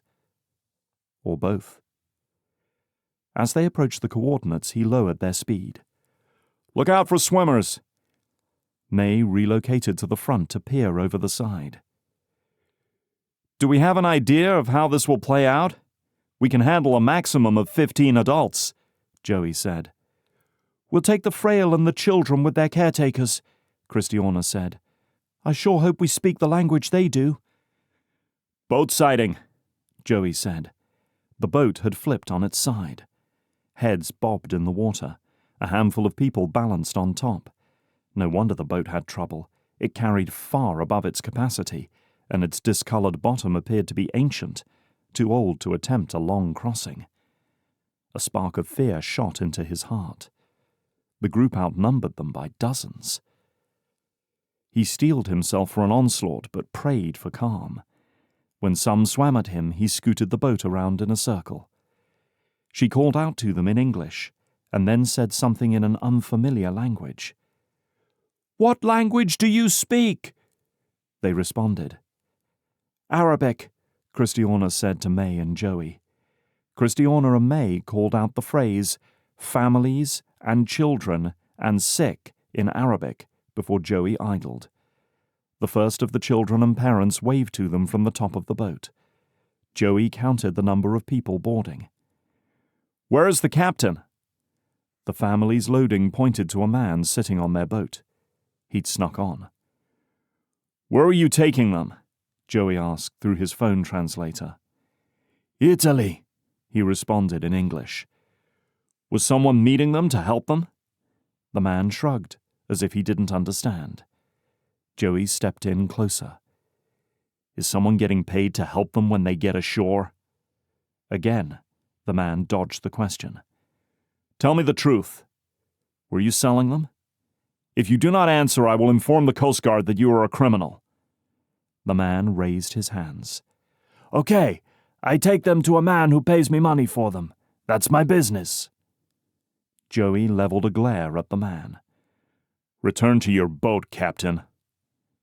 He motioned him off. The captain didn't budge. Joey gripped his hands into fists to steady the fury flowing through him. Get off my boat now. I'll not rescue a trafficker. The captain stared Joey in the eyes, stood up, and jumped into the water. Someone else replaced him. Kristiana, text Rom and tell him these people were potentially being trafficked, Joey said quietly. It wouldn't surprise him. Capsizing was merciful compared to being enslaved or trafficked. While Kristiana sent the text message, May inflated a life raft while Joey helped people prepare to board the raft. When that reached its maximum capacity, they did another one. Joey only started his engine when everyone held on to something floating.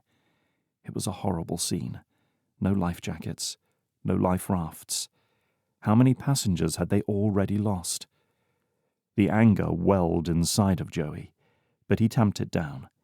He hadn't heard the boat captain's story, but it appeared he took these people's money and nearly killed them all without proper safety equipment on board. A horn sounded in the distance. Coast Guard's coming, Kristiana, Joey said. Time's up. She nodded. Let's get them to shore. The engine purred louder with the heavier passenger load as he bumped up the speed. The group crowded together, wet and chilled. Their emergency kits didn't have enough solar blankets for each person, so May wrapped the blankets around the entire group to form a cocoon. They had a 30-minute ride to land. Kristiana picked her way to him. Where can we drop them off that won't expose them to being caught by the authorities waiting at the docks?" His eyebrows raised. Her trust in Rom extended only so far. They chose a beach and headed for it. Kristiana joined the passengers on the floor while May distributed the snacks they had available. One little girl with her arms wrapped around her knees cried between shivers in the corner. A woman pulled the child close to her, but it didn't stop the tears. He guessed she wasn't older than 8. His heart hurt for her. That was an awful experience for a child to have.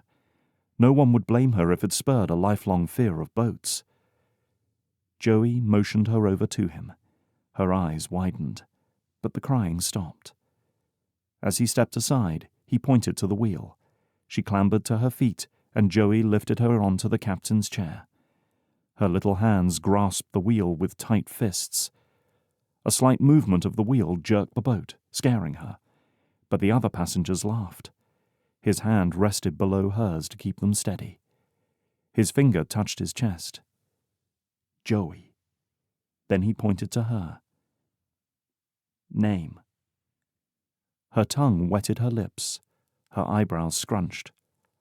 She didn't understand him, so he repeated himself and added in Kristiana and May as he pointed to them. At last, she gave him a small smile, pointing to herself. Maha. When words failed, smiling and pointing did the job. One by one, the 7 children on board took turns driving. With each one, he repeated his name, and they gave him theirs. The last one sat down, making space for Maha to stand under the windshield next to Joey. When the boat lurched over a wave, her cold hand grabbed his in a tight squeeze. No other adults stepped in to comfort her. No one appeared to claim her as they talked amongst themselves. Kristiana caught his eye and flashed him a thumbs up. Her smile was pure joy. He tilted his head, inviting her over. "Where is Maha's family?" he said into Kristiana's ear. She shrugged. "No one knows. The group boarded in Tunisia and have been on the water for days. I'll see if she will talk to me." Kristiana knelt behind Joey where Maha hovered in the warmth, still holding his hand. As shore came into sight, his depth reader ticked downward. He slowed until the front of the boat nudged the sand. "Can we get any closer?" May asked. They were still several dozen yards from shore. He reversed the boat and coasted along, searching for a beach to let them off that wasn't crowded. Finally they found an inlet where he maintained a few feet of depth, and the kids could still walk to shore. May and Kristiana waded into the water first. Their actions gave everyone else permission to disembark. He stayed on board, helping the adults step out and handing children down. Kristiana and May carried the little ones and pointed out a path through the dunes. Their escape into a new reality. Their world of fleeing seemed impossibly far away from his everyday life. The parents kept their families together a little longer, doing what they thought best for their children in offering them a different life, one that almost ended in slavery or death. A sigh escaped his lips. He, May, and Kristiana had done their best. If word got out, some would be mad, others would be thrilled. The semantics of it became political fast. Getting those families out of the water into safety wasn't a negotiable. As Kristiana and May sloshed towards him, he admired Kristiana deeply for what she'd done for these strangers. Saying no to those who demanded a spot on the boat had not been easy, and Rom's relationship with her played a crucial role in the operation. But Joey didn't want to give it too much significance. Who wouldn't, though? His throat tightened at the thought of leaving to go home whenever Aoife returned. Helping his dying mom and the grief surrounding that had his sole attention over the last year. And now that pang felt a lot like gratefulness for everything he'd been able to have with his parents and family. The life they sacrificed to give him was second to none. The love his parents had for each other and them wasn't a given in relationships. In fact, he found more and more that it was incredibly rare. He longed for that deep love with someone like his parents had, and it was time to put his heart out there to find out if he could. As May and Kristiana climbed the ladder, Joey held the gate open for them. When he turned around to man the wheel, a piece of floral fabric caught his eye. Maha huddled motionless and silent between his chair and the wall. The group was disappearing over the brow of the hill, leaving the beach behind. "Kristiana, we have a stowaway," Joey said evenly. The odds were high that she already knew Maha stayed on board. Kristiana motioned for Maha to come out, saying a few words in Arabic.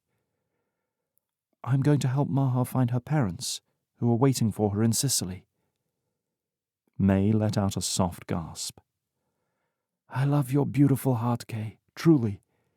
But we only have a short time left. How do you intend to do that? And what will you do with her in the meantime? Our operation isn't exactly kid-friendly." The light in Kristiana's expression changed as her shoulders drooped. "She'll stay with me. Safe. I can ensure that she will be cared for. A refugee camp would devour a little girl, especially one who is alone. And the others in the group can't provide for her. They'd drop her off at a police station. She'd enter the system or wander the streets until someone used her. And she doesn't deserve that." She was right. There wasn't a place on earth this delicate friend should be alone. Joey bent over and scooped Maha up in his arms, eliciting a squeak from her. She was so light, a breeze would carry her away. He twirled her around, and she giggled when he set her on his lap to drive the boat. "Let's go get something to eat, Maha. I bet you're starving." Maha stayed tucked in his jacket as they drove to the rental dock. Their only option tonight was to give her a meal and a place to rest. On the way to the house, they stopped at the last open convenience store, and Kristiana bought Maha some warm clothing to change into. At the house, the aroma of dinner had him groaning. "Abilio, you are a master chef. This food smells amazing." Abilio laughed from where he lounged on the couch. The team stopped talking and stared at Maha when she walked in. Elaine's eyes widened when she glanced up from her computer. With a narrowed glare, AJ reclined with his arms crossed over his chest. Everyone appeared to be waiting for an explanation. Kristiana motioned Maha over to the food, ignoring the expectations surrounding them. Joey followed close behind, as if it was the most normal thing in the world. He admired Kristiana's feistiness so much, and, to be honest, a child by her side was a great look on her. May walked straight to Abilio's outstretched arms for a big hug and kiss. Something twinged in Joey. Jealousy, perhaps. After a hard day, cuddling and companionship would be heaven. Conversation picked up as they loaded their plates and ate. May relayed everything they did, while Joey shoveled food into his mouth, trying to remember his manners despite not caring.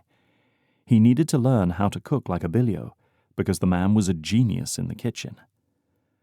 After Maha ate, Kristiana led her to her room. When she came out, closing the door behind her, the comments started. "What's the deal with the girl?" AJ asked. "You planning to keep her?" "Maha was left alone, so she's staying with me until I can find her somewhere safe." Kristiana's shoulders straightened, daring him to criticize her. Joey covered his mouth with his hand to hide his smile. Kristiana and AJ interacting at times was like watching two wolves snarl at each other in a wolf pack and waiting to see who submitted.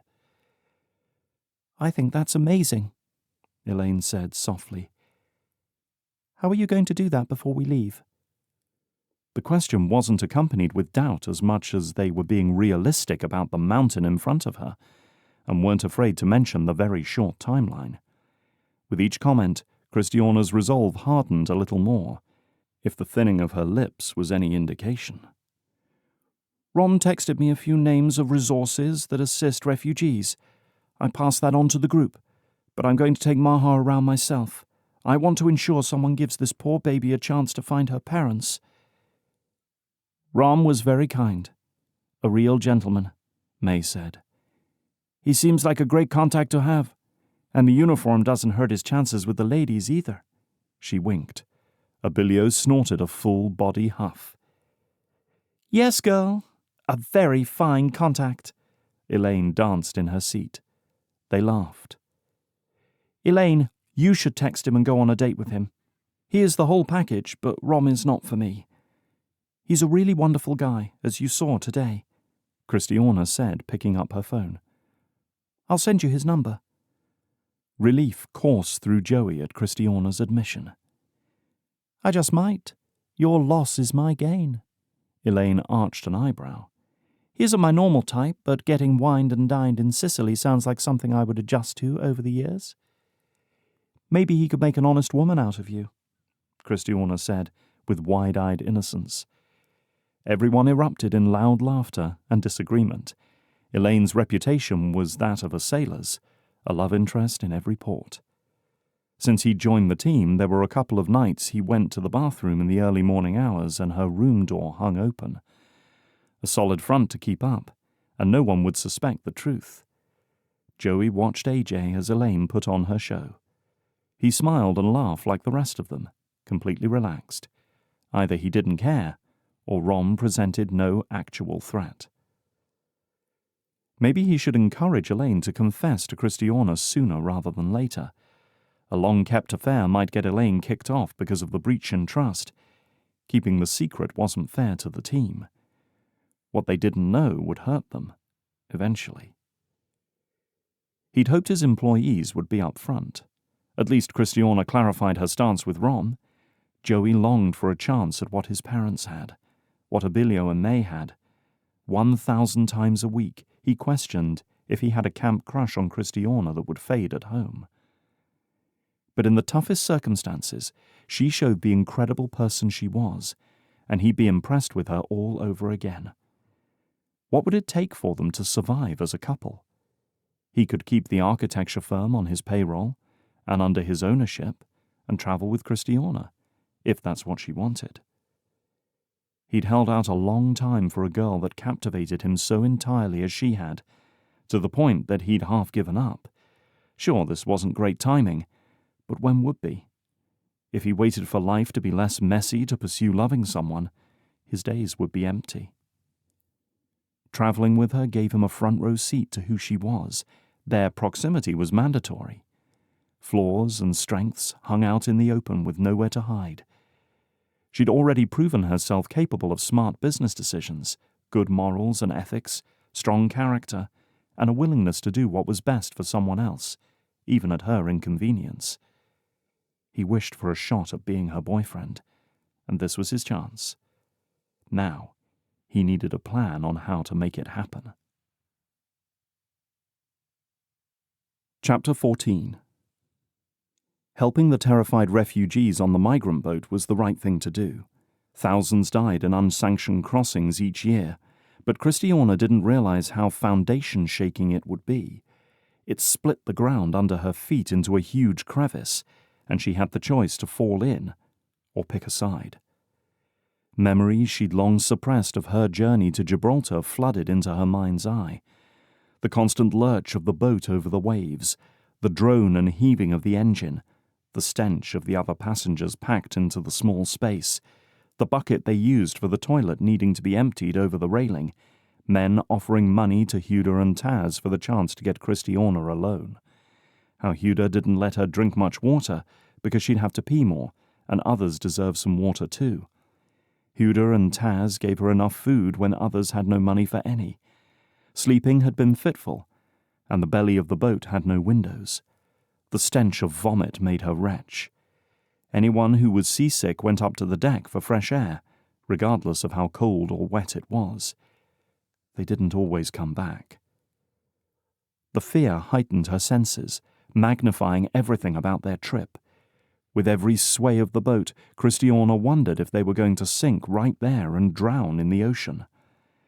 Rom saw that part of her wanted to help, and knew she asked for a task bigger than herself. Leaving people clinging to rafts had been difficult.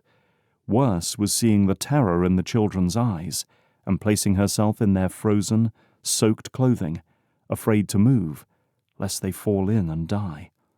Miraculously, there weren't any casualties. "Let me on, please!" a swimmer yelled as he grabbed the ladder. "I have to get to my fiancé!" Without Rom's warning, the pleading would have crumbled her resolve. Every person out there deserved a chance to have a new life, though the cost had nearly been the ultimate price. When they admitted they came from Tunisia to her in Arabic, she almost cried in relief. She'd kept her Arabic up as a rebellion against who her new culture said she should be. Huda told her people who spoke Arabic were valuable. In Maha, she found a way to keep history from repeating itself. If anyone on her team wanted to fight her on it, she would have taken them to the mat. Maha's life wasn't a political debate, or a logistical one. Maha didn't know the nightmares that awaited her if she ended up in the wrong person's presence, but Kristiana wouldn't let Maha end up like she did. As she lay in her bed in the early morning light, with Maha on a makeshift cot below her on the floor, the tears slid onto her pillow. She enjoyed almost everything about her current life, but having no one except her team wasn't what she'd envisioned for the relationships. It made life a lot less complicated, though. However, what if complicated wasn't as terrible as it sounded? More than anything, she hoped to belong to someone, have a family to pour her love and devotion into, and wrap her arms around when seasons changed. As the women whispered to her of their dangerous lives in Tunisian villages, she understood a part of her parents' possible dilemma for the first time. The crime and corruption there ran rampant. Their sons would have weapons shoved into their hands by a terrorist group without consent, or their daughters stolen and subjected to any number of horrific acts. They wished for safety, a steady supply of food and clean water, and a solid education that would allow their children opportunities. Things many in well-developed countries took for granted. A part of her resented Maha's parents for sending her in such a dangerous way. Why did they go without her in the first place? Maha was beautiful and soft-spoken. She was exactly the kind of girl that dominant men loved to take advantage of. Kristiana read through the text Rom sent her of 4 local resources. In the growing morning light, she typed in organization names, read articles that praised what they did, and tried to dig up the good, bad, and ugly. After a close evaluation, one institution disqualified itself, since it was more equipped to deal with legal orphans. 2 others had government web addresses. The last name on the list mentioned working with at-risk children or helping rescued people find their families. Since the 1950s, the freedom fighters rescued and restored in Italy. They had a handful of worldwide branches in operation doing the same work. They promised that as long as there were people in need of rescuing, they would be there to step in. The resources at their disposal had the potential to alter the course of Maha's life. Kristiana slipped on her clothes and headed to the bathroom. Maha had desperately needed the sleep. The door to the bathroom was locked. As she waited, she slipped her feet into her shoes. Out trudged a sleepy Joey wearing shorts, devastatingly handsome despite the early hour. He murmured a low, "Good morning," but when he caught sight of her shoes on her feet, his smile dropped. "Where are you going?" he whispered, now alert. "To check out a couple of resources for Maha, but they have to be legitimate before I take her." Joey nodded. "Let me get a shirt. I'm coming with you." When she came out of the bathroom, he waited in the front hall for her with the rental car keys in one hand and a travel mug of coffee extended toward her. "You are the best human on this planet," she said as she accepted the coffee. He turned and grabbed his tumbler off the entryway table behind him. "Well, that is high praise for this early in the morning." Joey swung the door open for her, then closed it behind them, a gesture of respect not lost on her. "What's our destination?" She read off the address as Joey typed it into his phone's navigation app. The tension brewed in her belly. The pressure to get this right weighed heavily on her heart. 3 of the organizations opened at 8, but that was Italian time, which was more of a guess than a hard rule. Kristiana didn't have enough time with Maha to wait around exploring this option and that. The team flew north in the morning for a project that had scheduled in Norway. I really respect what you did yesterday, helping the stranded migrants. Here you are, taking your time off to help a little girl when the people traveling with her didn't, Joey said as they drove. What made you want to do it? Her resolve to hide herself from him began to crumble. How damaging would it be for him to see behind her mask? His tenderness invited it.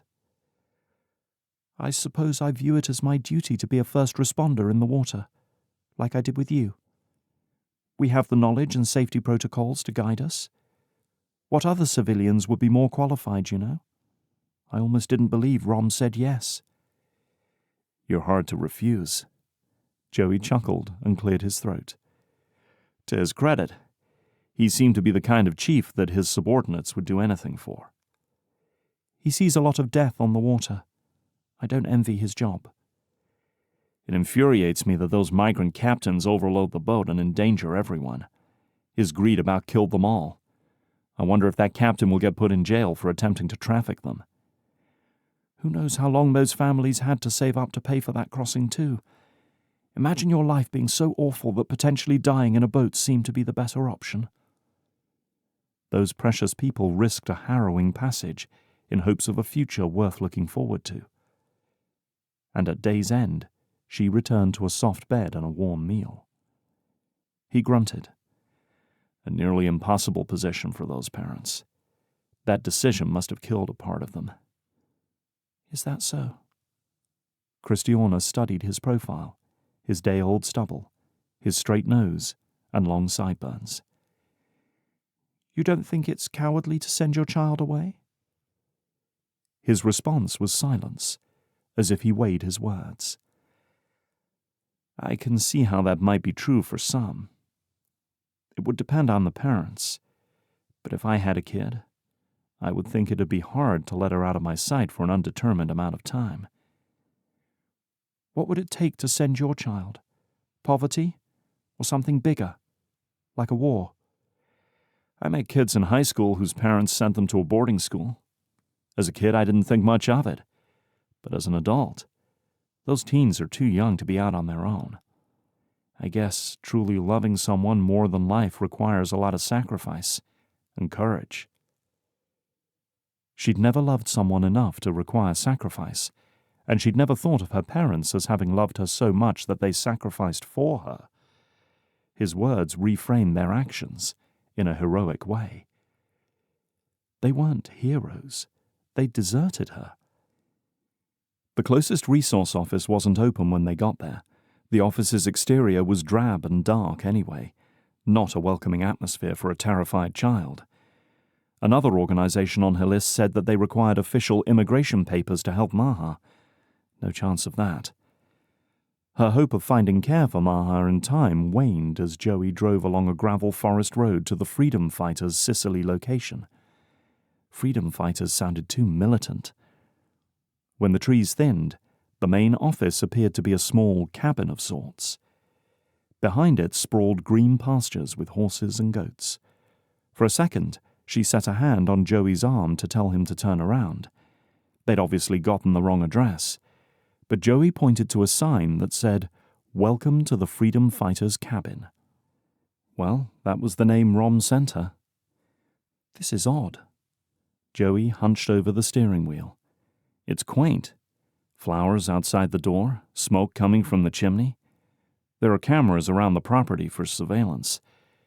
It's far enough from the road that you don't drive in here on accident. I like it already. Joey's approval set her mind at ease. They climbed the steps to the door. The sign said, "Come right in," so they didn't bother to knock. Inside, the cabin extended further than they thought. A man a few centimeters taller than Joey appeared from their right, his clothes clean and pressed. His presence exuded a calm that set her at ease. "Welcome. I'm Elio. How can I help you today?" He made a slight bow, almost imperceptible. With a deep breath, she gave it one last shot. Then she was out of options. A young migrant girl has lost her parents who were supposed to be waiting for her here in Sicily." His forehead creased with concern, so she continued. "Their boat capsized yesterday, and we brought her to shore. Leaving her in the refugee camp is too risky. I want her to be reunited with her family." The story tumbled out faster than she'd expected. Joey's fingers linked with hers, reminding her he was there. "Please, have a seat." Elio motioned for them to sit in the chairs in front of the fireplace.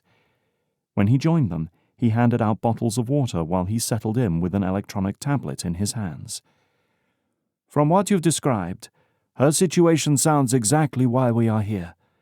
We have some information about us on our website, but let me walk you through what we do.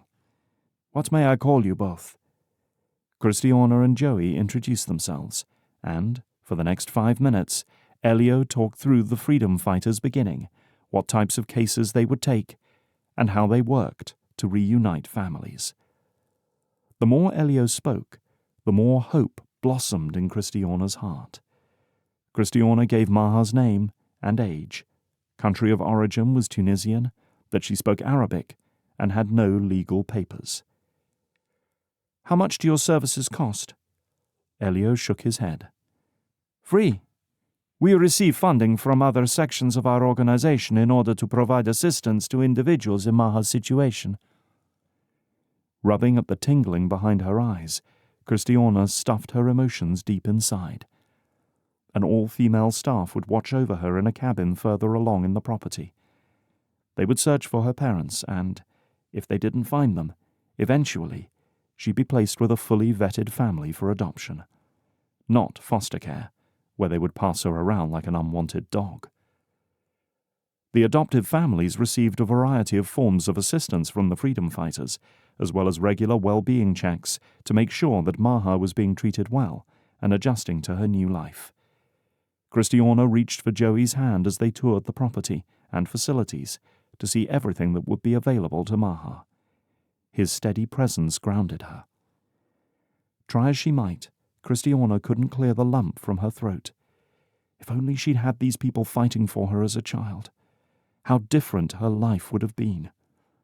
An ally of any kind would have been the greatest gift. The grounds had everything children loved. They cared for the goats, rode the horses, and talked to qualified psychologists each day, while people like Elio worked to find her family and reunite them. 8-year-old Kristiana wanted to move here, but Maha still needed to accept it. Kristiana wouldn't force anything on her. Kids had an incredible sense of the world around them.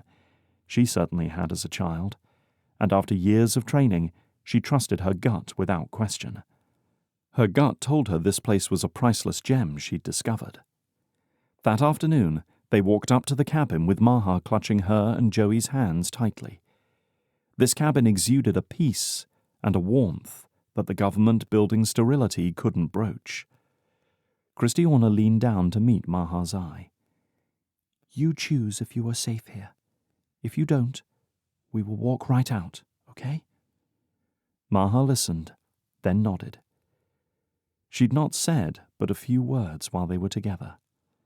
When they entered the cabin, Elio waited beside a short, beautiful younger lady with long, dark hair and kind brown eyes. Elio introduced her as Lana, their Arabic translator, and Maha's guidance counselor for her stay. Elio excused himself as Lana showed Maha around. Her tour was identical to the one Kristiana and Joey had taken earlier. Maha spoke freely as they ventured outside, and when she saw the horses, she sprinted to the fence. Lana laughed, turning to Kristiana and Joey. "Most children react the same way when they see our animal friends." In no time flat, the animals stole Maha's heart. They visited what would be Maha's room in a cabin where 2 other girls under 18 stayed. Lana must have said something to the effect of it being hers, because she put her bag on the floor and flopped onto the bed with a squeal. Joey shared a laugh with Kristiana. Maha's choice was obvious. Kristiana sat on a chair while Joey and Lana stepped out to give them a moment together. "I'm going to go. do you want to stay here, Maha?" Kristiana asked. Maha's eyes were bright and excited. "I spent the last 4 days so scared, but here I think I'll be safe. I am hopeful they will find my parents." Maha touched Kristiana's hand. "Thank you, friend." The tears rushed to her eyes as Maha threw her arms around Kristiana. As she hugged Maha's delicate frame, an image of herself at that age sprung to mind. Perhaps she embraced her younger self like she wished she had been. No one had comforted her after her parents said goodbye. Not one stranger reminded her she was safe and cared for. She'd been a burden and an inconvenience at best, a foreign kid needing a home while she learned English and a new culture in a place she wished she could leave. Kristiana kissed Maha's cheek. "You are very welcome, sweet Maha. I hope you find your family very soon. I will check in with Lana to make sure you are well." Maha nodded and grinned. She brushed the tears from her cheeks as she went into the hall to rejoin Joey and Lana. What was happening to her? It had been years since she'd cried. Her heart refused the pain in an effort to survive. Her emotions hadn't been welcome to any adult, and she hadn't been safe anywhere. Maha got to have that. She deserved it. Kristiana felt incredibly lucky to have kept a little girl from the same life she'd had. At the door, Maha turned to give Kristiana a small wave. Then Joey held out his arm for Kristiana to tuck into his embrace, walking side by side to the car. Her hand gripped his side, measuring his inhales and exhales to distract herself. "Are those tears for Maha?" Joey asked as they arrived at the car. Her lips quirked up at the end as she leaned against her door. "No, Maha is in excellent hands. The tears are for me when I was her age. I longed for anyone to notice me treading water and save me, but no one came. And for years I locked away any needs beyond food and clothing, hoping someone would love me. I tried not to be a burden, but I can't and don't want to live the rest of my life like that. It was a joy and honor to help Maha, and maybe someday I'll find someone who thinks it's a joy and honor to love me." Joey wrapped her in a hug. "You absolutely will." Chapter 15.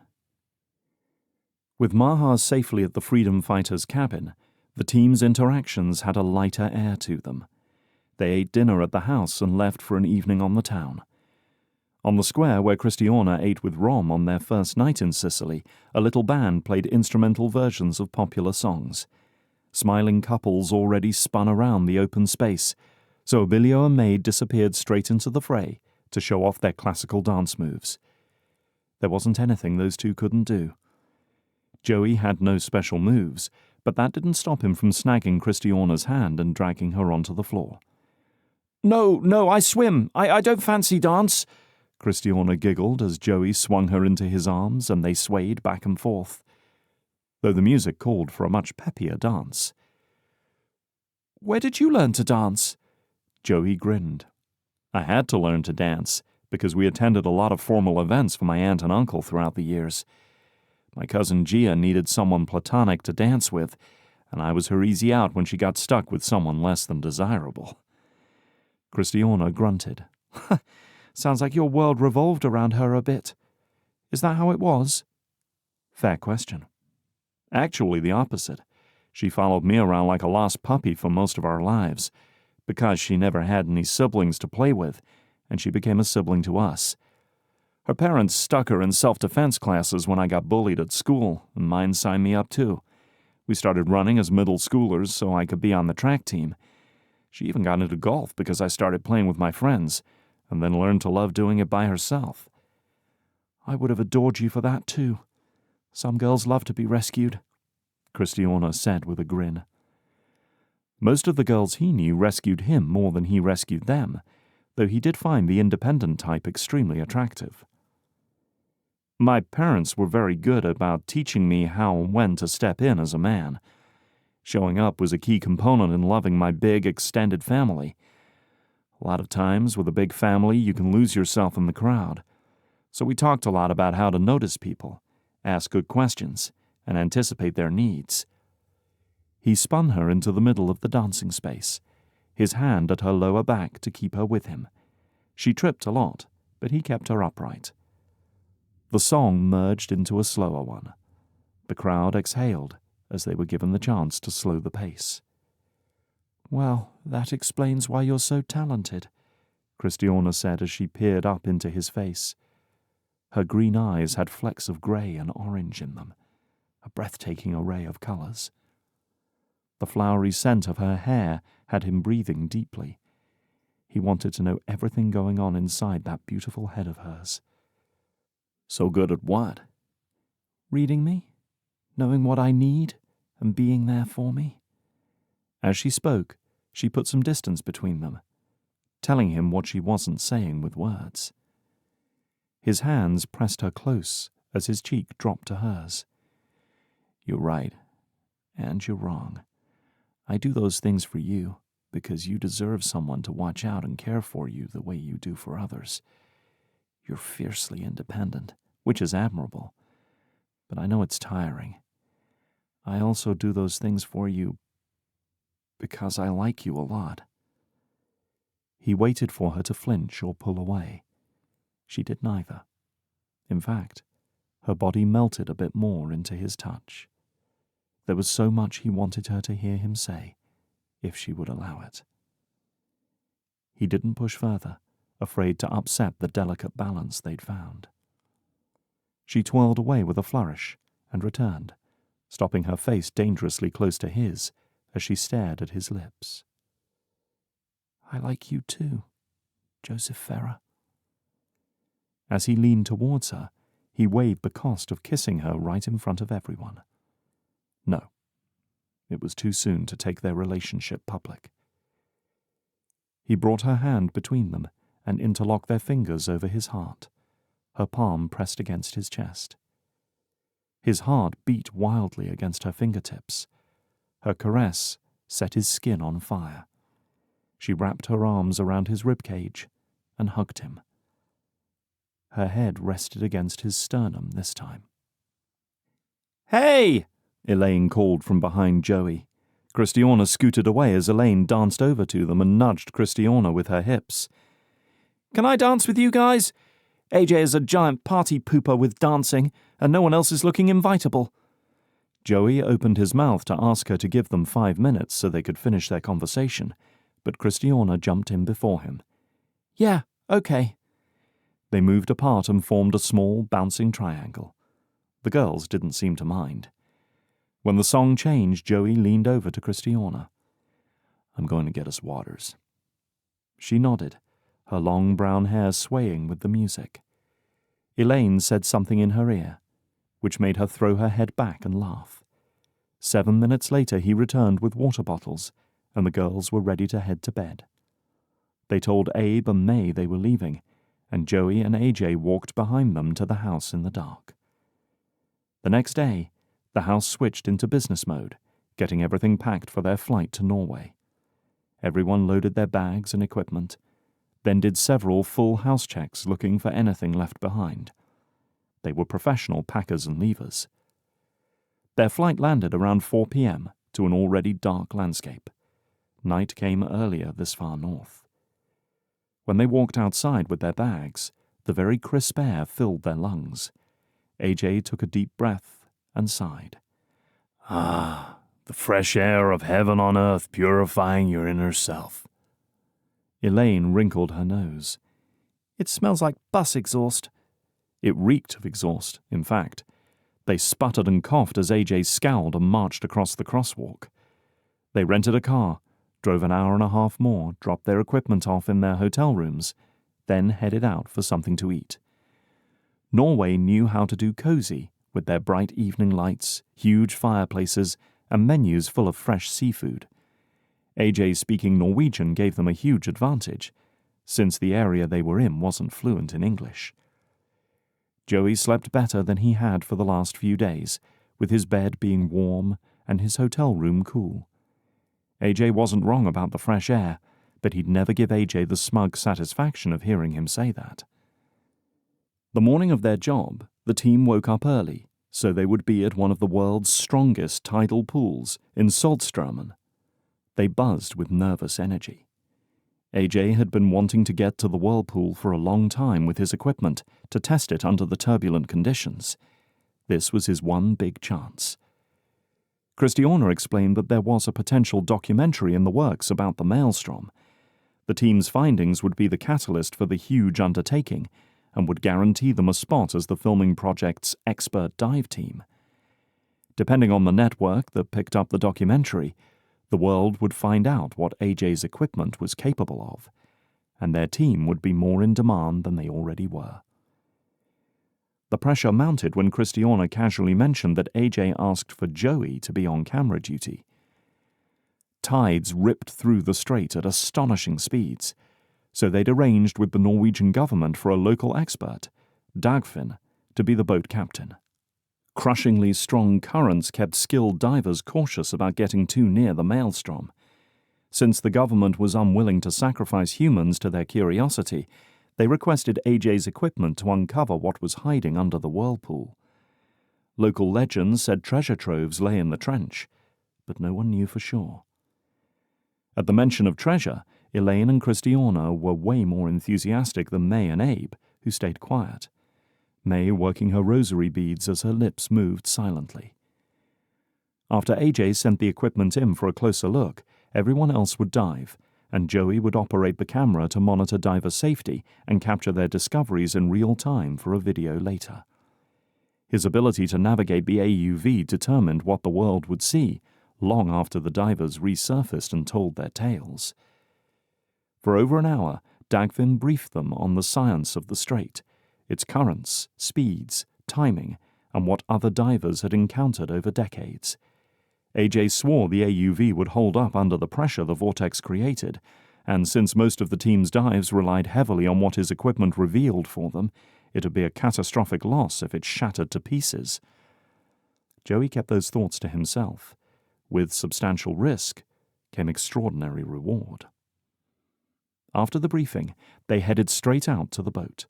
Every 6 hours, the tides formed the whirlpools. According to regulations, no one was allowed on the water close to when the whirlpools formed, and warning lights on either end of the strait said as much. They were hours into their 6-hour window, and AJ wanted to watch what happened under the water when the whirlpool developed. AJ strapped his AUV to the underside of the boat and verified his camera gave him a clear view. Set to go, the boat edged into the strait, and the current took over. The speed of the water didn't allow them to process what flashed across the screen of the depths below, but AJ's topographic reader kept the entire strait floor map up to read. "There!" AJ yelled into the wind as they crossed under the bridge to the opposite side. Sure enough, a hole fell deep into the earth. They turned and headed against the current. On this pass, as they inched forward upstream, the slower pace allowed them to observe the variety of wildlife via the camera. AJ's metal detection equipment lit up with the debris scattered in the sand. Devastating tragedies from over the centuries lay lodged in the earth. They docked with plenty of time to allow AJ to send the AUV into the underwater crevice to explore on his own. Only Dagfinn stood by his side, talking. No one dared to interrupt, or they'd risk the wrath of AJ when ripped from his mental zone. Not life-ending, but certainly unpleasant. The rest of the team climbed to an outlook over the banks as the vortex formed. Joey couldn't put his camera away. His favorite photo captured Kristiana staring open-mouthed below them.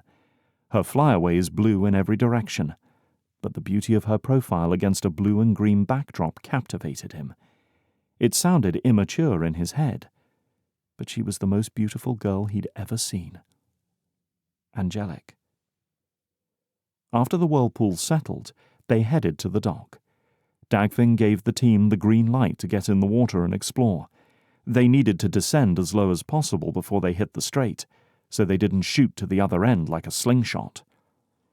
Joey dipped a finger in as the divers dropped in one by one. The temperature was so cold, it hurt. The team came prepared with their suits designed for those water temperatures. Technology had advanced since the original wetsuits on the market, but he didn't envy them getting in that ice bath. The AUV kept pace with the divers as their sixth member. On shore, he probably looked strange with a joystick in hand as close to the water's edge as possible, and his eyes glued to the screen. Dagfinn stood over his shoulder to observe, humping and clearing his throat at distracting intervals.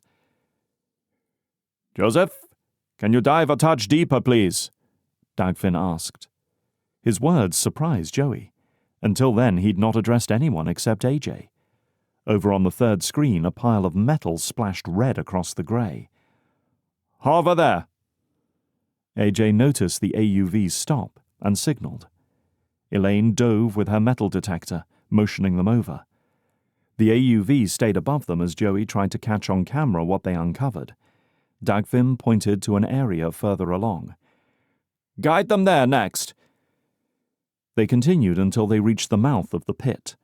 Abilio and May swam behind, whereas Kristiana and AJ led the way, like the true leaders they were, subjecting themselves to the elements first before requiring it of anyone else. He kept the camera and onboard light pointed down as they plunged deeper. They paused for a depth reading and descended further. The residual light from the surface disappeared, leaving only their powerful lanterns to guide them through the inky darkness. Off to the side, a large hole in the rock wall opened like a dark yawn of a mouth. AJ and Kristiana debated going in via hand signals. AJ insisted on the floor first. Kristiana wanted to see what was in the opening. The woman had nerves of iron. AJ won out, though. The floor bottom wasn't much further, and Elaine had her detector ready. The hole was an extra-wide well with walls of rock and a bottom of sand or dirt. When they finished poking around, they moved back up to the cavity. They shone their lights in together. Whatever they saw had them asking to go in. Abilio and May signed their approval to enter. The rock inside glittered in the beams. "Copper," Dagfinn murmured behind him. Ahead, AJ chiseled at the boulder and stuffed a chunk in his bag.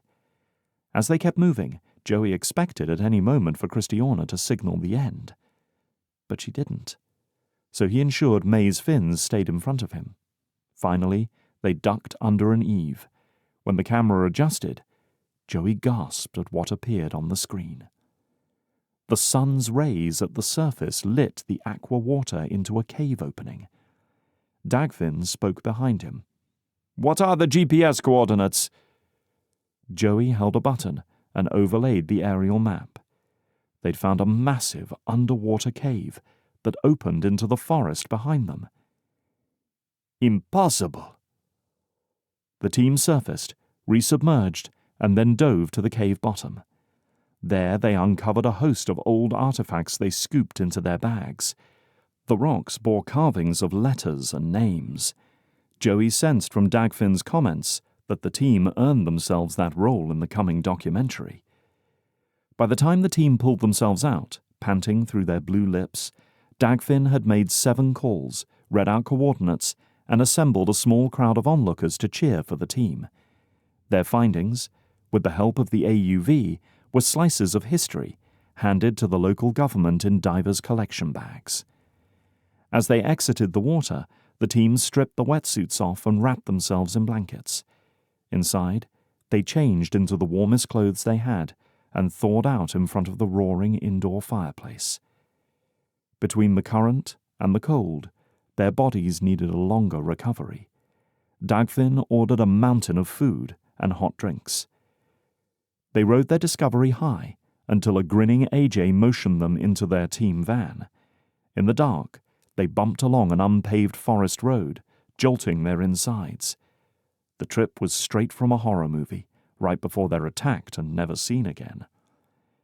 But when it stopped, they exited the van, laughing, and followed Dagfinn into a clearing. Conversation stopped. Joey's jaw fell open as he breathed out a "Wow." In the sky, greens, pinks, and blues swirled in an enchanting performance. Seeing it in person shocked him. Photos couldn't capture the depth of color and detail. A hand grasped his gloved one. "Walk with me," Kristiana whispered. Normal volume felt as if it would scare the wisps of color away, so bold, yet so delicate. They crunched over the frosted tundra to the top of a collection of boulders where the remainder of the scenery faded into the surrounding darkness. "You've traveled the world for years and never seen the northern lights?" Joey whispered to Kristiana as he wrapped his arm around her waist and tucked her into his side, aware of the fragility of her muscles. "This is perfect. How can I convince her to stay?" Kristiana huffed out a light laugh. "I have seen it, very faintly, but never this strong. It's breathtaking." The cloud of their breaths mingled in front of them, the chill of night seeping in between their layers of warmth. "Tell her how you feel." The cover of night bolstered his confidence. "I can't think of anything better than sitting here with you, experiencing the lights." "I know," she whispered, glancing up at him. Her attention and nearness sent his senses into overdrive. "I feel the same way." A wave of relief, followed by desire, rolled over him. Their gazes locked as he moved in slowly. When his lips pressed against the corner of her mouth, she shifted to meet him with a warm jolt of electricity. His hand cradled her head, deepening the kiss. He paused, provoking an impatient grunt from her. "I've dreamed of this moment for so long." Her lips captured his again, with an intensity that shot heat through his core. He'd never connected with any girl on this level. His thoughts vanished, so his touch said what he wanted her to hear. Breathless, she pressed her cheek to his. "I've wanted to kiss you since I dragged your handsome unconscious body out of the ocean." He grinned and nuzzled her neck. "That would have been your chance to sneak one in for a good cause." "I don't make it a practice to kiss without consent. I may be desperate, but I have ethics." Her playful punch had him laughing harder. "Desperate or not, I'm honored to be worthy of your kiss." He sobered.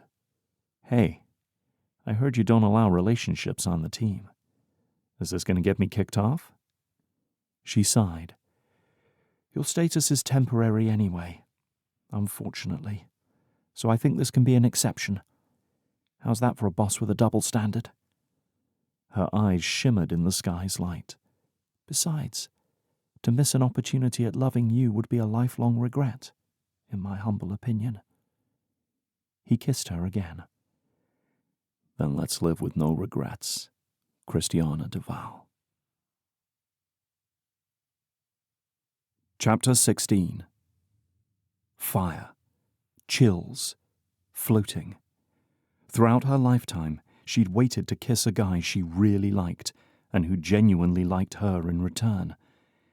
How was it possible that a guy so respectful, interesting, and kind was someone she walked away from without giving him a chance? Her mind jolted awake each morning, excited to see Joey. She craved his attention. Lucky for her, they earned time off. The team worked so hard in Australia through January they slowed their pace and agreed to spend days off touring. Elaine booked them half a week's stay in Svalbard, and they had an incredible time together. During the day, they explored the fairy tale scenery, and when the sun set, the hospitality in the little towns was unmatched. Gathering together was how the locals survived the monotony of the pitch-black winter months. But in March, the constant darkness disappeared, and they went outside to enjoy the short spring. Kristiana spent the first day sneaking touches or stealing kisses with Joey when they were alone. That evening, as Joey kissed her goodnight, his hands slid along her torso. Each gentle stroke of her skin stirred a storm within her. The bliss of their caresses had her convinced she required his touch as much as air. With a shift, his body pinned hers against the door, unable to escape. Something in her mind snapped. Twists and jerks didn't give her leeway. No. This had to stop. She growled. With a forceful shove, she grabbed his wrists, panting. "Joey, I can't. It's too much." "I'm sorry." With cautious steps closer, Joey leaned his forehead against hers, his breath heavy across her cheek. "Let's slow this down. The second I touch you, I forget everything else." I have to tell him. His soft apology soothed her racing heart. Her throat tightened. "An older male teen assaulted me in one of my foster homes when I was 13. I assumed it wouldn't affect me as an adult, but I was wrong. I need to feel in control, and I have to move freely so I don't panic. Okay?" She chanced a peek at his face, hoping he wasn't mad, but he smiled at her, then winked. "You're the boss." They laughed together, hers more from relief than anything. Then he walked to his room door and blew her a kiss. She flopped on her bed as the adrenaline wore off. Being with someone was as foreign to her as life in the Arctic. This wild ride freed her, yet the power he held unnerved her. This was her first relationship. If she messed this up, it would destroy her. But everything about him screamed he was safe. Being seen and still accepted by someone thrilled her. She'd given up on love. Her traumatic childhood, the years she hadn't told him about in their entirety, damaged her. He deserved to hear about them from the start to decide if he wanted to hitch his wagon to her crazy train. But she buried that filth for a reason. The team also deserved to hear about her relationship from her at the outset. Everyone had been in a relationship at one time or another before, so she doubted any of them would give her hassle about it. One night, after the team had left them chatting by the hotel's fireside, Joey reached for her hand. "I know this is new for us, so I ask hesitantly. Would you be interested in coming with me to my cousin Gia's wedding in August in New Orleans? I know your schedule is busy and you may be across the world, so it might not be possible." His words spilled out in the most adorable way. His leg bounced as he asked her. She'd never attended a wedding. She squeezed his hand. "I'll look at the calendar and do my best to make it work.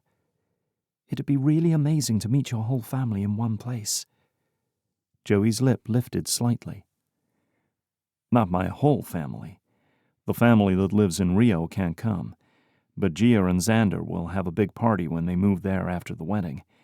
We can travel to Brazil to meet the rest of the family whenever you want, though." A warm buzz traveled to her belly at the idea of traveling with Joey as a couple. "I haven't been to South America. Our contacts are mainly Europe and Australian-based. I'd love to go someday. Meeting your extended family would be a bonus." For most of her life, she had no family. Claiming his as hers thrilled and scared her a bit. "I have no frame of reference for how to treat family. Most of the families I've seen up close have been really dysfunctional." He snorted. "Every family has their issues and drama." "For example?" "Well, for example, my cousin Z is a video game designer, which has a reputation as being a big red flag for women in the dating world. So my female cousins, Anita and Sarah, who live in the same town in Brazil as him, created a profile for him on a popular dating app. The catch is that this dating app is for the elite to find each other, so they had to prove that Z had a certain number of followers and social status for him to be included in the app. Z plays video games live online for others to follow along, so he has plenty of social status. They got him right in. He found out from a female follower via a video comment that he had a profile before my cousins told him." "Oops," Kristiana giggled. She loved stories like this. "Last I heard, he hadn't deleted the profile, although my cousins are strictly prohibited from asking about it." He tapped his forehead. In retaliation, he sent out Anita and Sarah's social media handles, saying they were looking for dates for an upcoming event that didn't exist, and he encouraged his many followers to message them and get to know them. So hundreds of messages flooded their profiles, photos, proposals, phone numbers, the gamut. The girls learned their lesson. His hand slid up her arm and squeezed her shoulder. What about your family? Kristiana's heart sank into her stomach as a pained sadness washed over her. I don't know that they'll want to see me. Joey didn't move to convince her otherwise. His acceptance of her statement bolstered her confidence in telling him her story, so she continued. I lived with my parents in Syria until I was 7. For reasons I don't know, my parents sent me away with my aunt and uncle on an illegal immigrant boat to Gibraltar. My name isn't Kristiana Duvall. That is my British name for the forged paperwork that became real when I entered the foster care system. By birth, I'm Kristiana Rakin Khalid.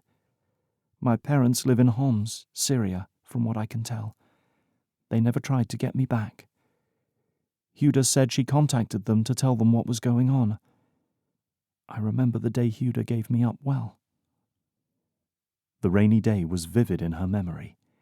Huda picked her up from school and told her they had an appointment with a government worker who had access to food. She'd been so happy that Huda had found help that she'd skipped alongside her aunt, chattering away about her day, while Huda stayed silent, gripping her hand tightly. The office they entered stunk of stale coffee and smelly feet, but she could sit through anything if it meant she and Huda would have a decent dinner tonight. They'd been surviving on small cans of soup, beans, and a few items Huda picked up at a church food donation center. Kristiana listened carefully while Huda explained how Taz left her, and she found a cleaning job which offered her small wages. She picked up odd jobs from the newspaper or electricity posts or job boards inside tiled lobbies with big glass windows. They paid her in cash for the work when she was done. But Huda didn't mention that to this lady. Kristiana went with her to her jobs and helped, so they finished faster. And Huda also said it was to help earn her keep. The lady smiled at Kristiana and asked her what she ate for school lunch. Not much. And did Kristiana want to have a warm bed, clothes, and guaranteed food on the table? Of course she did. That was when Kristiana realized Huda was crying, as she signed papers in front of her. When she asked her why she was crying, Huda placed her hands on Kristiana's cheeks and stared into her eyes. You have the eyes of my sister, beautiful child. This lady is going to find a home with other children for you to stay at, where you can have all the food you can eat, warm clothes, a good education, and a nice soft bed, while I find a job that will pay me enough to care for you. The panic rose in her now, as it had then, the shock that fogged her brain. When will that be? Tomorrow? Next week? Huda nodded. Next week. I will search hard for a few days and I will find something. This lady will help me. I will come and get you. Don't be scared. Except her promise was a lie, leaving Kristiana to move from house to house, school to school, not staying long enough to make friends to where she didn't even try after a while. And that was why she took the chance of being on a scuba team, then starting a team of her own, where they traveled and explored. With a quick move, Joey stood, picked her up from her chair, and sat her on his lap, wrapping his arms around her while she spoke. Well, Kristiana Rakin Khalid, people spend years in therapy to cope with everything that you've gone through in your lifetime.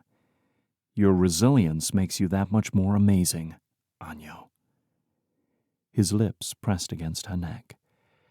I wish I could wipe away the agonizing parts of your life. Imagining your heartbreak and devastation overwhelms me. I have not dealt with my own parents leaving me behind with much grace as an adult. I am in awe of how you coped with that as a child. She waved him off. Well, it's worked out well for me that you didn't and You came to Europe instead." His beautiful eyes lifted to meet hers. "Do you believe everything happens for a reason?" "I didn't as a kid, with everything bad I saw going on in the world, especially in my world. If I believed it, that meant everything that happened to me had a purpose in my life, and if it had a purpose, then I couldn't be as angry as I was about it. And if I didn't believe it about the bad, then how could I believe it of the good?" "You were far more logical as a child than I was." "Having no friends or life leaves you alone with your thoughts. But as an adult, also with very few friends, I'm beginning to believe things have a purpose. After all, the hard and horrible things in my life, I see peace interwoven with the bad, and love making sense of the confusing. Not in everything, but in parts."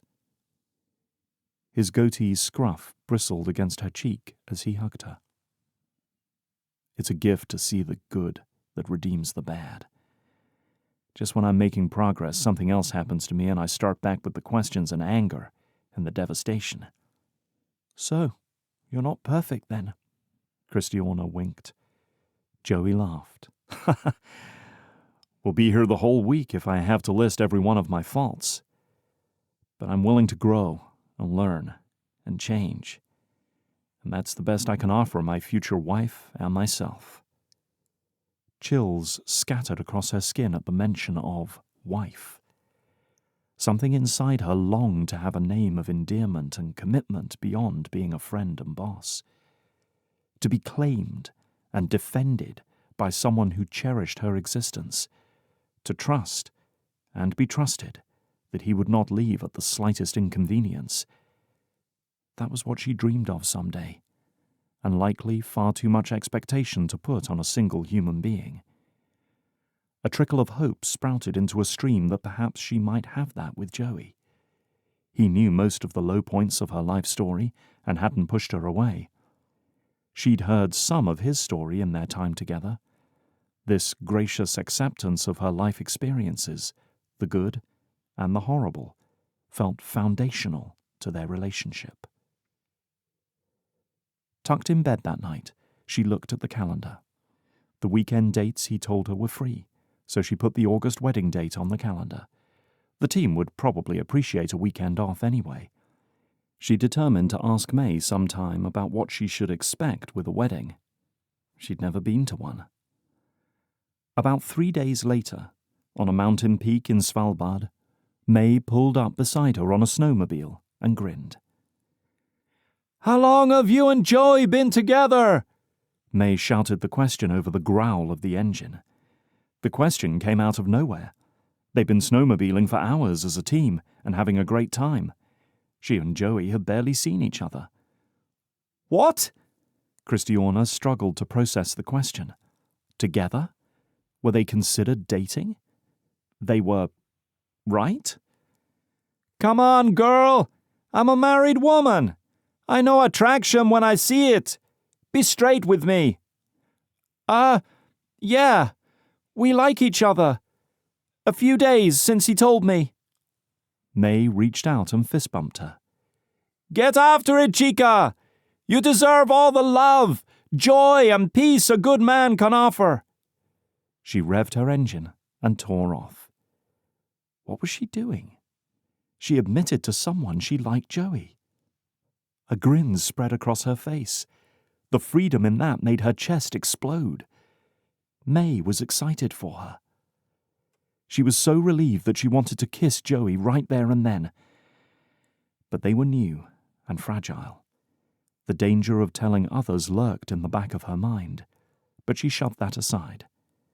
She'd held on to fear and indecision for far too long. It was time to let go and be honest with herself. When they parked the snowmobiles at the end of their time, AJ walked off with his mobile phone to his ear while they warmed up with hot drinks by a fire. He returned with his eyebrows scrunched together. Oh no. "What's wrong?" Kristiana asked, grabbing his arm. His shoulders lifted. "We landed the documentary spot. Starts in July and wraps up in mid-August. Can we rearrange the schedule?" She gasped. "That's amazing!" She pulled out her mobile phone to change the schedule. They had bookings, but only one was time-sensitive. They could steal away for a couple of days during the docu-shoot to do the job. Kristiana slowly nodded. "I can rearrange the schedule for it. But I have a wedding to go to in August, so I might not be here for the end of the documentary shoot." AJ froze and leaned in. The lines on his face deepened into dark crevices. "A wedding? Who do you know that is getting married?" His tone begged her to slap him. She really needed to get more friends. Her solo act made her life far too predictable. She opened her mouth to tell him it wasn't his business, but Joey answered faster. "My cousin is getting married, and I asked Kristiana to come with me." Level-headed Joey outed their relationship and kept her from picking a fight with AJ at the same time. She adored him for it. "As his girlfriend," Kristiana added. Elaine gasped. May squealed and gave her a hug. Abilio was shaking Joey's hand as if they told the team they were getting married or something. "Dating?" AJ's tone was deadly even. Here we go with the speeches. "Yes, AJ." Kristiana waved her arm. "Love, commitment, companionship, all the things that everyone on this team has enjoyed in their life except me." She angled her body and lowered her voice, so she addressed him privately. "This will not interfere with our work as a team or treasure hunting. As grumpy as you will be about it, I hope you'll find it in your heart to be happy for me too. Joey and I may not last forever, but I deserve a chance, so please, be my friend and allow me that." His dropped jaw snapped closed as he nodded. "I'll tell them we are delighted to accept the invitation for the documentary." "Absolutely. It's something you've wished for a long time." "There's more," AJ said. "Dagfinn said they will pay us extra for any relics we unearth from the Straight Bed. The more we collect, the more they pay us. And they'll give us a bonus if it is personal items and valuables. The city wants to use the Strait's deadly history for a tourism boost. They figure the documentary will draw summer visitors, and they should have a museum with artifacts waiting for those who are interested." AJ swung an arm around her shoulders. "Kristiana, this next year is going to be huge for us." The team broke into excited chatter, but his deeper meaning landed hard. He was saying it wasn't a good time to be distracted by a relationship. The team and AJ's technology were going to catch the diving world's attention for what they did. AJ mentioned once that he thought it'd be cool to do a documentary on what their team did every day. Their workplace offered plenty of hazards and wild cards to keep the world interested from their couches. Kristiana didn't care too much to have her life offered to a screen in every home, but if that's what the team wanted, she'd do it. They had enough work to occupy them for the year. She didn't really understand AJ's need to have more. Perhaps he suggested that they get the treasure hunting alongside the regular dives, and that would make it worthwhile. Or maybe he didn't want Kristiana to ruin the good thing they had going on. Either way, her love life was on display. Chapter 17. When the team returned to Norway from Svalbard, they picked up their gear from their hotel and headed south to France. A few months earlier, someone sabotaged the gas pipelines in the Baltic Sea, leaving the French government scrambling to secure their underwater communications lines and other infrastructure buried in the seabeds.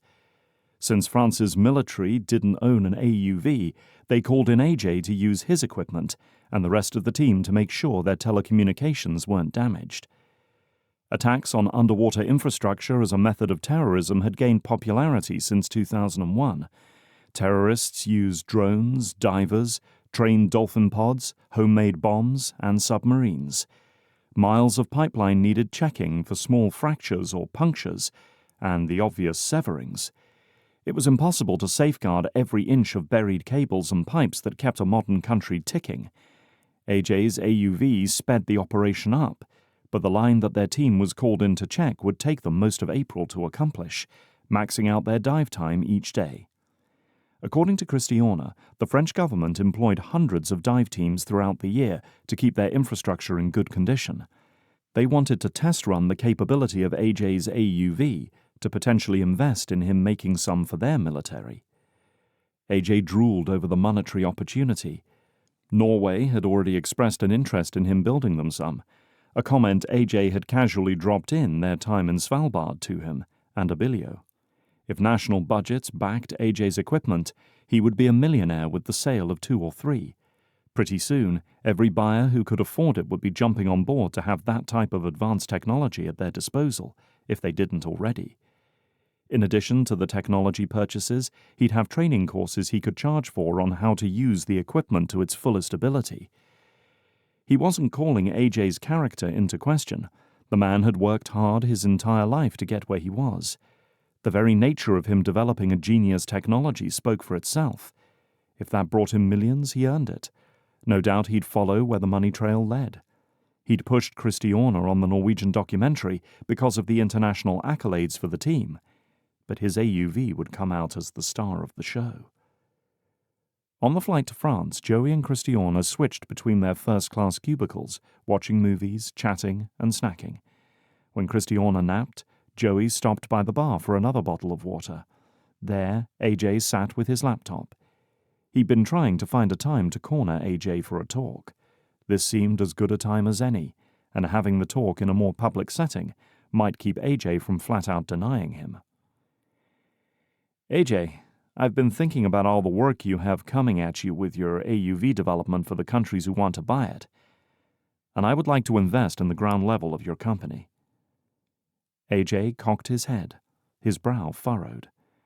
I don't have a company, and I'm not looking for investors.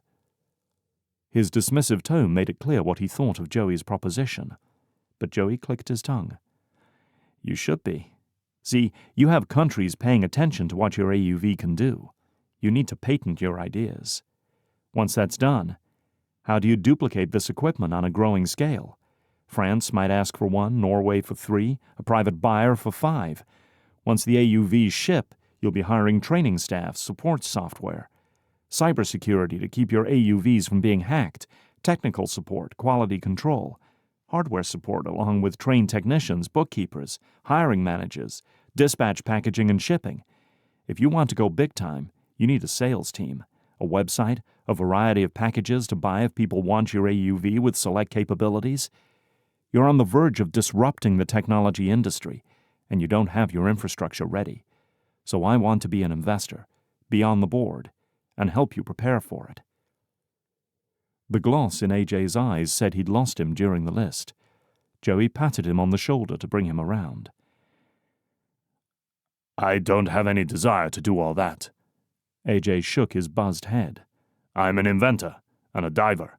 I'll hire people to do the other things. Joey nodded. Good thinking. When? What?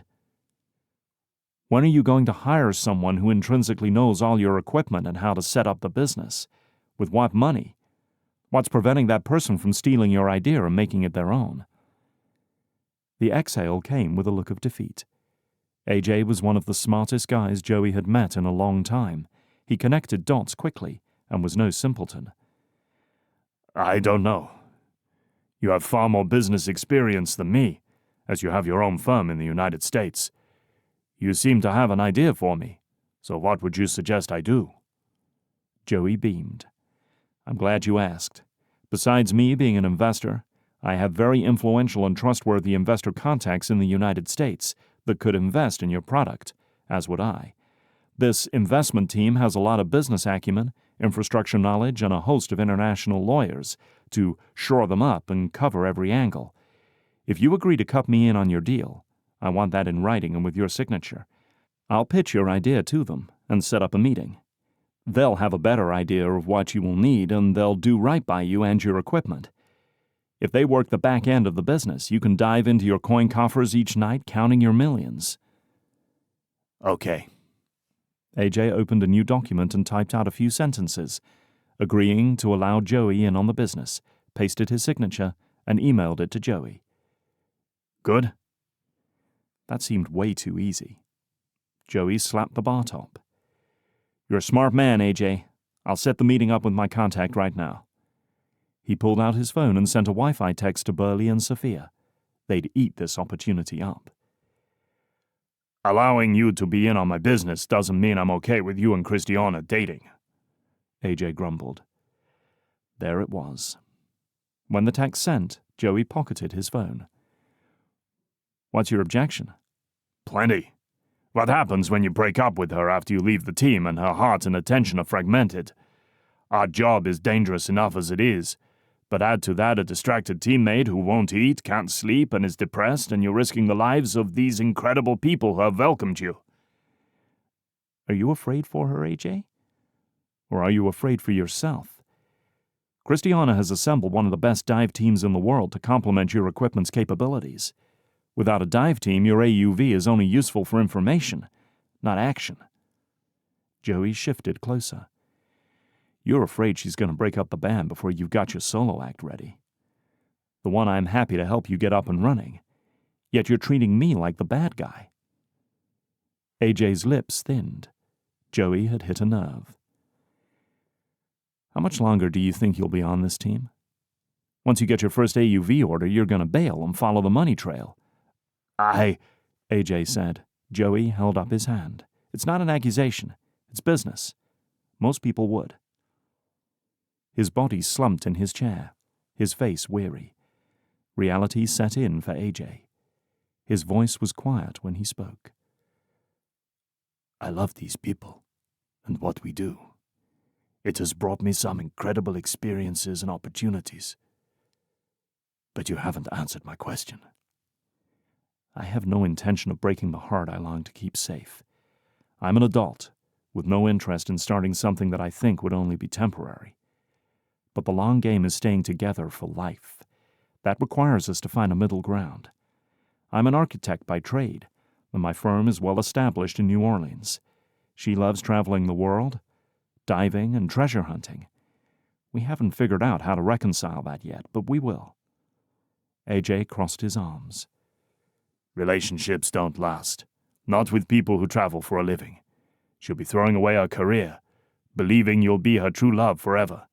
And when you're done with her, she'll have to find a way to claw her way back to the top, where she is now. By then, she might be saddled with 2 or 3 kids and far past her prime. Past her prime? Like you are? Or is that just female divers who fall off that cliff? His words lit a flame in Joey's chest. AJ's goading had gone too far. He was on the verge of losing his cool very publicly, because Joey really liked Kristiana. Dare he admit, loved her. He'd give AJ the reassurance that his world wouldn't dissolve when Kristiana and he married. Eliminate the risk, then. I'll build in a failsafe for her. If my investor contacts agree to invest in your business, which will be a monumental commitment to you, you give Kristiana an AUV of her own, and training to her or a teammate of her choosing, so her future is always in her hands. A surprised grunt escaped AJ as he processed Joey's demand.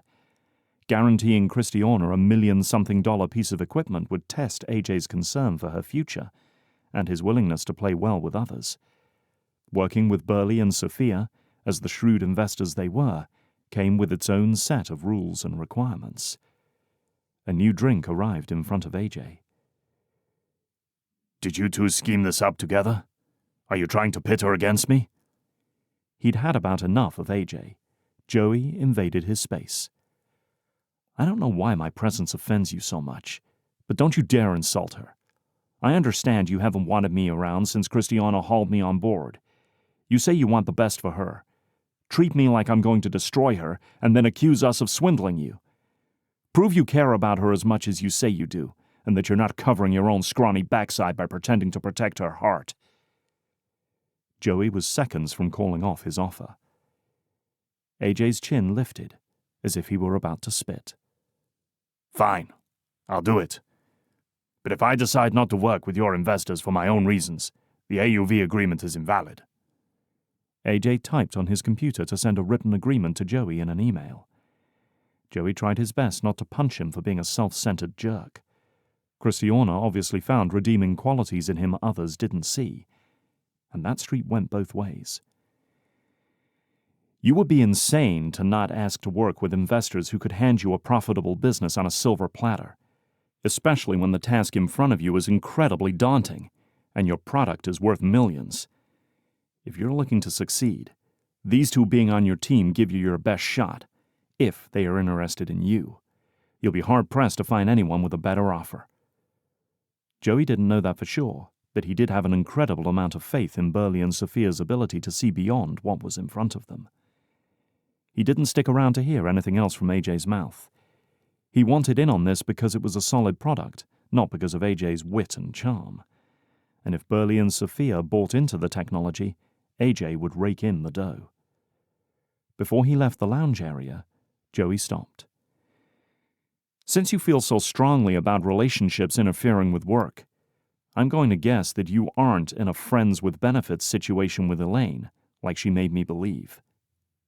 The snort that came from AJ shook his whole body as he laughed hard, slapping the bar top. Ha ha ha! That is the best one she's done yet. AJ waved him off. Thanks for the laugh. I'm not Elaine's type in any stretch of the imagination, and she would never be desperate enough even if I were interested. Interesting that she led him to believe that she was with AJ, and that unmarried couples weren't allowed. He strode from the lounge area, checking his emails, reading through AJ's signed statements, when a text popped up from Burley. Let's get on a call when you land. You can tell me about the investment op, and I can tell you about Kara. His stomach churned. Throughout the trip, he'd been torn about being gone during her recovery. His one reassurance was that there wasn't anything he could do in person. In fact, staying away was probably helping her because he wasn't meddling in her healing. The flight had 2 hours left, so Joey returned to his first-class cubicle and opened his email on his computer. Logistics and management were responsibilities he enjoyed about leading his architecture firm.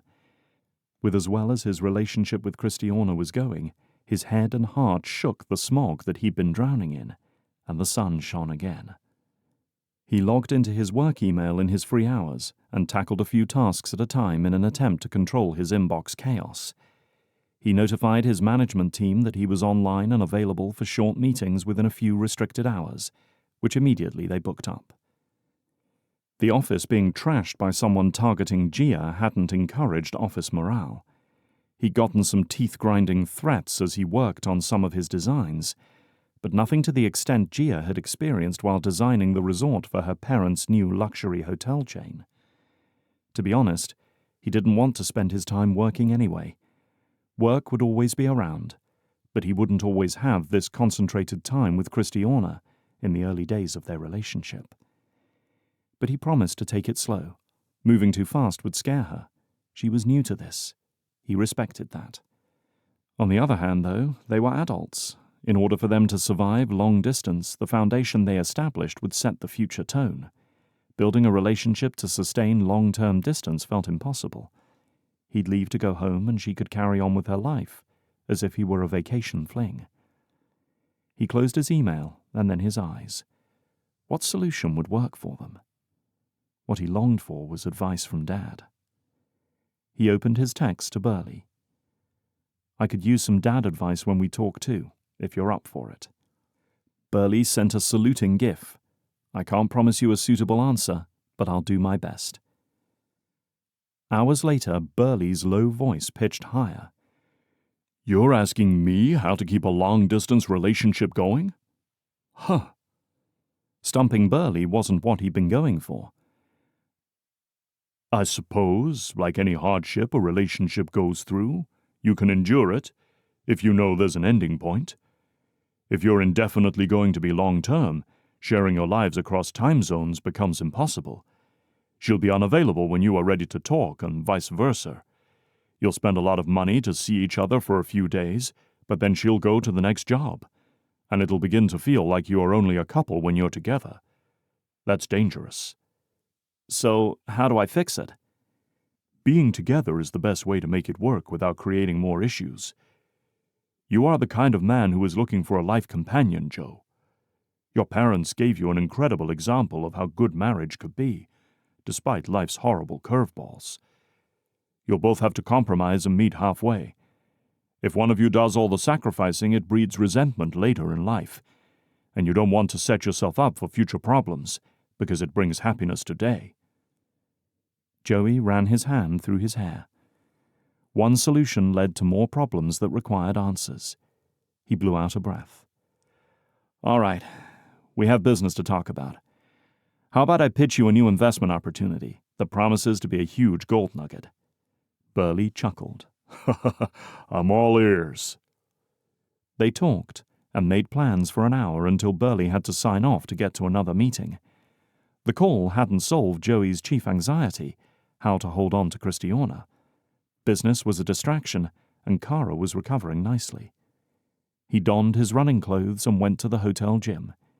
It was his lucky day, because Kristiana lifted weights across from the treadmill. Wow, she looked good. His hands itched to run over her curves.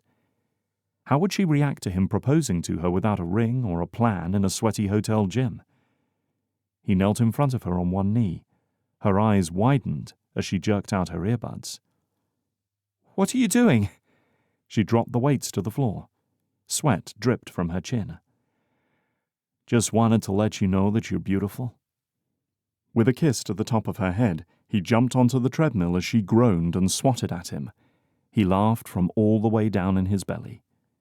He felt like a new man, and he had Kristiana to thank for his current happiness. Now, if only he could find a way to make it permanent. Chapter 18. Joey had been on one knee in front of her. One knee. Sweat poured into every crevice. Last time she glanced in the gym mirror, her face had been red, her hair everywhere. When he said she was beautiful, she barely stopped herself from telling him she loved him. "I love you" wasn't in her current vocabulary.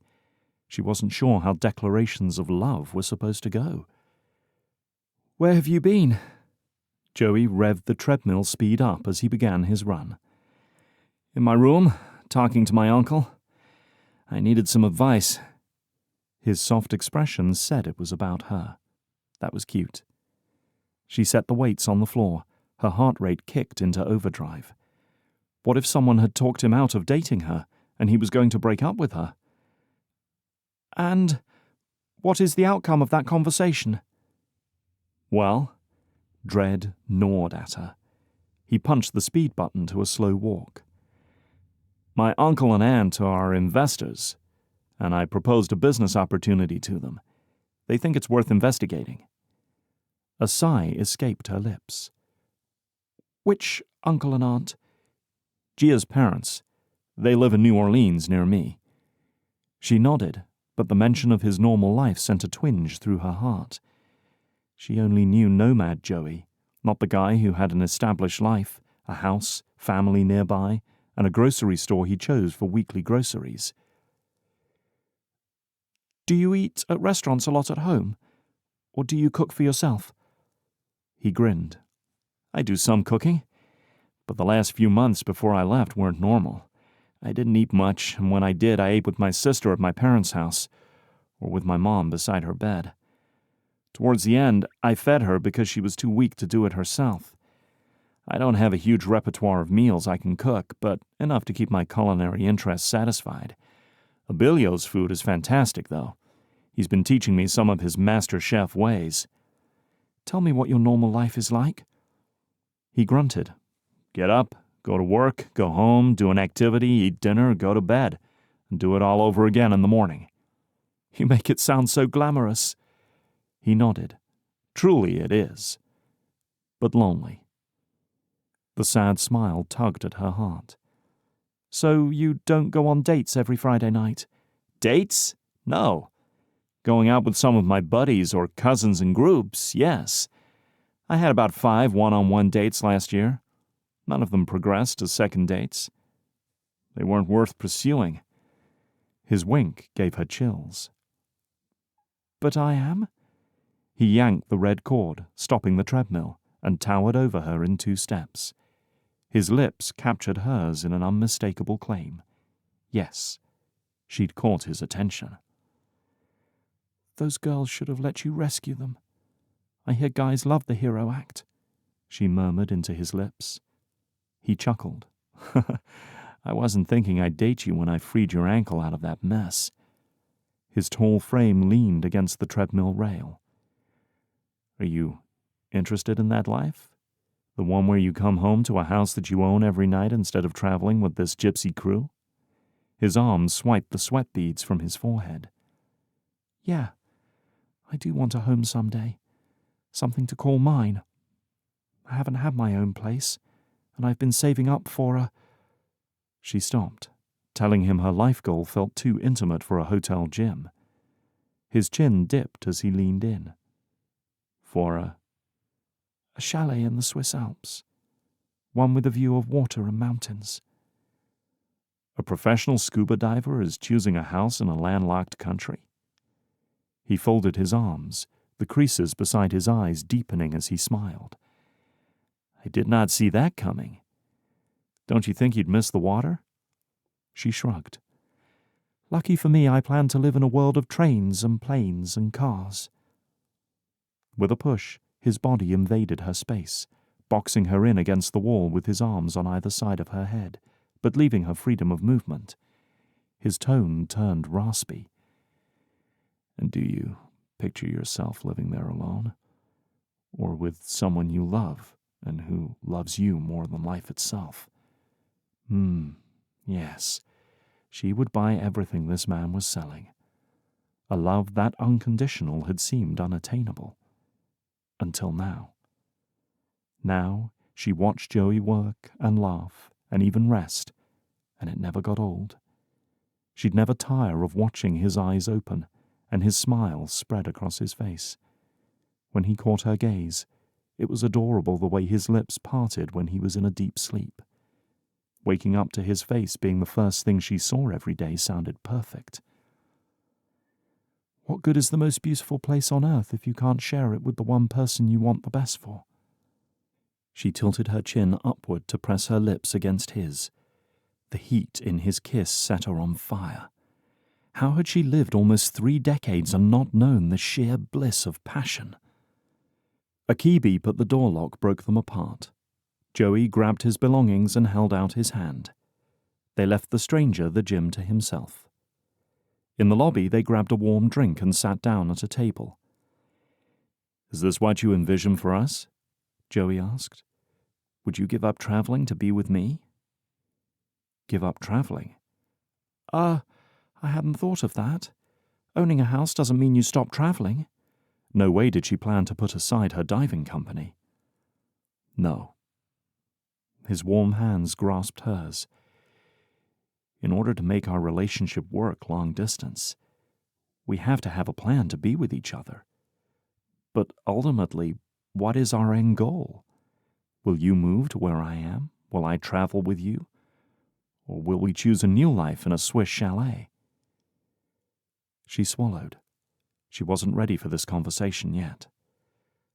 "I guess I thought we would see each other when we could and we'd video call." His body leaned in. "That is how we make do in the meantime. But long term, Kristiana, He paused. "I hope this doesn't scare you away. But when I think of my future, I want you in it. Whatever that looks like. I'm not asking you to give up the life you worked for, and I don't think you'd ask that of me. But somehow, we need to reconcile the very different lives we have, so we can make a better one together. If our end game is to be together, then what's the best way to do that?" His chair scraped the floor. "Something to think about. No need to answer that this second." The coffee in her mouth tasted acrid. The floating feeling that lasted for the week body-slammed her back to earth. Before, the possibilities for them had been endless, with a rose-colored tint, and, all at once, the impossibilities were everywhere. How were they going to make this work? The practicality of being a long-term couple blew the cloud out from underneath her. It shouldn't have, but it did. Of course, the logistics would be complicated. Nothing in her life was easy. Somehow, the newness and enjoying each moment distracted her from considering the in-between now and their forever, if they had a forever. How much of herself did she need to set aside for him? She'd been forced to give up everything for so much of her life that the idea of being that vulnerable again, to make a man happy this time, grated against her. People should be free within relationships to be themselves. Her existence until adulthood required her to suppress herself, and who she was, to pacify the people who wanted to control her. Her free thinking and big personality scared them, so she blended in. Joey tabled the discussion for the time being. The next week they didn't have time to talk with the starting of the infrastructure project. On top of that, Kristiana contracted a head cold, which sentenced her to bed for 2 days in her hotel room. Joey brought breakfast and dinner, but they were out all day, so she had to get lunch sent up to her with food delivery. It gave her time to catch up on bookkeeping, to move scheduling around, and to think about what to do about Joey. Because he wasn't underwater, he texted her throughout the day to keep a steady stream of communication going, funny things that happened, wildlife that intruded on their progress, memories from his childhood. They bantered with shared pieces to the puzzle of who they were. The congestion pressure from her head sank into her chest. Day 3 she had to call off diving because of a persistent cough. Joey was so sweet to bring her soup in the evenings, cough drops, and sit with her to watch a movie while she laid her head on his lap. Listening to his heartbeat made her savor these moments forever.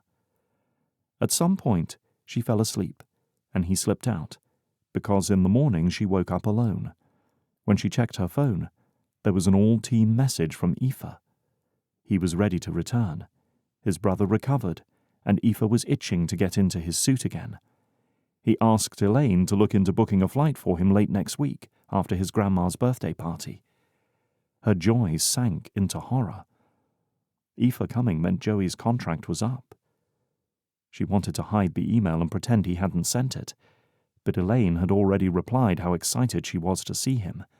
No, not yet. They needed a little more time to figure out their long-term plan. She yelled into the silence. What was she supposed to do? She wasn't ending her relationship with Joey yet, but she wasn't ready to give up diving either. His presence, their relationship, had been like waking up from a hellish storm to sunlight streaming in the windows. Her stomach lurched, sending her running for the toilet. There wasn't anything in her stomach to bring up, so she heaved until she flopped exhausted against the wall. This wasn't the end. She was going to fight for more time for Joey. The team would be expecting a plan from her. Pulling herself to her feet, she splashed cold water on her face and opened her laptop. Schedules, financials, contracts. Her brain scrambled to create a solution the team would accept. She stopped. There, in the contract, the French government stated they were paying a specific amount of money per distance of piping examined. Nowhere did the contract say that the money came per day. That was it. If she delayed Joey's departure until the end of the contract, Aoife could dive with them and get done sooner. The throbbing in her temples eased. Her jaw had been clenched tight for the last 2 hours. That evening, when she met everyone in the lobby to go to dinner, Elaine brought it up. "Did you see Aoife's message? He's coming back." "I did. His timing is perfect." She pasted on a smile and glanced at Joey. He watched her with a veiled expression. The rest of the team moved in closer. "Our contract says that we get paid per distance covered, not per day. So with Aoife around, if Joey's okay with staying until we're done, we can earn ourselves some time off by finishing the project sooner rather than later." No one objected, so they headed out the door. Joey swung his arm over her shoulders and pressed his lips onto her forehead. "That was some really smart thinking you did there, sweetheart." "I had to buy us more time," she whispered, tucking her arm around his waist. He winked at her. They enjoyed dinner, sneaking casual touches under the table. Everyone laughed and joked around. The next day, Kristiana dove in with her team, able to breathe again, literally and figuratively. The averted crisis brought her at least a few more weeks. She and Joey made the most of it. Their kisses took on a desperate heat, but Joey never pushed her beyond it. 2 days before Aoife's flight was due to arrive, a figure waited by their rented boat at the dock. "Can I help you?" Kristiana asked. "I'm Julian with the security enforcement team. I'm here to check your paperwork, please. Standard procedure for us to be sure the documentation we have matches the team. You understand, yes?" His nasal tone and stiff posture gave her the feeling he viewed them as socially beneath him. Nevertheless, she passed over the paperwork. He leafed through it, checking signatures with what was on his clipboard. When he got to the passports page, he stopped. "I have here an Aoife Simpson, issuing country Jamaica." Julian's gaze slid over each of them. "No, I submitted new paperwork that Joseph Ferra is on our team as a stand-in. Aoife had to go home on a family emergency, but will be here in 2 days. Both men should be on our security clearance documents." Kristiana shifted so she could read over his shoulder. His clipboard had no mention of Joey anywhere. "Joseph cannot go out today. We do not have the proper security clearance on him. He cannot be working on our infrastructure without being fully vetted." Julian droned through his nose. Fear came clawing back in a rage. "How long will that take?" Kristiana asked. "He's our boat captain. Without him, our progress stops entirely. I can show you the email where I sent his security paperwork weeks ago." Her hands itched to punch his smug face. Julian's thin shoulders lifted into a shrug. I'd say 3 to 4 weeks, maybe." "What?" she practically shouted, but didn't care. "You're preventing progress on the work you asked us to do. Please call your assistant Annetta and ask her about what I emailed her. We have work to do." "We cannot have someone without security clearance being near our infrastructure. You understand?" "No, I don't understand. He is cleared to sit in the boat." AJ pulled her away from the group. "You will not convince him. Leave Joey here. We'll do our dive a man down and work this out this afternoon." "We are days away from having a 6-diver team, and Joey on the surface working the AUV." The fury and annoyance brewing inside her threatened to erupt. She glared at Julian. "I'll talk to him and see if we can speed up the clearance process. Otherwise, there isn't anything we can do but follow their rules." While AJ walked over to Julian, Kristiana got onto the boat with Joey. "You're going to sit out today. They didn't process your paperwork for your security clearance, and they think it will take 3 to 4 weeks. Joey's eyes widened. "You will be done by then." The defeat washed over her. Kristiana swallowed. "I know. Aoife will be here in 2 days, but we can't keep you on payroll to sit around for 3 weeks. "So, you're saying I'm off the team?" His tone pitched lower, his chin tucking into his chest. No, he couldn't leave. She wanted him to stay with her. Her arms wrapped around his waist. "I don't know what else to do." His tight squeeze and light kiss to her cheek soothed a burning in her heart. "We'll talk this over tonight, but I'll head to the hotel and pack my bags." Kristiana waited until she was deep in the water, alone with her thoughts, to scream, releasing the bubbles in a cascade around her. The day crept by until she could return to the hotel to fix this with him. Standing at his hotel room door, her teeth clenched the inside of her cheek. His locks popped, the door opened, and she collapsed into his arms. "Don't go," her heart screamed.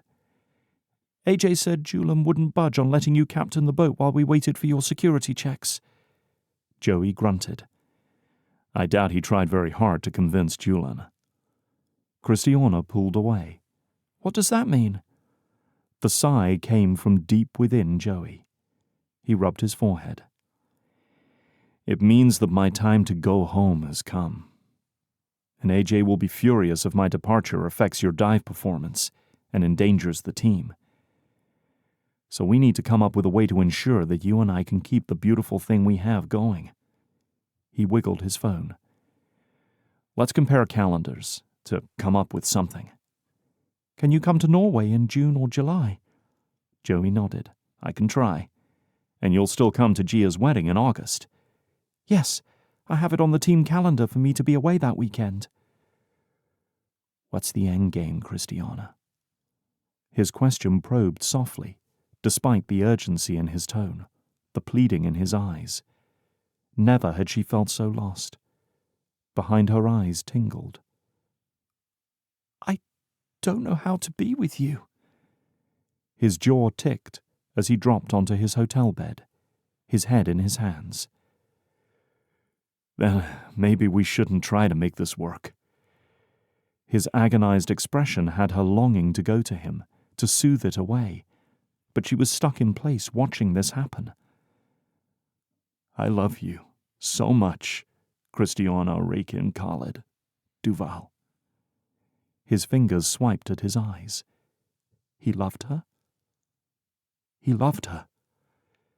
I envisioned such a beautiful life with you by my side. But only if you want it as bad as I do. At the moment, I can only offer you a future based on what I've built with my skills in the United States. With a little time, I could free myself up to meet you somewhere we could start a new life together, traveling the world or picking a new country. Tell me what you want, and I'll do my best to give it to you. All of that. She wanted a family and a stable commitment to her spouse. But how could she get it and still hold on to what she'd made for herself? Years ago, she swore to herself that she'd never be dependent on anyone. She'd not become a weak, vulnerable version of herself for any man. No man would own her or her ability to survive without him. I don't know how we work in the future. What if we change our lives for each other and we don't last?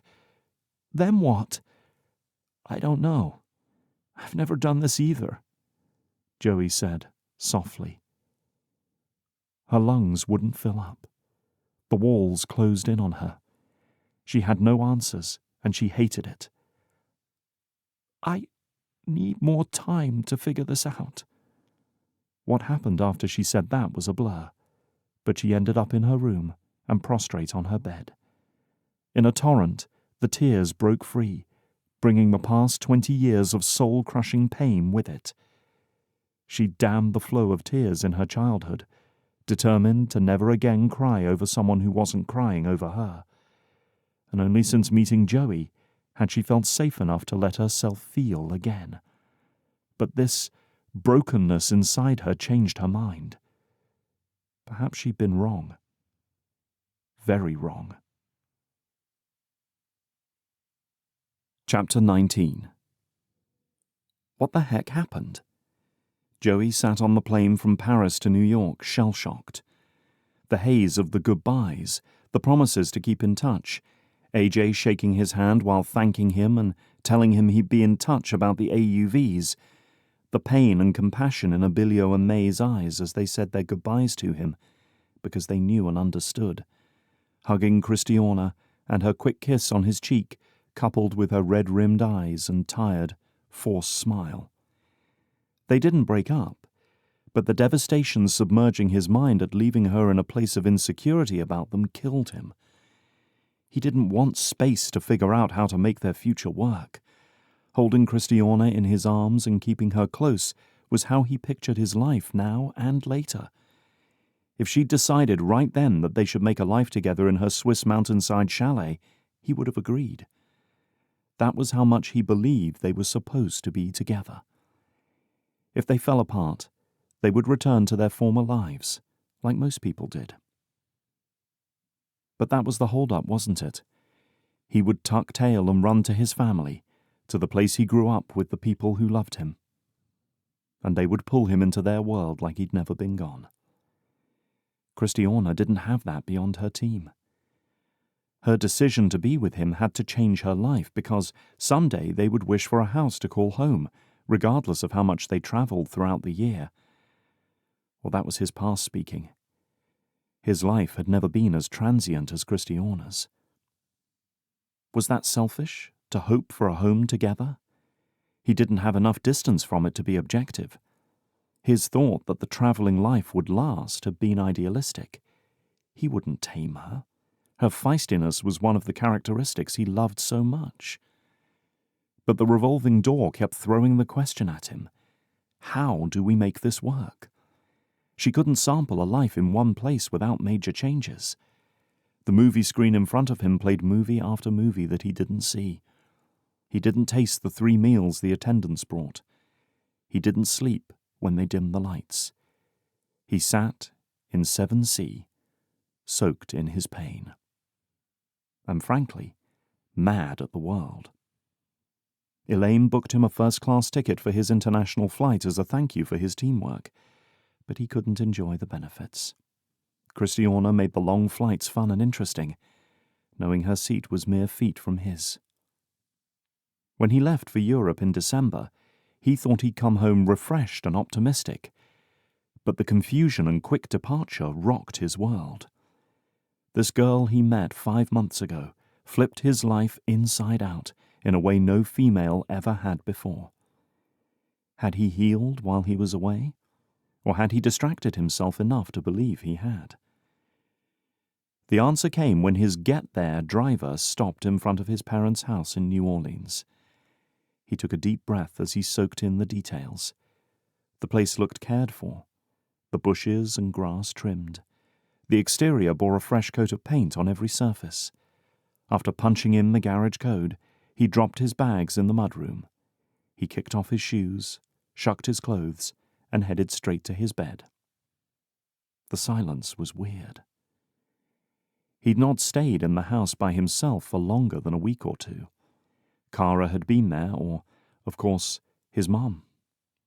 The sense that the house should be occupied gave him a moment's pause. His chest tightened, making him aware that grief knocked on his subconscious. That was tomorrow's problem. For now, he needed sleep. He woke up once to pee, but the next time he came around he had slept half of the following day away. His body operated in a different time zone, so he changed into his running clothes and went for a light jog. A car drove by, window open and straight brown hair flowing from the driver. His heart picked up its pace. No, it wasn't Kristiana. She couldn't leave France for another couple of weeks. As he was being driven home, he texted her that he'd gotten home safely and that he missed her, and she sent a heart and said she missed him too. It was too late to call her, so he'd email her so she could read it in her morning hours. Except he stayed up late, and as soon as 7 a.m. hit for her, he video called. They talked for 2 minutes and 48 seconds. Then she had to go. She promised to call him before bed. But then she didn't. Already, the distance crept in. Her busy work schedule interfered with their ability to make the time zone nightmare work. She responded to his email while eating lunch. Her tone sounded light and amused at the funny happenings of the day. That was what AJ wanted for her, to not be miserable and endangering everyone. She would give AJ what he expected. No professional liked to be accused of risking their teammates' lives, and Kristiana banked on trust and communication between the team members. The bright spot was Elaine's incessant posting daily content on social media. Joey didn't like any platforms, but he followed her and the team accounts, checking for glimpses of his camera-avoidant girlfriend. The next morning, he drove his truck to Kara's rehab center. Whoever Burley and Sophia had as caretaker for the house had kept his vehicle in good shape, and hopefully Kara's car too. It started right up, without a cough or sputter. His mind spun with the things he should put on his to-do list. Grocery store, doctor's appointments, haircut, sending Kristiana a gift to her hotel room, work, checking in with the Carters. Instead, he closed his eyes, imagined himself on the warm Australian beach with Kristiana by his side. The image of her smile and laugh flitted through his mind, her green eyes twinkling in the firelight as the sun sank into the water. He walked inside the front door of the center and left his name with the receptionist. She checked the list of permitted visitors, then let him in the door to go to the visiting area. Having a visiting area sounded a little like a prison, but when he got there, The place was a greenhouse with colourful bird feeders, comfortable chairs, and a coffee and tea bar off to the side. It was the opposite of hard and cold. The textures and inlet of light appealed to the artist in him. He pulled out his sketchbook and outlined the scene of the room while he waited for Kara to join him. "Hey, stranger. Thought I was looking at Dad there for a minute." Her voice yanked him from his focus of capturing the magic. "Kara!" As he wrapped his arms around the thinnest version of his sister he'd ever seen, his throat tightened and the tears pooled in his eyes. This was what he'd almost lost. He left without a thought of never being able to hug her again. It made him so angry in one moment and devastated in the next. By now, he easily recognized the grief billowing inside him. She'd addressed her grief months ago. She let him hold on to her as long as he needed. Tucking her hair behind her ear, she chose a chair beside him. Her short-sleeved shirt didn't attempt to hide the pinkish-white scars on her wrists. "I'm so glad you're home. Actually, I'm kind of surprised you came home at all before the wedding. Did you spend all your money?" His eyebrows lifted as he grunted. The smile couldn't come. "My homecoming was more sudden than I expected, but no, I earn money." She leaned forward, her brown eyes assessing him. "What happened? Why come home?" "The French government somehow didn't receive my paperwork to give me a security clearance for the project, so I got kicked out because they would not get it processed in time." "Sounds sketchy. How did Kristiana feel about it?" How did she feel about it? The night she told him he had to go home, she'd left his room so quickly, pale and breathless, not hearing him. She was furious and upset, like me. "And you didn't use that Ferra charm to convince her to marry you abroad? Disappointing, Joseph. I expected more." Her dark brows arched above her smiling eyes. "I'm disappointed in me, too." Joey shifted in his chair. "But I don't want to talk about me. Tell me how you are and what's going on." "Well, I started working in the campus library, and I'm writing again." "Wow, that's huge." Joey's mouth fell open. "You haven't written since mid-last year, right?" She nodded. "I'm off my medications, too." Her hands lifted in surrender. "Doctor's idea, not mine. They watch every single medication with unrelenting security. I have some rehab friends that come visit me in the library and talk about books and stories that changed and healed us. It's incredibly cathartic." A colorful bird landed at their feet. "This place seems really—" what was the word? "Therapeutic." She laughed, a full belly laugh he hadn't heard from her since early last year, too. "It's worse than therapeutic, Joey. This place is accessible, and the people are compassionate and sweet, but unflinching on the boundaries they set for you. It's a super complex place to work, but most of them love what they do and are wicked good at it." The tension between them dissipated as the conversation flowed. By the time he left, the anxiety over Kara's well-being dissipated. Not once had she begged him to spring her free.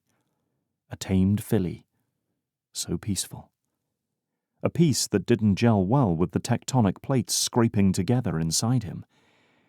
He called Burley and invited him to lunch at the country club, where they could go to the driving range after they ate.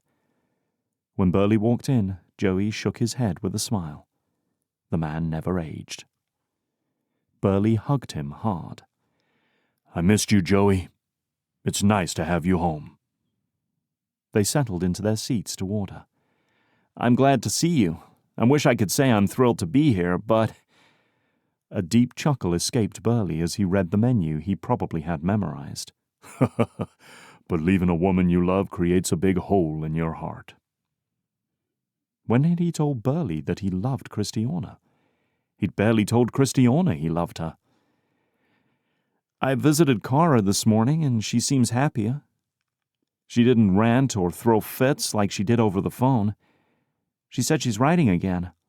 "Sophia saw her this week, too, and said the same thing." Burley grinned. "I think she found some friends that are making it a better stay for her." What did that mean? Was he paying people to ensure Kara stayed?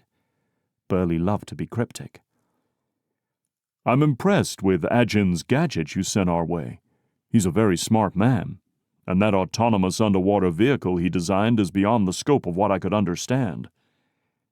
Ajin? He'd forgotten AJ's full name. So you think you'll invest in him? Burley shrugged.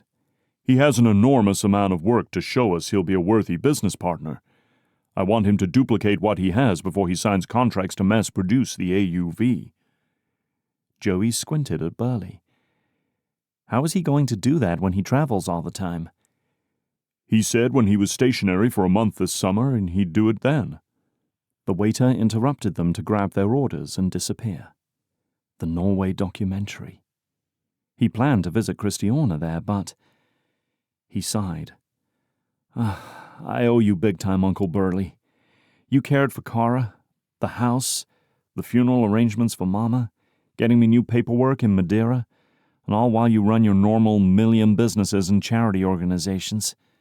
My team takes care of the business side, so I'm free to... He motioned to the table. Eat lunch with my nephew with same-day notice. It used to be a luxury, so I took a hard look at life to straighten out my priorities. Talking logistics ruined my lunch breaks. In order to have a nicer quality of life, I had choices to make, as did Sophia. Burley linked his fingers. I admire what you did in taking time off from your job to create a healthier lifestyle. I couldn't have managed that a few months ago. But like I said, Sophia and I are making changes for the better, thanks to your and Carolina's influences. Everyone appeared to be in a better state of mind than he was. He was happy for them, really. He wished he could force himself there. Their meals came, and Joey picked at his out of habit, though he wasn't very hungry. Once I return to the office, it's going to be difficult to take time away from the next design project I take. Mama's death granted me an allowance to escape to Europe. That won't happen again. I have to earn my keep. No one appreciates a boss who relies on everyone else to do the work while he gets the money. Burley pointed his fork at Joey. A boss who is pulling their weight is good for morale. One who disappears on holiday when his workers only get small amounts of vacation time doesn't have a healthy environment.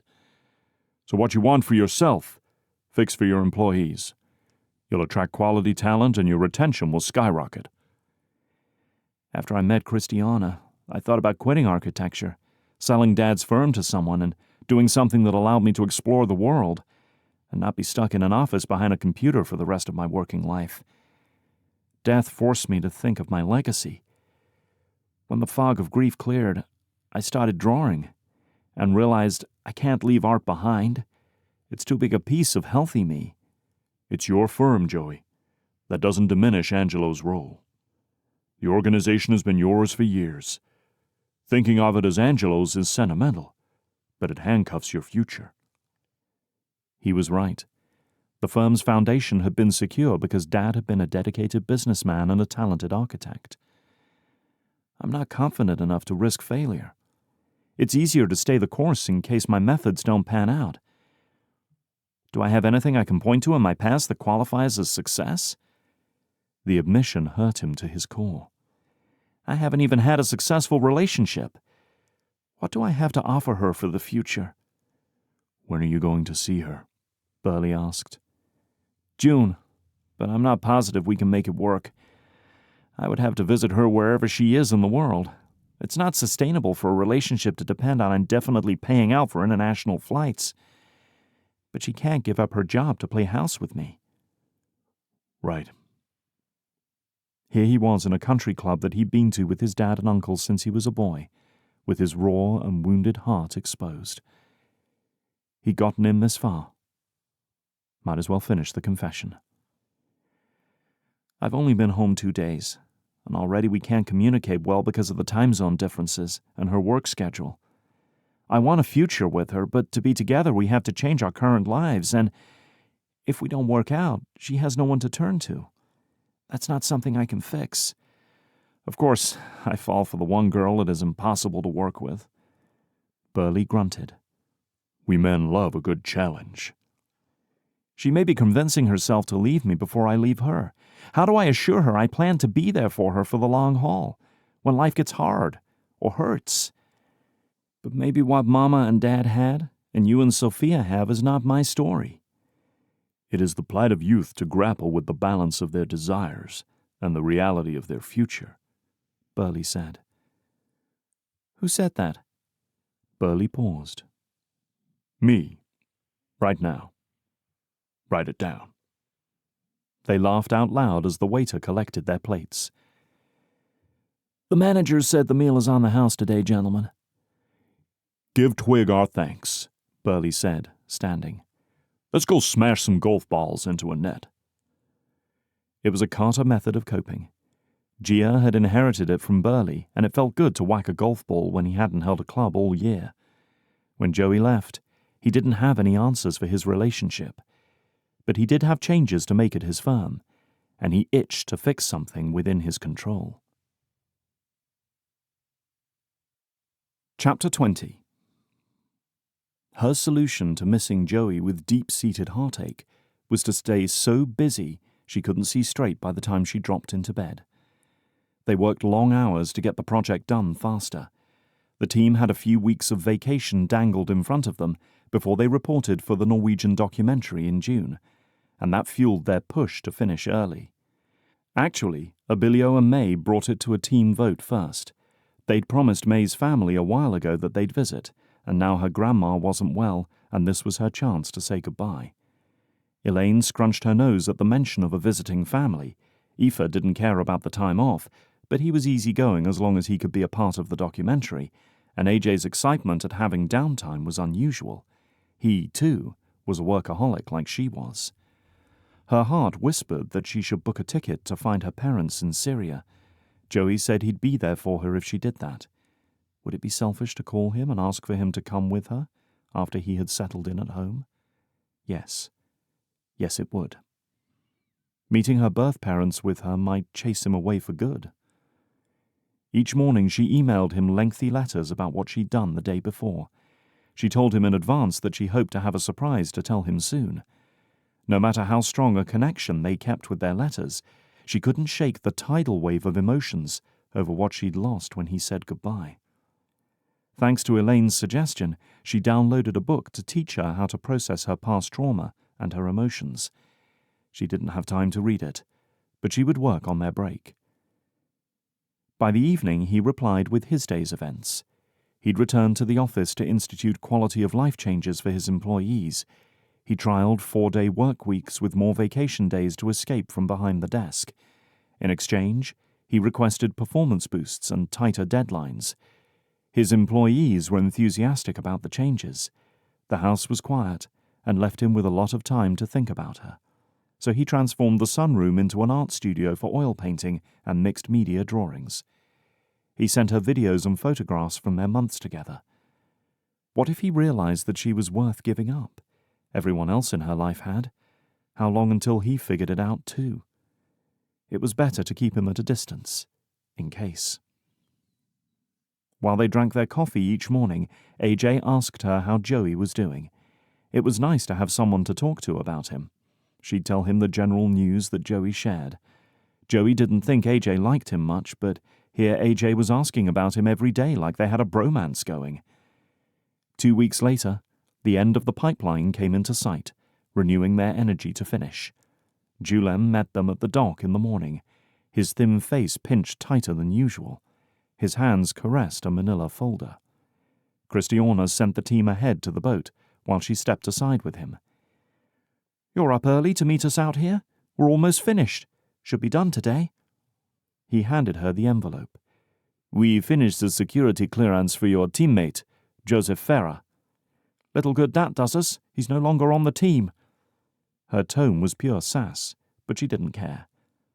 "Huh." Julian's grunt couldn't convince her he cared about something that had wrecked Kristiana's heart. She hated Julian for it. "I do have another small matter that popped up while we were running Joseph's information.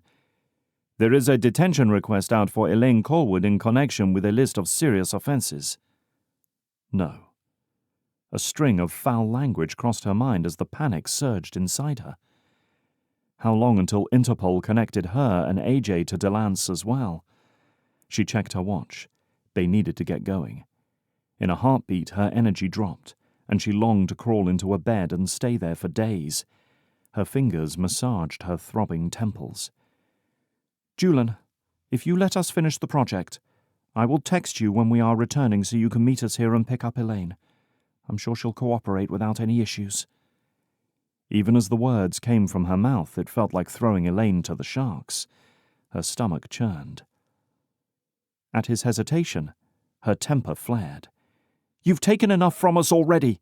You're not having Elaine for questioning until we're done with this project. It isn't safe.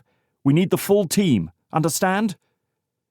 His body recoiled as he seemed to contemplate whether or not to be offended at her words. The law was the law. He was under no obligation to grant her leeway. But if he was going to push, Kristiana was in the mood to shove back. At last, his posture acceded. "If Miss Colwood should attempt to disappear, it is you I will hold accountable, Mademoiselle Duvall." She nodded. "I understand. You have my word that the entire team will return together." When Kristiana jumped on board, Aoife sped off to recover the lost time. They asked what Julian said, so Kristiana told them he returned with Joey's security clearance. It suited everyone fine. There wasn't a doubt in Kristiana's mind that Elaine would be tempted to dodge the law if she told her early. Plus, admitting everything multiplied the chance of dangerous mistakes happening because of distraction. No one would die today because of some questions being asked later. As they dove, Kristiana forced herself to focus on the task at hand, despite her life falling apart. What if Elaine got mad about Julian taking her in for questioning and threw her and AJ under the bus too? Or worse, they all landed in prison and she never had the chance to marry Joey. Her breathing alarm chimed on her watch, reminding her to slow down and inhale steady breaths.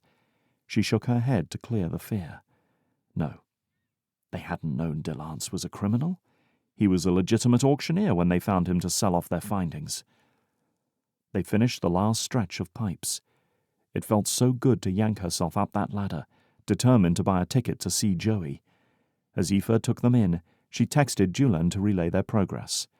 When they came into view, Julian and a team of officers in plain clothes waited on the dock. The gorgeous guy standing next to Julian wore a classy suit with a badge visible on his belt. Whoa. She glanced at Elaine, who stared at the guy with a laser focus. Julian wasn't worth a second look, but the other guy was a fine specimen of the law. The team did their usual dive debrief, offloaded, and headed to the car. Julian and Officer Goodlooking moved towards them. "Elaine Colwood?" The guy's voice was rich, delicious, and Londonish. She'd expected a French accent here. "I'm Detective Derek Williams, from MI6. MI6. Well, you are the most handsome man I have yet to see in France. Elaine walked toward him like she was in a trance. His lips quirked up underneath his golden goatee. "Come with me." Her eyebrows rose, her voice breathless. "Anywhere." Elaine mouthed, "Wow," to Kristiana, with wide, excited eyes while he wasn't looking. "Don't wait up for me, darling. I'll catch you in Norway." Her words were tossed over her shoulder as if she were going out for a night on the town, not to be questioned about a list of unnamed criminal activities. The rest of the officers lurking around chose a team member to talk to as Detective Williams drove out. Did those two already know each other? It wouldn't be too far past Elaine to have accidentally picked up a detective at some point, only to meet him again. Surely not, though. Kristiana threw her gear into the van behind AJ's, and a dark-haired man with a formidable, wiry mustache waited for her when she turned around. "Miss Duvall, I'm Detective Camden. May I ask you a few questions?" The jitters went crazy inside her stomach as the gravel crunched under her feet. She followed Camden over to the hood of his car. AJ, May, Abilio, and Aoife did the same with the other officers. Camden set a series of photographs on the surface of his car. "Do you recognize anyone in these photos?" Kristiana blinked. The scenes were fuzzy and showed the top of a head or a person looking away. One woman had blue hair and silver glasses. Another woman had a beautiful brown bob. Some of the other photos weren't discernible at all. "No, detective, I can't tell who this woman is, and when I can see features, I don't recognize her. Should I?" Camden shrugged, holding a recording device out to her. "Can you tell me what you know about Elaine Colwood?" "She's a fantastic hazmat diver, one of the best in the world. She smiles a lot, is great at social media, easygoing, loves to travel and explore. We have a great time together." "Thank you." "Have you ever seen Elaine with any men?" Camden asked. Had she? Her brain froze. "No. I can't say I have." They joked about her going on lots of dates with guys, but she never saw her with the males she bragged about going out with. "Do you recall Miss Colwood naming any names of the men she dated?" Camden asked. Kristiana shook her head. "No." "Wow. I've been an awful friend. I figured if she wanted me to know her business, that she would tell me. Why are you asking about her dating life? It's not a crime to date." Camden chuckled. "It isn't a crime to date. You are right. We're investigating a series of crimes, and we are trying to find evidence of where Miss Colwood was each of those nights." He listed off a string of dates. Kristiana got out her team schedule and listed each of the cities they were in on the corresponding days. Camden recorded her speaking. "Have you ever seen Miss Colwood's passport?" "No. She handles the travel, always has. She books our tickets and uses our passport numbers and everything to get us visas if we need them. We've never had anything go wrong."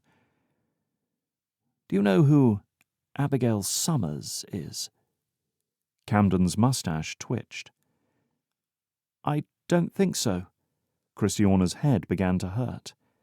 She, apparently, missed some big things about Elaine. "Officer Camden, what am I missing here?"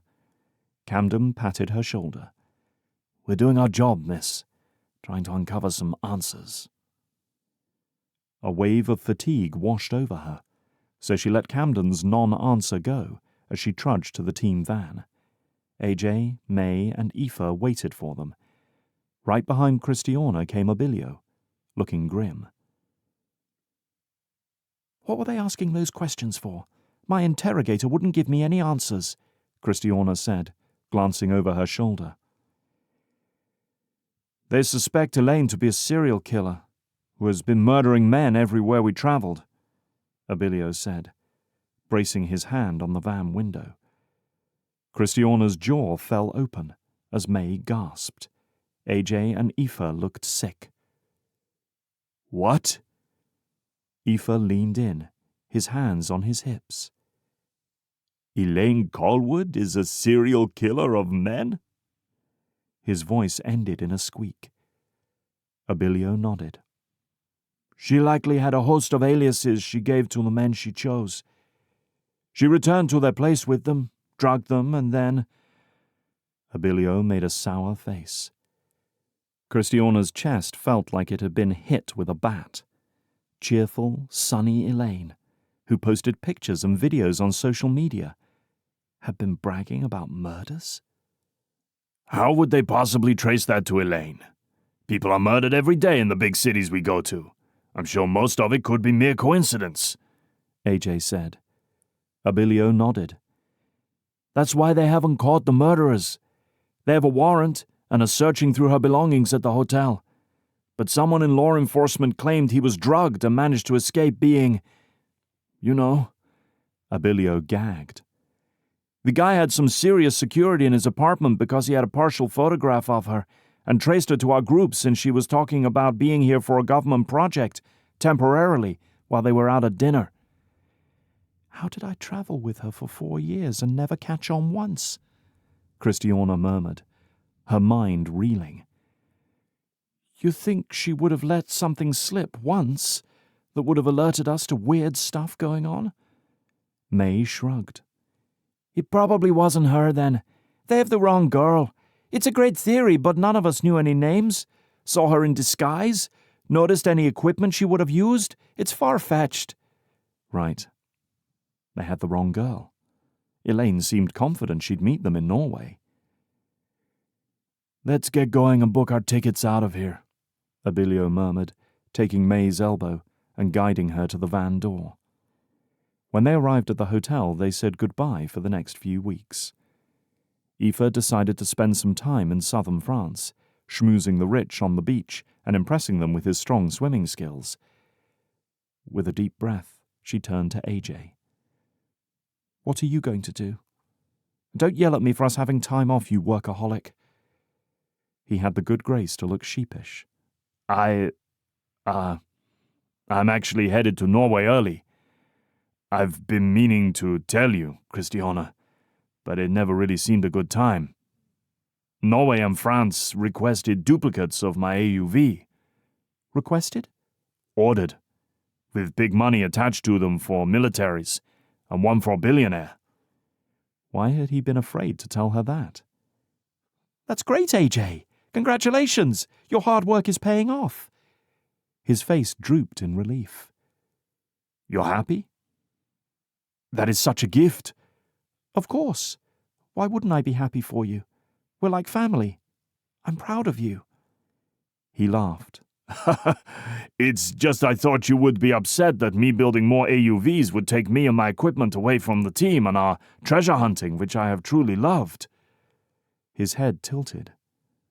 Honestly, I'm a bit surprised Joey didn't tell you. He's been in on this with me for a while. Joey knew? No. One thing at a time. You're building them? You had a team do that for you at the university, but you added in the software equipment and sensors at the end. He held up his hands she'd seen fend off sea life underwater and pick up the most delicate shells without breaking them. I built every centimeter of that AUV myself. The team tested it for me, but I did the revisions and data translating. Like every good scientist, I have my process written out. The manufacturing itself was done with my 2 hands. AJ, it took you years to finish that AUV.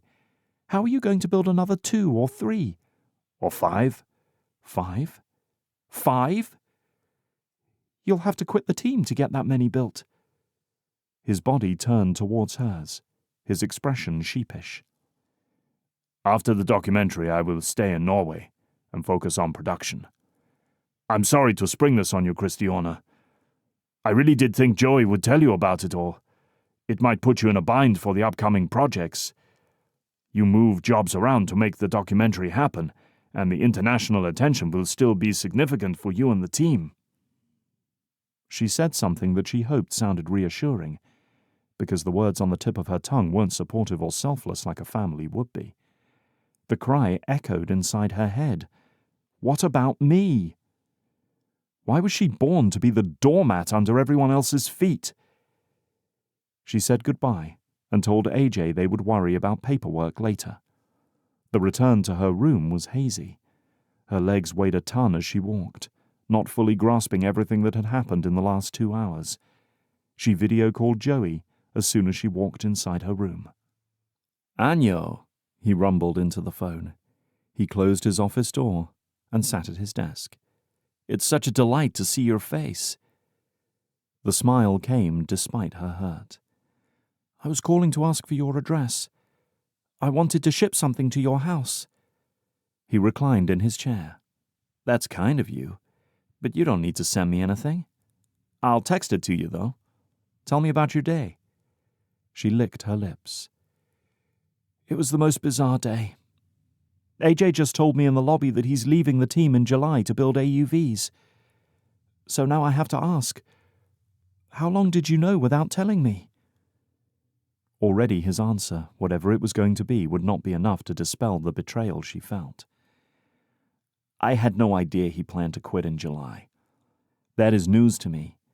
Abilio and I heard him bragging about getting orders for AUVs in Norway, and I approached him on our way to France to tell him he should put a company together if he hoped to do big business selling the AUVs. And you didn't think to warn me that this was coming? Her hands scrubbed her face. I'm floating on cloud 9, having the time of my life dating you, and you are keeping secrets from me? Kristiana, I can see how it looks as if I was keeping secrets, but he didn't tell me any details. I introduced him to my uncle so they could talk about the business side of things. Everything since then is news to me, Joey said, his face filling the screen. Baby, I wish I could pull you into my arms right now and hug you. This wasn't a slight against you, I promise. The business proposal from the gym. Of course. It feels like it is. In the past month, I lost my boyfriend way sooner than I expected. My friend is being questioned by MI6, and my team is being dismantled. Without AJ's AUV, there's a number of jobs that I secured for us that won't want us anymore. I have to contact the projects I rearranged for this documentary and tell them we're going to have a different team than I promised. I look completely unreliable. She was very close to giving in to the urge to scream. I'm sorry, sweetheart. It wasn't my intention to make you look bad to your clients. AJ likes to frame me in the worst light possible to take your focus away from the fact that he's blindsiding you. His business decisions do not reflect me whatsoever. Please, forgive me. The more they talked, the more Kristiana knew what she had to do. As annoyed and hurt as she was at AJ leaving her up a creek without a paddle, for the first time in a very long time, she felt lost, with no family to turn to and nowhere to go. Her friends were leaving her. When they hung up, Kristiana opened the dark web and typed in Elaine Corwood. Delance O'Malley's name came up with lots of chatter about the things he sold and his associate book being on full display for the world to read. A quick search didn't link her name to Delance's or Elaine's thus far. Elaine did have petty theft on her record as a juvenile, and Kristiana knew that when she hired her. Certainly none of it seemed large enough for MI6 to come sniffing around.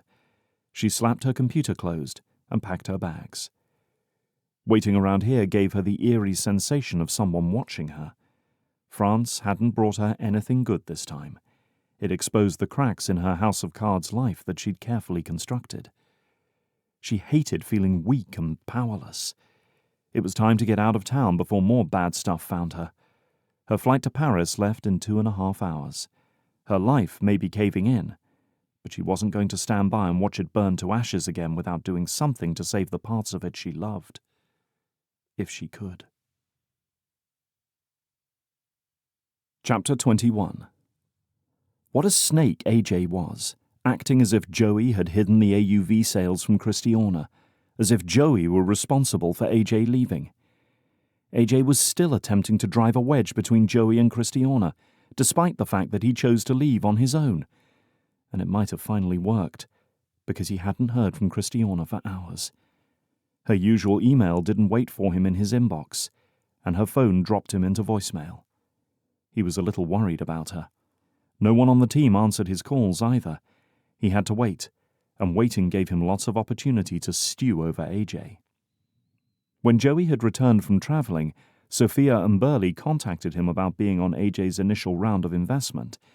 It was only because the Carter team accepted AJ that Joey stayed to talk numbers. If AJ had been spearheading the funding, he'd have gotten greedy and probably burned everyone that was interested. As it was, the Carters bound him into a sturdy legal straitjacket that didn't allow for him to strike a match and burn up a city. In order to distract himself, Joey showed up at Kara's rehab center. They agreed to let her be signed out on short outings. "Joey, I wasn't expecting you this morning. It's 9 a.m. on Wednesday," Kara said when he met her in the visitation area. "Is everything okay?" "Yeah, sure." He scuffed his shoe against the floor. "Kristiana hasn't messaged me today. I'm getting antsy. She was upset with me when we ended our call yesterday, and it's been radio silence ever since." Joey blew out a sharp breath as he ran his hands through his hair. This wasn't the place for bad vibes or tense feelings. The staff would see his worry floating over his body and admit him in the next room to Kara's. "Your doctor said you can sign out for a couple of hours. I wondered if you'd be willing to come help me with decoration projects at home. I'd like to strip off the dark wallpaper in the front room since there isn't much light in there and make it into an art room. I've been painting a lot recently. What do you think?" Changing Mama and Dad's house was a gamble with how Kara would accept it. What he was most afraid of was that she would insist it stay the same, like a shrine, or she'd change everything and not leave any remnant of their memory there. Joey hoped for a happy medium. There were other things he wanted Kara's opinion on too, but first he'd gauge how well she processed the slight changes. For example, Mama's bumblebee trinket display needed purging from the kitchen. A few pieces were okay, but the room might as well been a hive for all the bees sitting around. They didn't make him as happy as Mama. Kara's smile grew so much that her smile lines creased and then turned into crevices. "Yeah, I think I can help you with that. Let me get my purse while you sign me out." Her demeanor was uncharacteristically placid. Nothing could get past her smile and calm answer. But it wasn't anything like Elaine's fake mask. He was afraid to prod, lest he evoke the hurricane she was when she hurt herself. Was she hiding her normal self and pretending in order to speed up the process? Or was that how she was now? He drove her to their house by way of her favorite bakery stop. They picked up coffee and pastries. At least Kara's taste buds hadn't changed, a relief because he got the awkward feeling that he had a stranger in the car with him. When they walked inside the house, Joey watched her from the corner of his eye as he set the food in the kitchen. She strolled through the house, silent. Her outstretched fingers touched the fabrics and surfaces. At the sunroom door, she paused. "It smells like them in here. Don't you think?" Her voice quivered. "I miss them so much." Joey's throat tightened. Everyone did a solid job of getting the house in order. Mama and Dad's clothes had been donated. The room that held Mama's hospital bed had the wooden bedroom furniture in it again. Everything had been cleaned and cleared out. The refrigerator, the pantry, the laundry room. "Do you think we should sell it?" Kara shrugged. "You'll not get a rational answer from me today. Save that for another day. Let's start in the front room." The front room's dark green wallpaper and heavy wooden furniture shrunk the generous room size. It was designed as a formal living area, but they entertained in the heart of the house, so they transformed it into a home office for Dad. And after he died, Mom used it for her sewing things. The sewing gear had been boxed up and stored in the basement. Kara might use it later. "Yes, Joseph, please do something about the darkness of this room. Did you ever see the tiny gold running horses on it before?" Kara laughed out loud. "The Home Improvement Network would love to get their computer-generated designs on this room. I thought a light neutral color would be a suitable pick for in here. If we decide to add any vibrancy, we could bring it with accessories." Kara nodded. "I trust you entirely. Good vision. What's next?" Joey scratched his neck. Well, if you're up for it. The kitchen." Kara propped a hand on her thin hip. "If I'm up for it? Hope you have a couple of boxes handy. Let's do this." The B-suite got a major trimming, as did the contents of the cabinets. Mama kept far too many glass decorative objects that Kara had to explain what purpose they served, if any. Most of them landed in a box for Sophia to sort through someday, if they were worth anything. The 3-hour time allotment flew by. His phone alarm jingled to remind him he needed to drive Kara back. He taped up the box they filled and carried it to the basement. As he reached the bottom of the stairs, the doorbell chimed. At the sound of soft voices, he ran up the steps 2 at a time. When he rounded the corner, there stood Kristiana in his hallway. His audible exhale made Kara giggle as he rushed to sweep Kristiana into his arms. "You're okay. Thank God. I hadn't heard from you in hours and I was worried, and here you are, in my house. How did you get away?" Her arms gripped his waist, her forehead laid against his neck. "Joey, I missed you so much." Joey lifted her face between his hands and kissed her slowly. "Phew, it's hot in here. I'm going to step outside," Kara said quietly. They laughed as they broke apart. "Kara, I'm sure you guessed. This is Kristiana. And Kristiana, this is my sister, Kara. I thought I had the wrong house when she opened the door. I really wasn't expecting there to be a female at your address. Kristiana grinned. Kara waved her off. Oh, I'm not here usually. In fact, I need to get going. I stopped by today to clear out a few things. You know what? Let me check that the guest room and bathroom are clean. She disappeared upstairs, leaving them alone. I can't believe you're here. Do I have you until the start of June? His heart was hopeful that this meant she was willing to give them a fair shot for the next 3 weeks. If you'll have me. She gripped his arms, her beautiful green eyes troubled. I know I'm going to mess it up, but I hated being apart from you. Kara came down the stairs, practically stomping for a girl who used to sneak out of the house like she was a ghost with no feet. Looks like I had nothing to worry about. Everything's clean and set up. Joey, drive me back really quickly so you can catch up with Kristiana. They hauled Kristiana's bags inside and jumped into Joey's car. Kristiana told her version of the story of how he fell for her, literally. Kara ate it up, squeaking about her brother being in love. They chatted like they were old friends and promised to see one another again before Kristiana left for Norway. There was so much they could catch up on, but Kristiana yawned throughout the car ride. At the house, he insisted she take a nap, and they could catch up after. He knew exactly what bags needed to go to her room and which ones were her diving gear. They'd done this familiar ritual in another lifetime together. While she slept, Joey answered a couple of work calls and then turned off his phone to focus on painting in the front room's blue afternoon light. His muscles knew what to do without him thinking about it.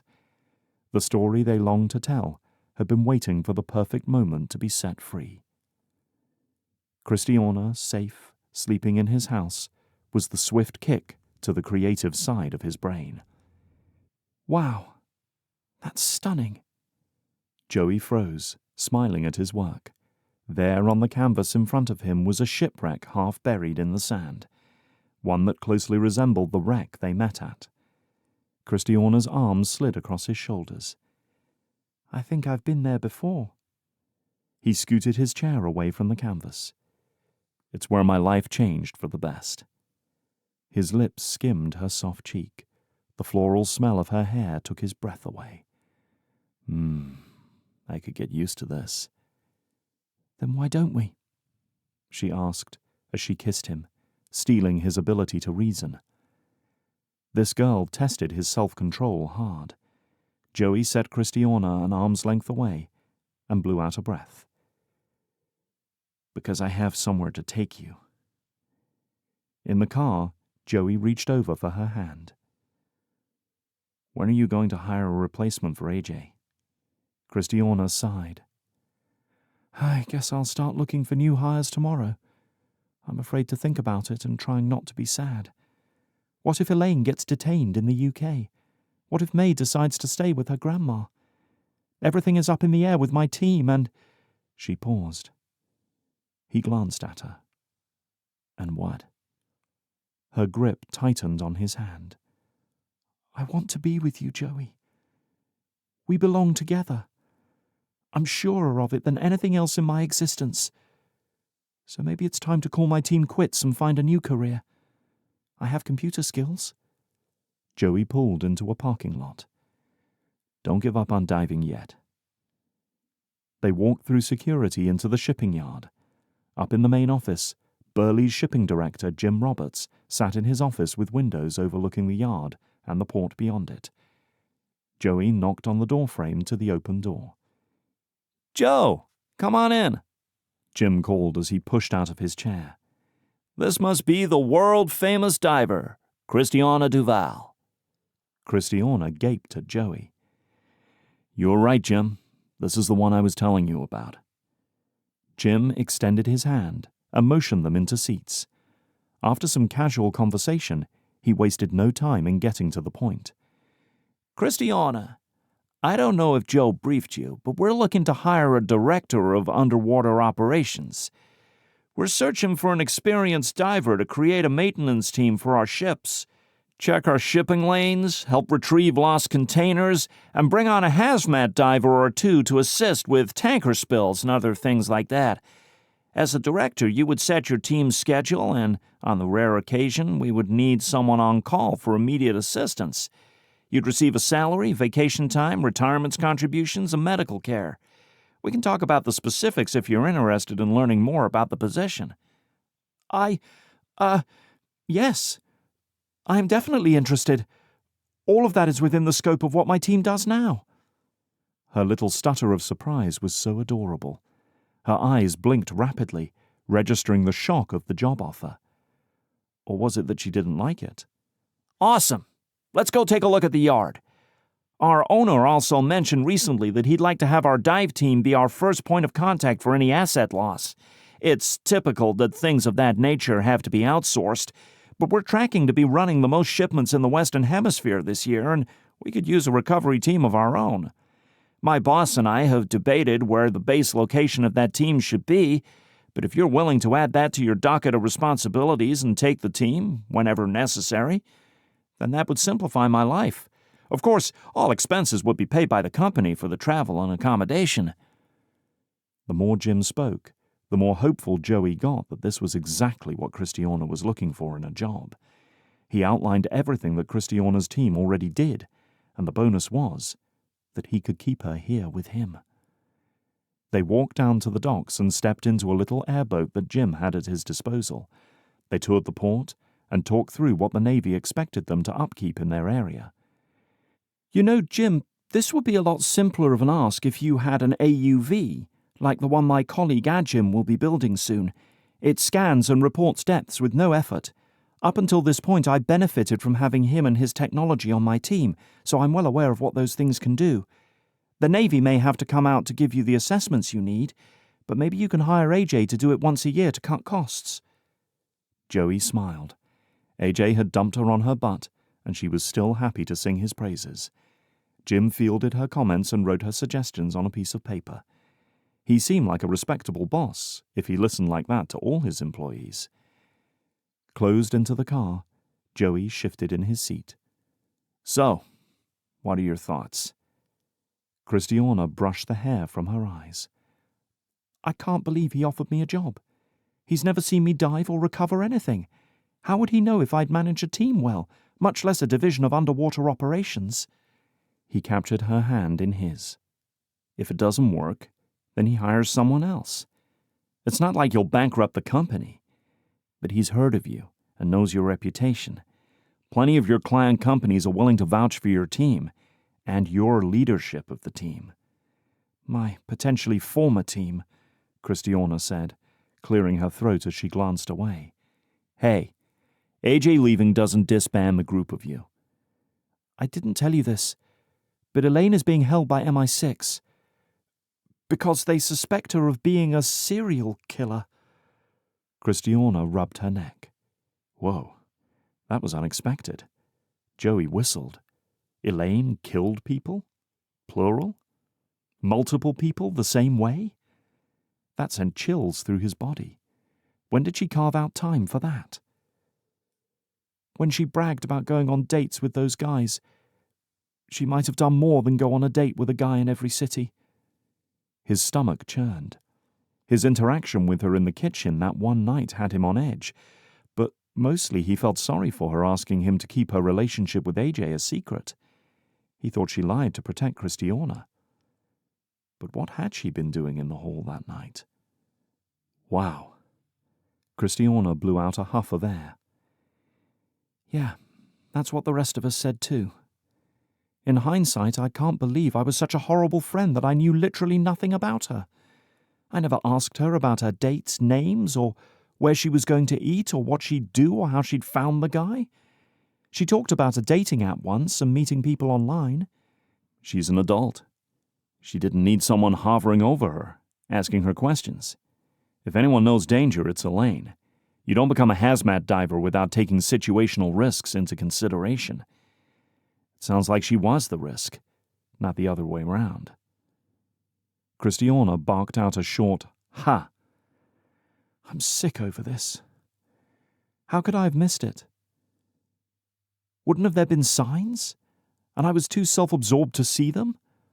Or she isn't one and Detective Williams won't hold her? I'll see her in Norway and we'll laugh about the crazy accusations. Sweetheart. He pulled her into his arms and held her close.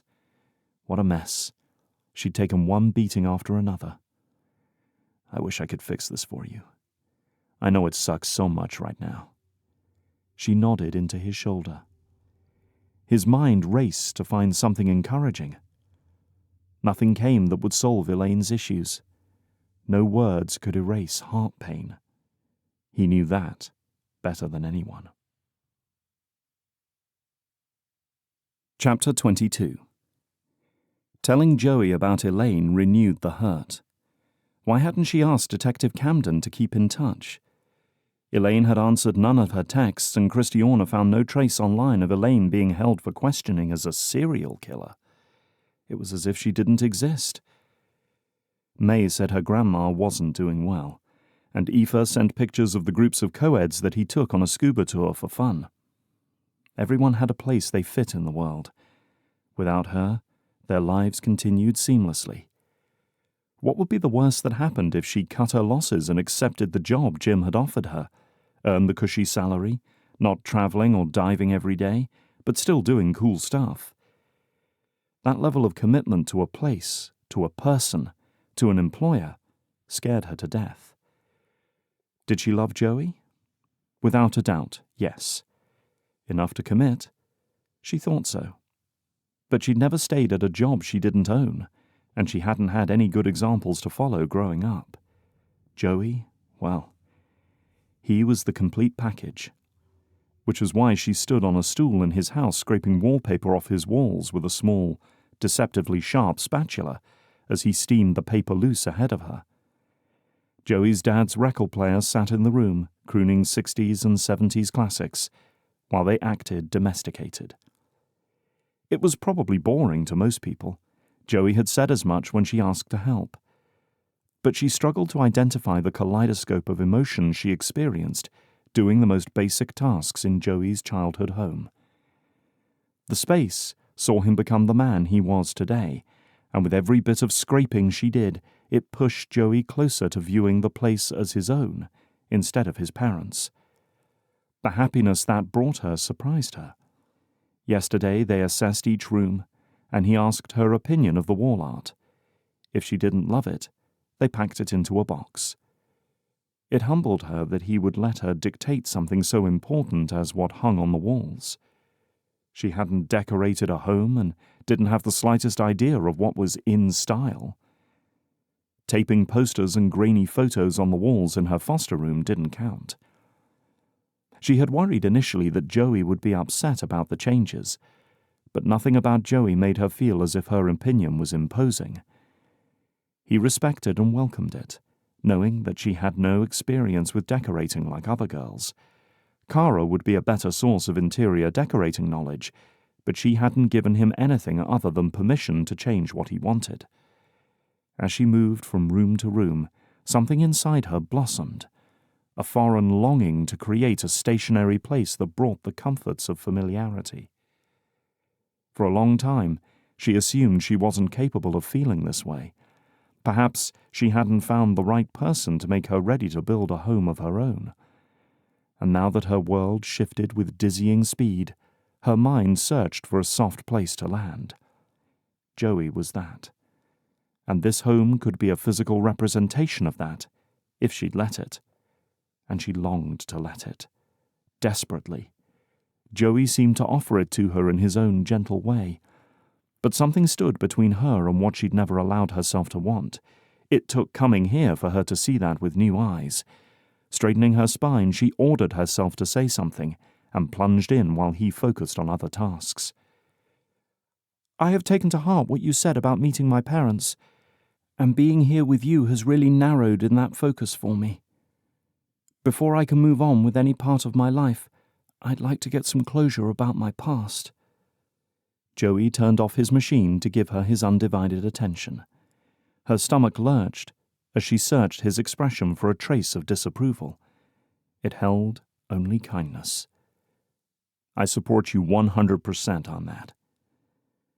Her teeth bit at her lip.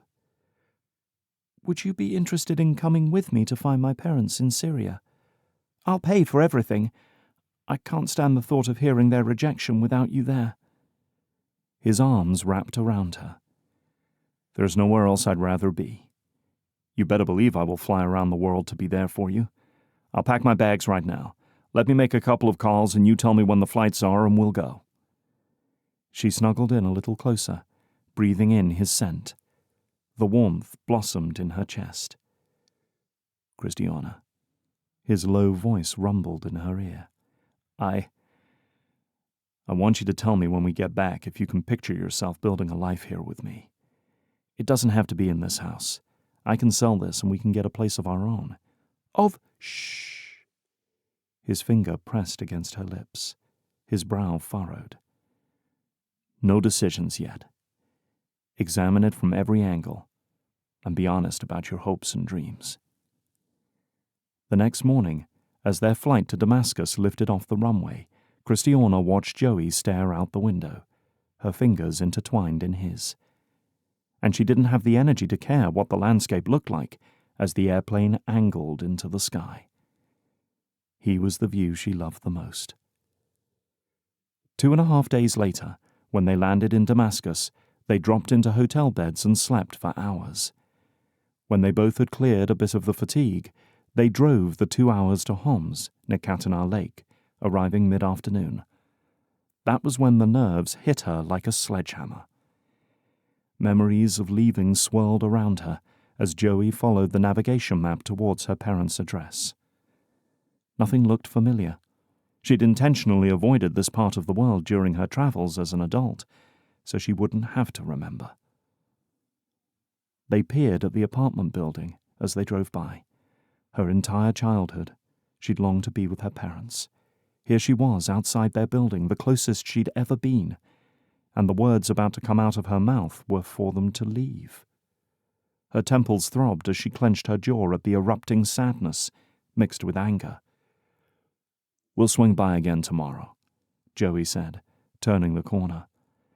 Maybe then she'd have enough courage to get to their doorstep. Thanks to serious jet lag, she woke up in the middle of the night wide awake, which gave her a few hours to rotate around in her bed like a rotisserie chicken, stress about what she would say, and listen to the air unit click on and off. Joey slept without a noise on the couch across the room. That she almost forgot he was there. He refused to let her have her own room, even though she'd been in 1,000 hotel rooms on her own and not had any issues. This time felt different. He wanted to protect her physically, but especially emotionally. Since the trip started, they hadn't kissed on the lips or had any kind of their normal physical contact. He'd held her hand, kissed her forehead, given her big bear hugs, and stood beside her as if he were her friend. And she loved him more for it. It was a boundary he had set for them, and she respected him. Never once had he taken advantage of her like so many of the men in her past had done, foster brothers, boys in school, and other predators. When they realized she was without a family, the taunting and unsolicited touching started. So she blended into the scenery, and didn't make friends, so word didn't get out about her being an orphan. But it always did. Kristiana leaned over the side of her bed and opened her computer. She once again searched her parents' names and found a record of her birth in the Syrian system.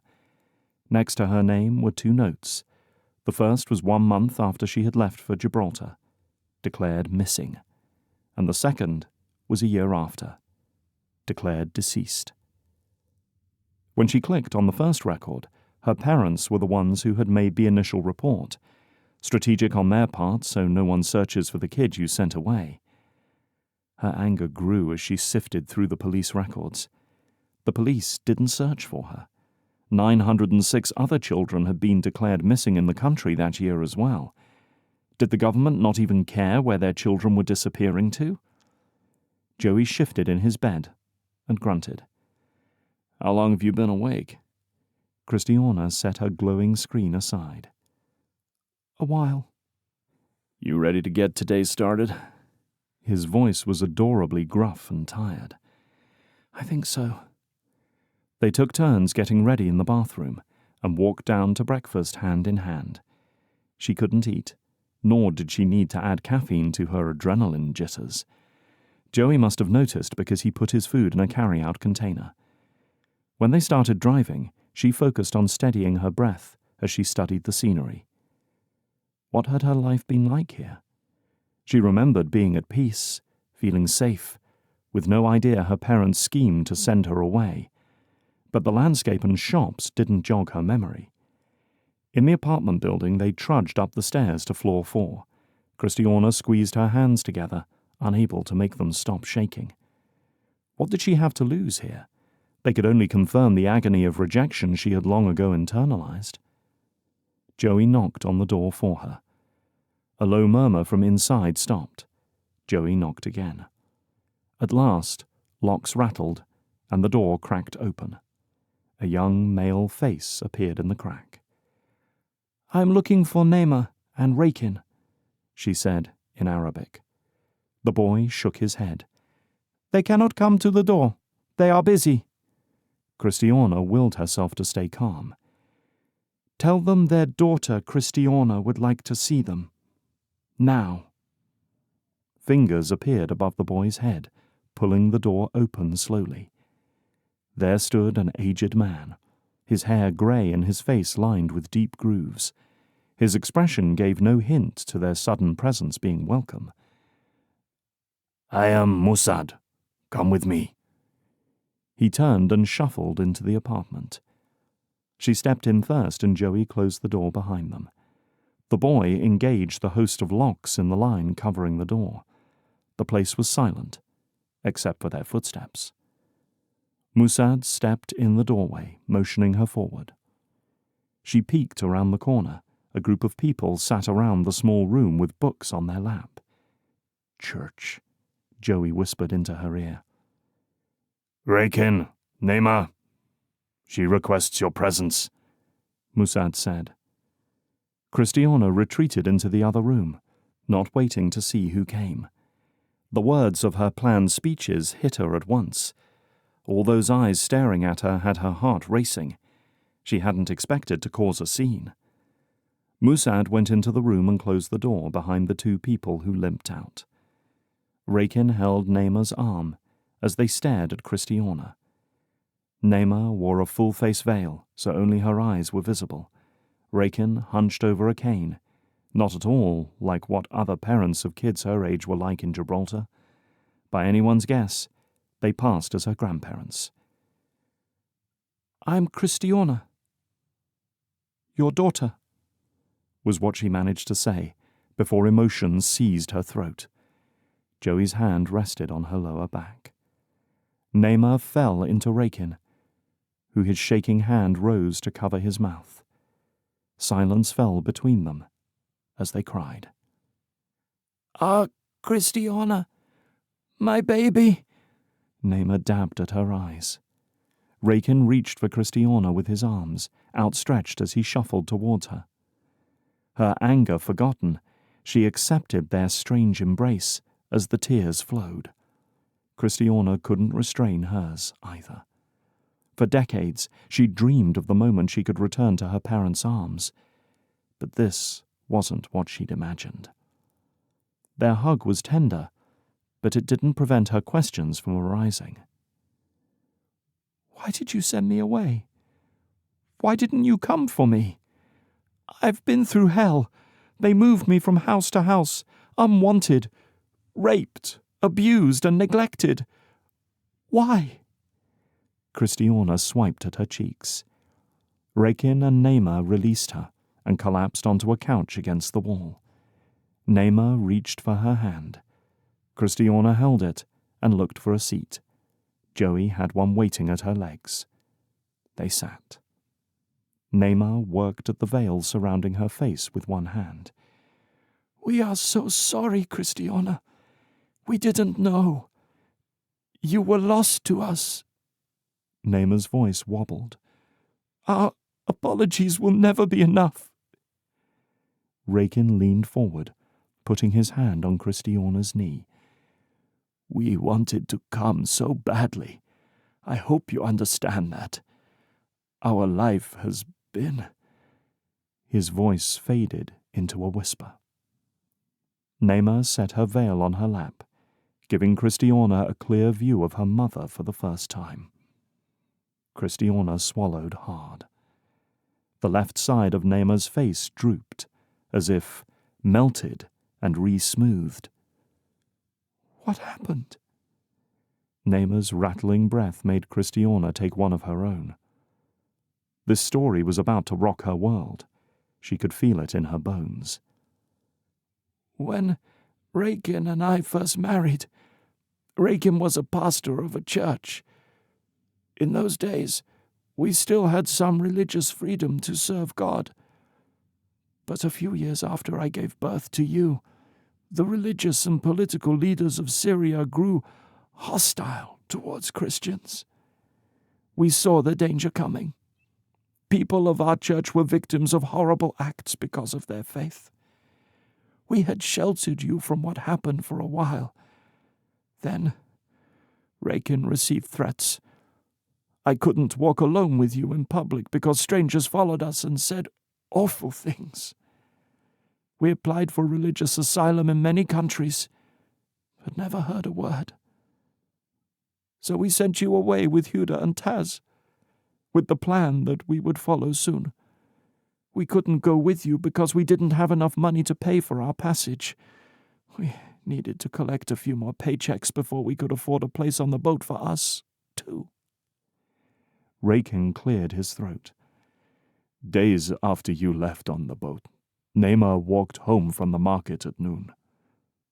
2 men stepped out of an alley with a bucket of acid and dumped it on Naima. It melted her skin from her hairline to her knees in varying degrees, based on the clothing coverage of her skin. A kind soul got her medical attention right away, but even then, we weren't sure she'd live." Kristiana's throat swelled as her mind's eye played out the story. Joey's warm hand slid down her thigh to capture her hand. She squeezed it tightly. "I have also been attacked 3 times, where they left me for dead," Rakin said, his voice gravelly. "We couldn't protect you here, and we couldn't care for you with our medical conditions. Our family distanced themselves from us once we received threats, so none of them would care for you. Our biggest regret and our greatest relief was that you were safe with Huda and Taz. We heard nothing from them for years. They said they would write letters. It wasn't until 8 years ago that Huda connected with us and admitted that she'd lost you decades ago." 8 years ago was when Kristiana had been granted legal independence. Huda must have thought Kristiana would head straight to find her parents, so she finally confessed. "We were devastated and angry," Rakin said. "All that time, our greatest comfort was that you were cared for and loved by the only family that hadn't shunned us. Then we found out she hadn't been able to care for you and had lost contact with you. We struggled to forgive ourselves, them, and our attackers." Naima dabbed at her right eye. Her left didn't produce tears. Kristiana let her tears fall unchecked. "You had me declared dead after I left," Kristiana said. Rakin nodded. "We didn't want anyone coming after you, to hurt you too.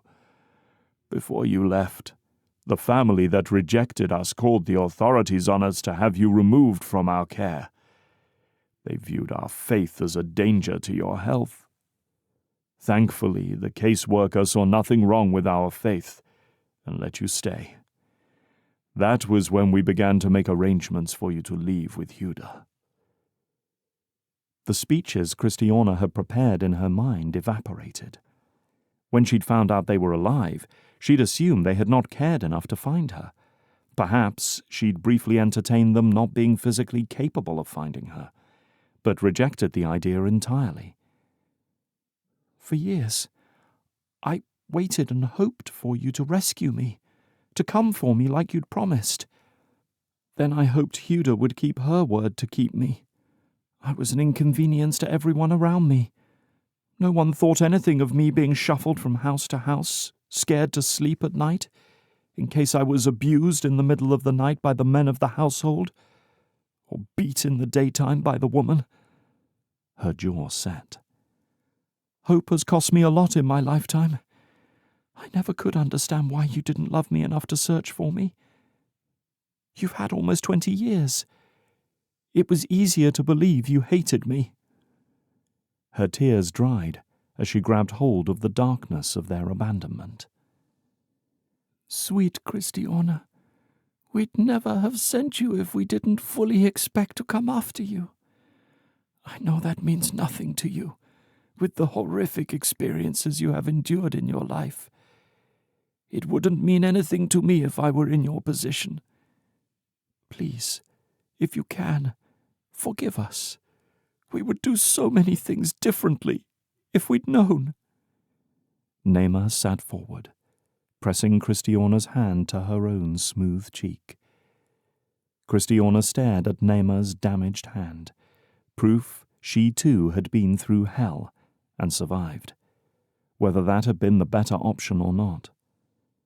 If they hadn't sent her on, she might have been hit with acid alongside Naima and died. Either way, her parents were at risk of losing their only child. Thank you for protecting my life with your own. It pained her to say it, knowing what that meant, but the words came from her heart. I do forgive you. You were in a horrible situation and did what you thought was best. I still don't like it, but I understand that the position you were in made it impossible for you to give me what I longed for most. You put my life and safety above your own, and I'm grateful for that. Naima shifted to face Joey. You haven't told us who this young man is with you.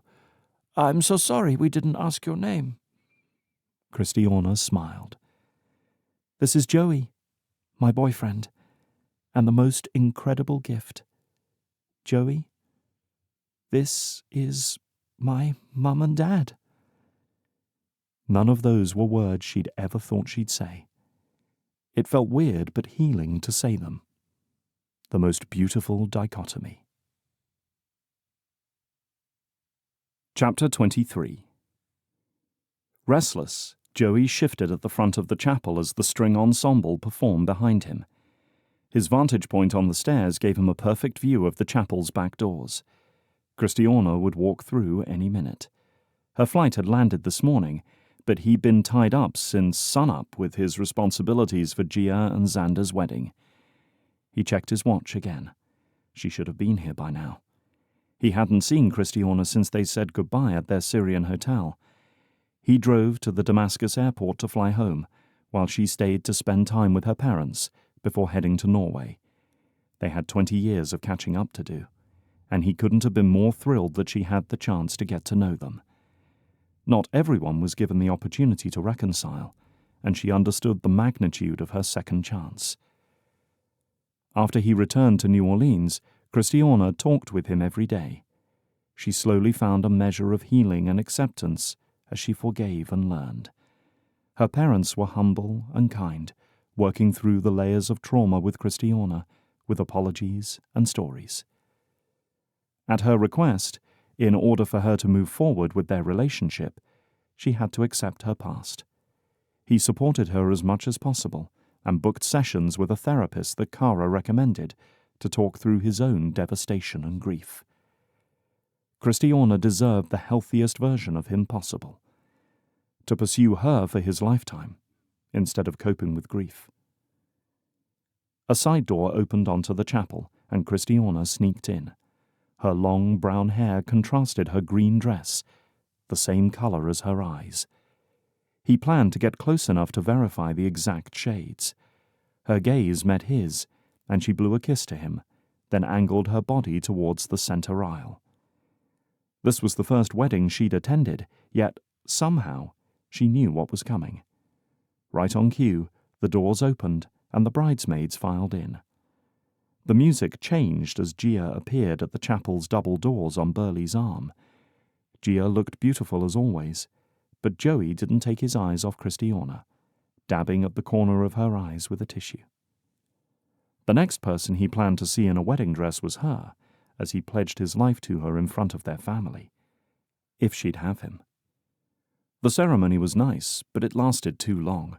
It had been 2 months since he held Kristiana in his arms, and she sat beyond his reach. So he clenched his hands into fists and bent his knees to try to stop the fidgeting. Gia and Xander deserved their special moments.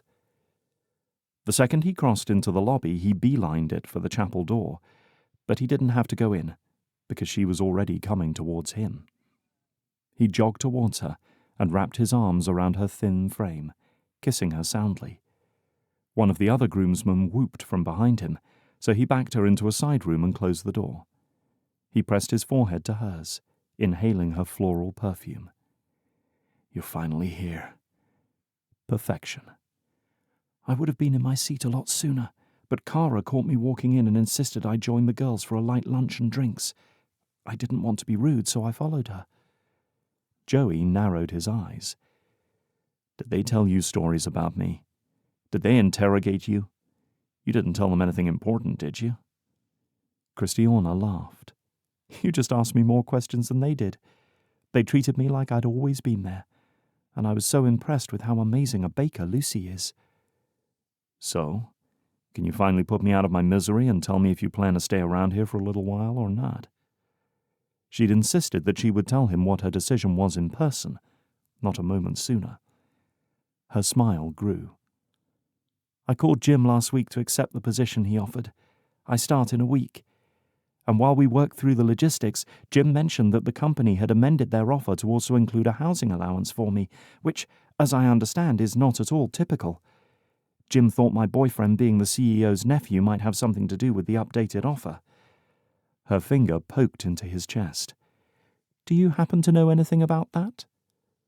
His hand closed around her finger as he brought it to his lips. "I didn't interfere. The job was offered based on your merit, and any inclusions in your employment agreement came straight from the generous hearts of Burley and Sophia." Kristiana gasped. "You mean Gia's parents?" "That's them." "They're investing in AJ's AUV production too." The shock on her face humored him. When she was around long enough, she'd see how far the Carters' reach extended. "They sat next to me at the lunch and acted like they heard my name in passing once or twice. But they're my bosses?" Her teeth bit her lip, like she did when she got nervous. His thumb loosened her teeth's grip. "No need to be concerned. They watch out for their family like I do. Not in a government spy kind of way, but in a deep family connection way." Kristiana snorted. "The concept is sadly foreign to me." Joey grinned. A joke. This was progress. Already she was able to talk about her family easier than when he first met her. A knock at the door interrupted their conversation. "Meet us at the reception, Joe," Xander's younger brother Lincoln called through the door. "Ready?" he asked. "If there will be food and drinks and dancing, I'm definitely ready." She sashayed out. To her credit, her grip only tightened a fraction when Gia's great-aunt pinched her cheeks and gushed over how stunning of a girl he'd landed, as if she were his prize fish. But they laughed it off and spent the rest of the evening on the dance floor with his family. When the pace slowed, Joey grabbed waters for them and bumped into Burley on the way back. As a perk of being rich, people vied for Burley's attention endlessly and wrapped him in constant conversation. But this time, he loitered off to the side of the reception by himself, with a distant smile, as he watched Gia and Xander interact with their guests. "You did it. You managed to marry her off," Joey said. "I had a couple of years in there that I thought the day would never come," Burley chuckled. "Hard to see that grown woman in a wedding gown and not remember the tiny dancer bopping around my house, with her pigtails coming out of her underwear on her head, dressed in a tutu and cowboy boots, rapping a hyped-up kid's remix of Old MacDonald." Joey laughed. Oh, the ridiculous memories they had with Gia in the center of the chaos doing something crazy. Thank you for including housing in Kristiana's contract. It's a weight off her shoulders. I vowed never to forget my beginnings, Burley grunted. It still haunts me. Do you remember how terrified you were to interview for the internship of Middleson and Barker's firm in college? Afraid you'd get in? Afraid you wouldn't? Dad said if they called him for a reference, he'd tell them to be hard on me, and I thought they'd ask me to do the coffee runs the whole time instead of designing. The first time out of school, I didn't have enough money to scrape together a meal and pay for a bus ticket to work. It scares you to your core, being in a new season. You're out on your own, not even caring if you love or hate your path, but focusing on surviving. And then you meet an angel who offers you a hand up, and that's all it takes to refuel your will to succeed. If you're smart, you spend the rest of your life paying it forward out of gratitude. Joey watched Kara and Gia dance in a circle with Kristiana, the two most important girls of his past, his sisters, embracing the most important person in his life now. She fit right in, like he knew she would. Got everything in place for next Friday? Burley asked. He nodded. Wish me luck. Burley clapped him on the shoulder. You don't need it. She's not going anywhere. How could he be so sure? He hoped to have that calm assurance when he was Burley's age. Burley read people like a professional poker player. He called it a gift and a curse, one that Joey relied on. But if Burley said it'd happen, Joey would hold tight with both hands. On Sunday and Monday, Joey drove Kristiana around town to tour apartments, townhouses, and rental homes. He wished she would make his house her home first, but he held his tongue. After her never having a place to call hers alone, this was a rite of passage. If she was going to enjoy the stationary life, it needed to be a place that she loved and wanted to call home. Monday, they found the perfect one. It was a brick townhouse in a safe neighborhood with a view of the water from a spacious balcony, minutes from work for her and his house, with all the conveniences close by. The sheer joy on her face when the landlord handed over the keys made his eyes misty. How lucky was he to witness her firsts? She'd buy herself a car, a bed, and brand new pots and pans and towels for if she ever had visitors. The excitement rolled off her in waves. As the week wore on, Joey second-guessed his timing. Kristiana had a record-breaking amount of change for a year, much less a week. As the thrill of finding things for her home grew into overwhelm, he called off the bigger plans for Friday in favor of taking Dad's boat out on the water for a quiet, relaxed dinner, watching the sunset. Well, it was his boat since he paid the taxes and maintenance for it, and it had been for years. But as usual, he had a hard time bringing himself to call it his. Nothing felt like his anymore, even though everything was his, for the time being.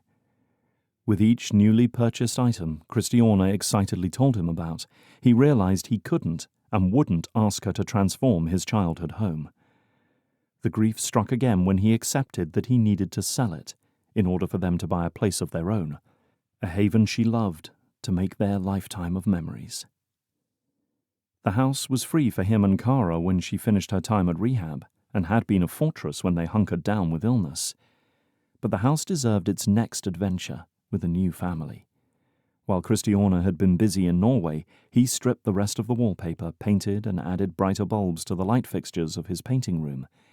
He sold decorations and trinkets online and donated others, clearing out as objectively as possible. Was it threadbare or past its usefulness date? Then it had to go. Did he know what the strip of fabric belonged to? No? Then into a box it went for Kara to figure out. A strange-smelling liquid in an unidentified squirt bottle under the sink? Dump. 2 bottles with Mama's handwriting on them? Keep. His realtor might know more about renting it instead of selling. He sighed. This stunk. His counselor encouraged him regularly to let go. A week passed with Kristiana getting settled into her house. The next week she started her new job and filled out the paperwork for her company-sponsored work visa. The week after, she heard that May's grandma had died. His surprise waited in the background. It never seemed like a good time. But his patience didn't last forever. Tired of waiting, he booked his friends to execute his plan for her once more, regardless of what was happening in their lives. Sunday, at her house, he was building shelves for her that she'd gotten from a big box store when his phone rang. The U.S. Embassy in Portugal. Mr. Ferra, this is Jeanette. I have an update for you on your stolen passport, as this may affect your future, she said. On a Sunday? Wow. Thanks. What's new? Our detectives have traced your passport to an illegal ring of passport fencers. This crew steals passports and modifies them so criminals can travel internationally undetected. Your passport was stolen by a group who travel to hot vacation destinations as a band. During the day, they steal clean passports to sell for a lot of money. Joey laid down, slack-jawed. I met that band the first day I was in Madeira. We went scuba diving and surfing together.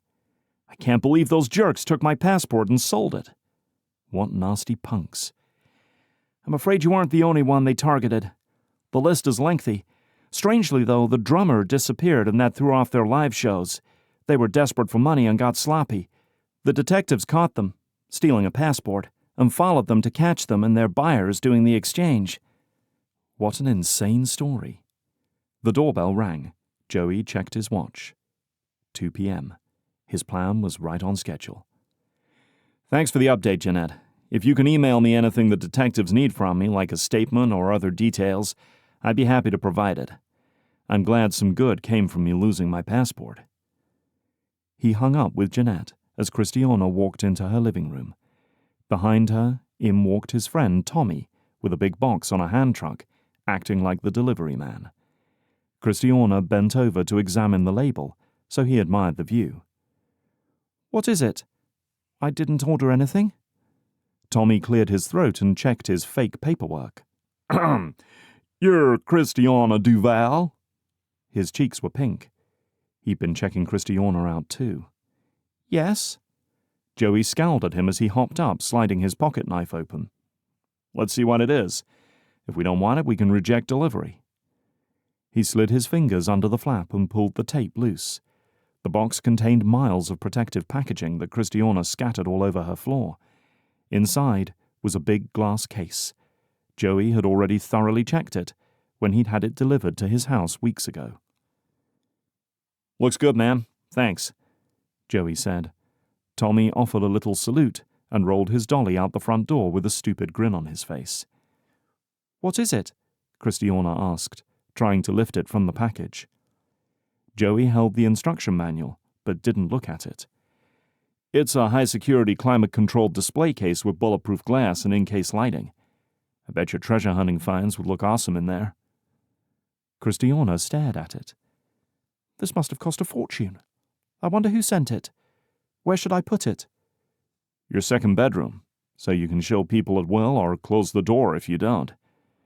She whipped her head around, her brow furrowed. You've clearly thought this through. Did you buy this for me? Her chin lowered as she eyed him suspiciously. He couldn't keep a straight face with her. I did buy it for you, as a housewarming gift. It's too heavy to move around, so you can't take it with you if you decide to leave me for the wandering life. Her arms slid around his waist. She planted a kiss on his neck, then trailed kisses up his jaw to his lips. I like where this is going, Joey murmured. Thank you. She kissed him deeply. You're so generous and thoughtful. Her doorbell rang again. Who now? She opened the door. Andy, from Carter Security, Gia's former personal security guard, stood on the doorstep. We're here to install a security system in your home, Miss Duvall. Joey waved him in from behind her as she stood there. As Andy pushed past Kristiana, she whirled around and stalked towards him. You again? He grinned. This is the beginning, my love. He placed a kiss on her forehead and carried her display case into her second bedroom. Andy's team was thorough but quick. The team left as Andy talked Kristiana through how to monitor her outdoor cameras, set the alarms, and explained the 24/7 monitoring of her alarms. Joey ducked out to his car to grab his swim gear to change. As he expected, she didn't notice he'd changed into the swim shorts that he'd brought in Australia with her. She closed the door behind Andy to find him dangling her swimsuit from his fingers. "Get changed. We have a date to keep." Joey smirked as she snatched the suit from him. "What are you up to, Joseph Ferra?" This? This is all about your personal safety and necessary to keep my best girl alive. Well, and give her peace of mind." She came in for a kiss, but he dodged her lips. "Later. If we start that, we will not get out of here in time." Her annoyed huff made him laugh. She was adorable when she got mad. "Bring casual but nice clothes for dinner, too," he called to her closed door. Her muffled response was garbled. She came out in her normal cover-up with the swim straps peeking out at the neck. Oh yes, he'd definitely chosen the right one. In the car, they drove to the boat slip on Lake Maurepas. As they got out of the car, he texted Kara, who sat in their slip neighbor's yacht, with a fancy camera. "Here? Ready?" She gave his message a thumbs up, so he grabbed the bags from the trunk and walked behind Kristiana to the boat.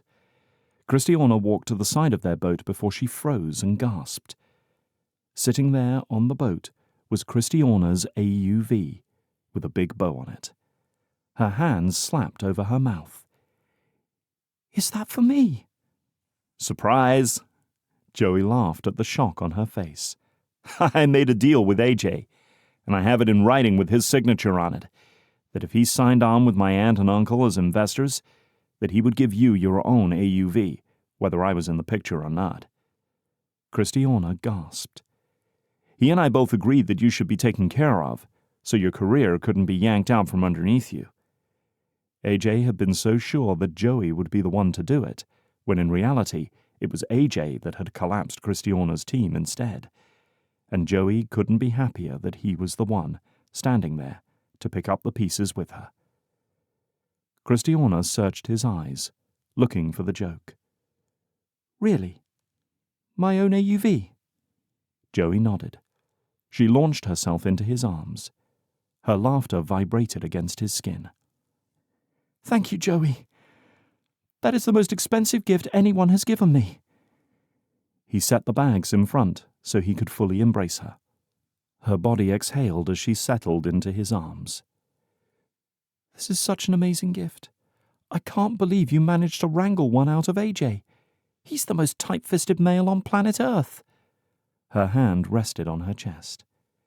"To give me something so expensive, with no strings attached." She sniffled as her eyes watered. He rubbed her back. "The strings are that it comes with regular software updates and top-tier support." "You don't have to do this, you know." Her warm hands pressed against his stubbled cheeks. "You don't have to convince me. I mean, I want to be here with you. It's not a sacrifice.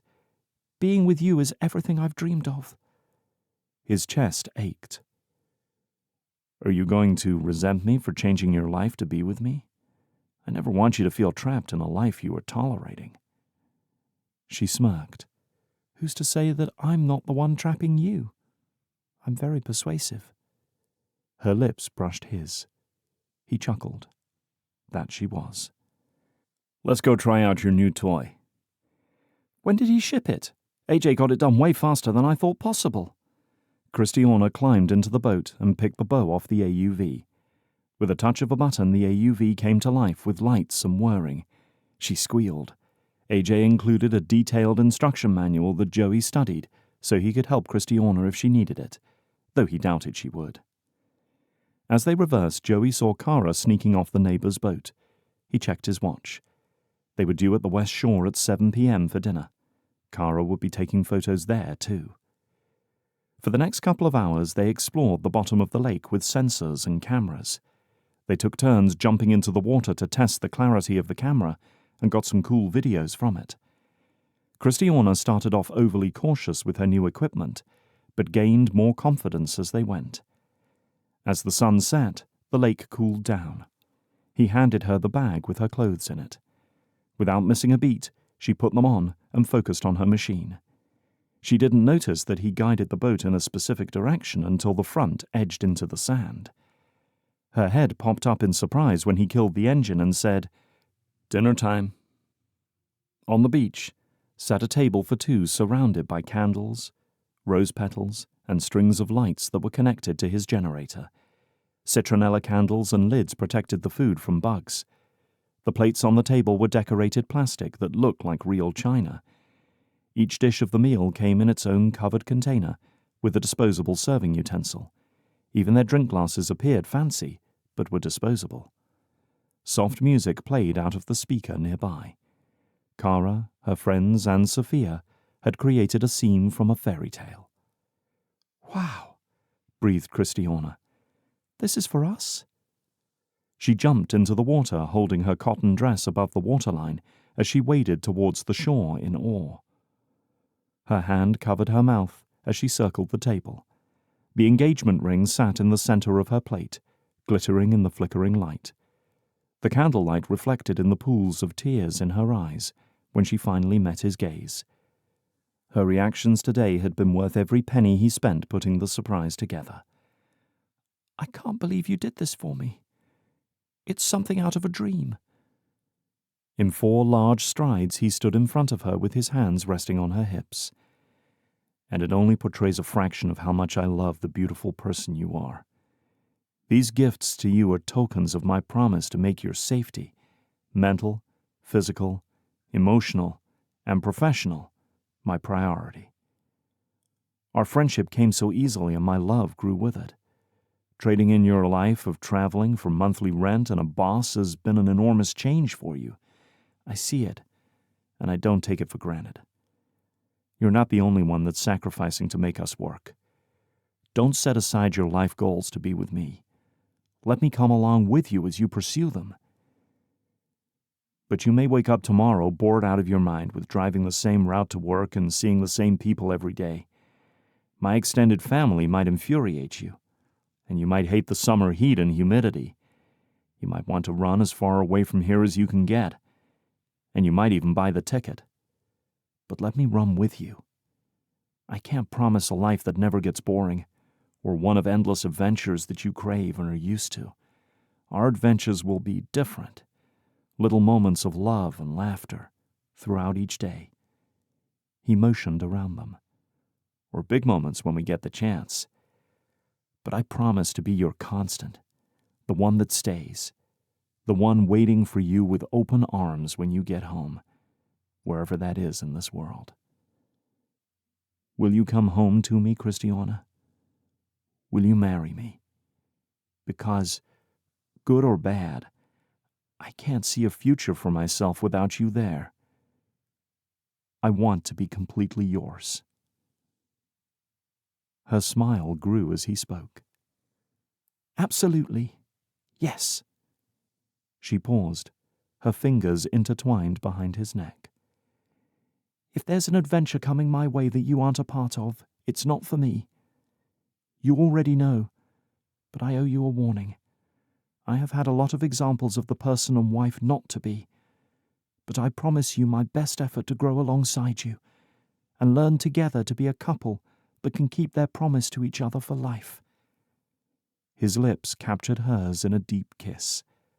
Her body responded to his and took it further. That was his girl, never afraid to push for what she wanted. 10 months later.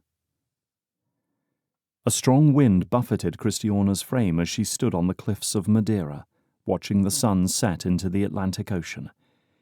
In 2 days, she would marry Joey on the beach close to where they first met. Or saved each other, rather. Almost all of Joey's extended family would be there.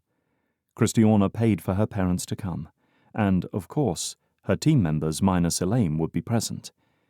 And she'd never felt more at peace. Elaine had been on trial for months in the United Kingdom for murders of men committed around the world by an elusive woman the detectives believed to be Elaine. But she had left no traceable evidence at the scenes, and every photograph presented to the court was hard to see, or people who looked nothing like Elaine. All the detectives had found were strains of chemicals, and that happened to be what made Elaine a genius at her job of hazmat diving. So, in addition to chemicals, the only thing tying Elaine to these murders were coinciding visits of the team to the locations, which was speculation at best. Kristiana spent 2 weeks in London waiting to be called for her chance to speak on behalf of Elaine's character, and be forced to read out every destination and the dates they were there. Honestly, if she hadn't quit her team already, the trial would have done it for her. The lawyers wanted to know everything: where they were and when, details on rental houses or hotels, rental cars or taxis. Did the team go out the night of the murder, or did Elaine go alone? On and on the questions went. They made her realize how little she paid attention to her everyday life. And Kristiana wouldn't have believed any of it about Elaine, except that Rom had called her out of the blue one day to tell her a female bailed Snipper out of jail.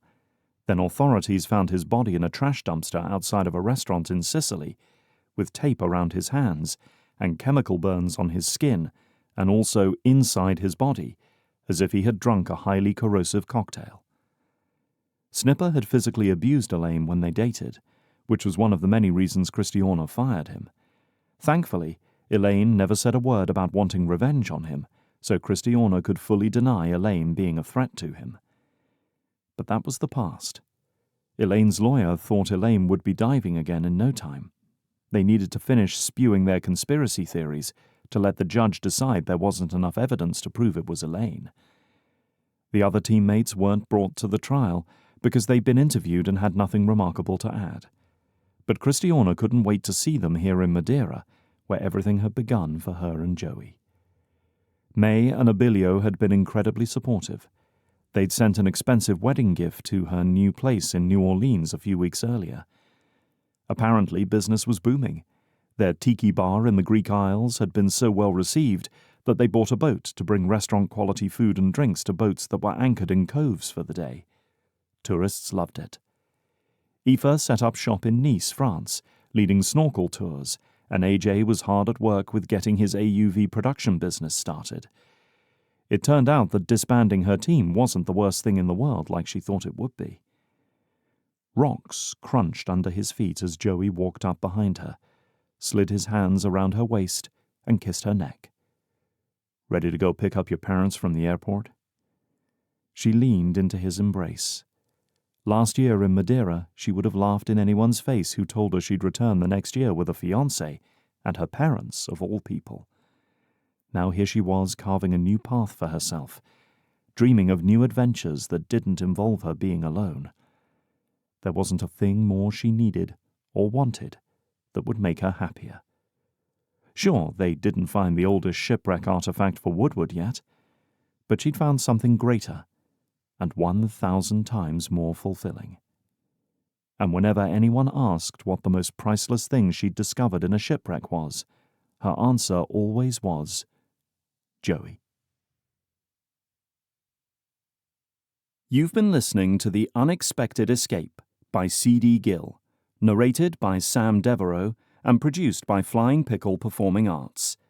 To find out more about books written by C.D. Gill, visit cdgill.com.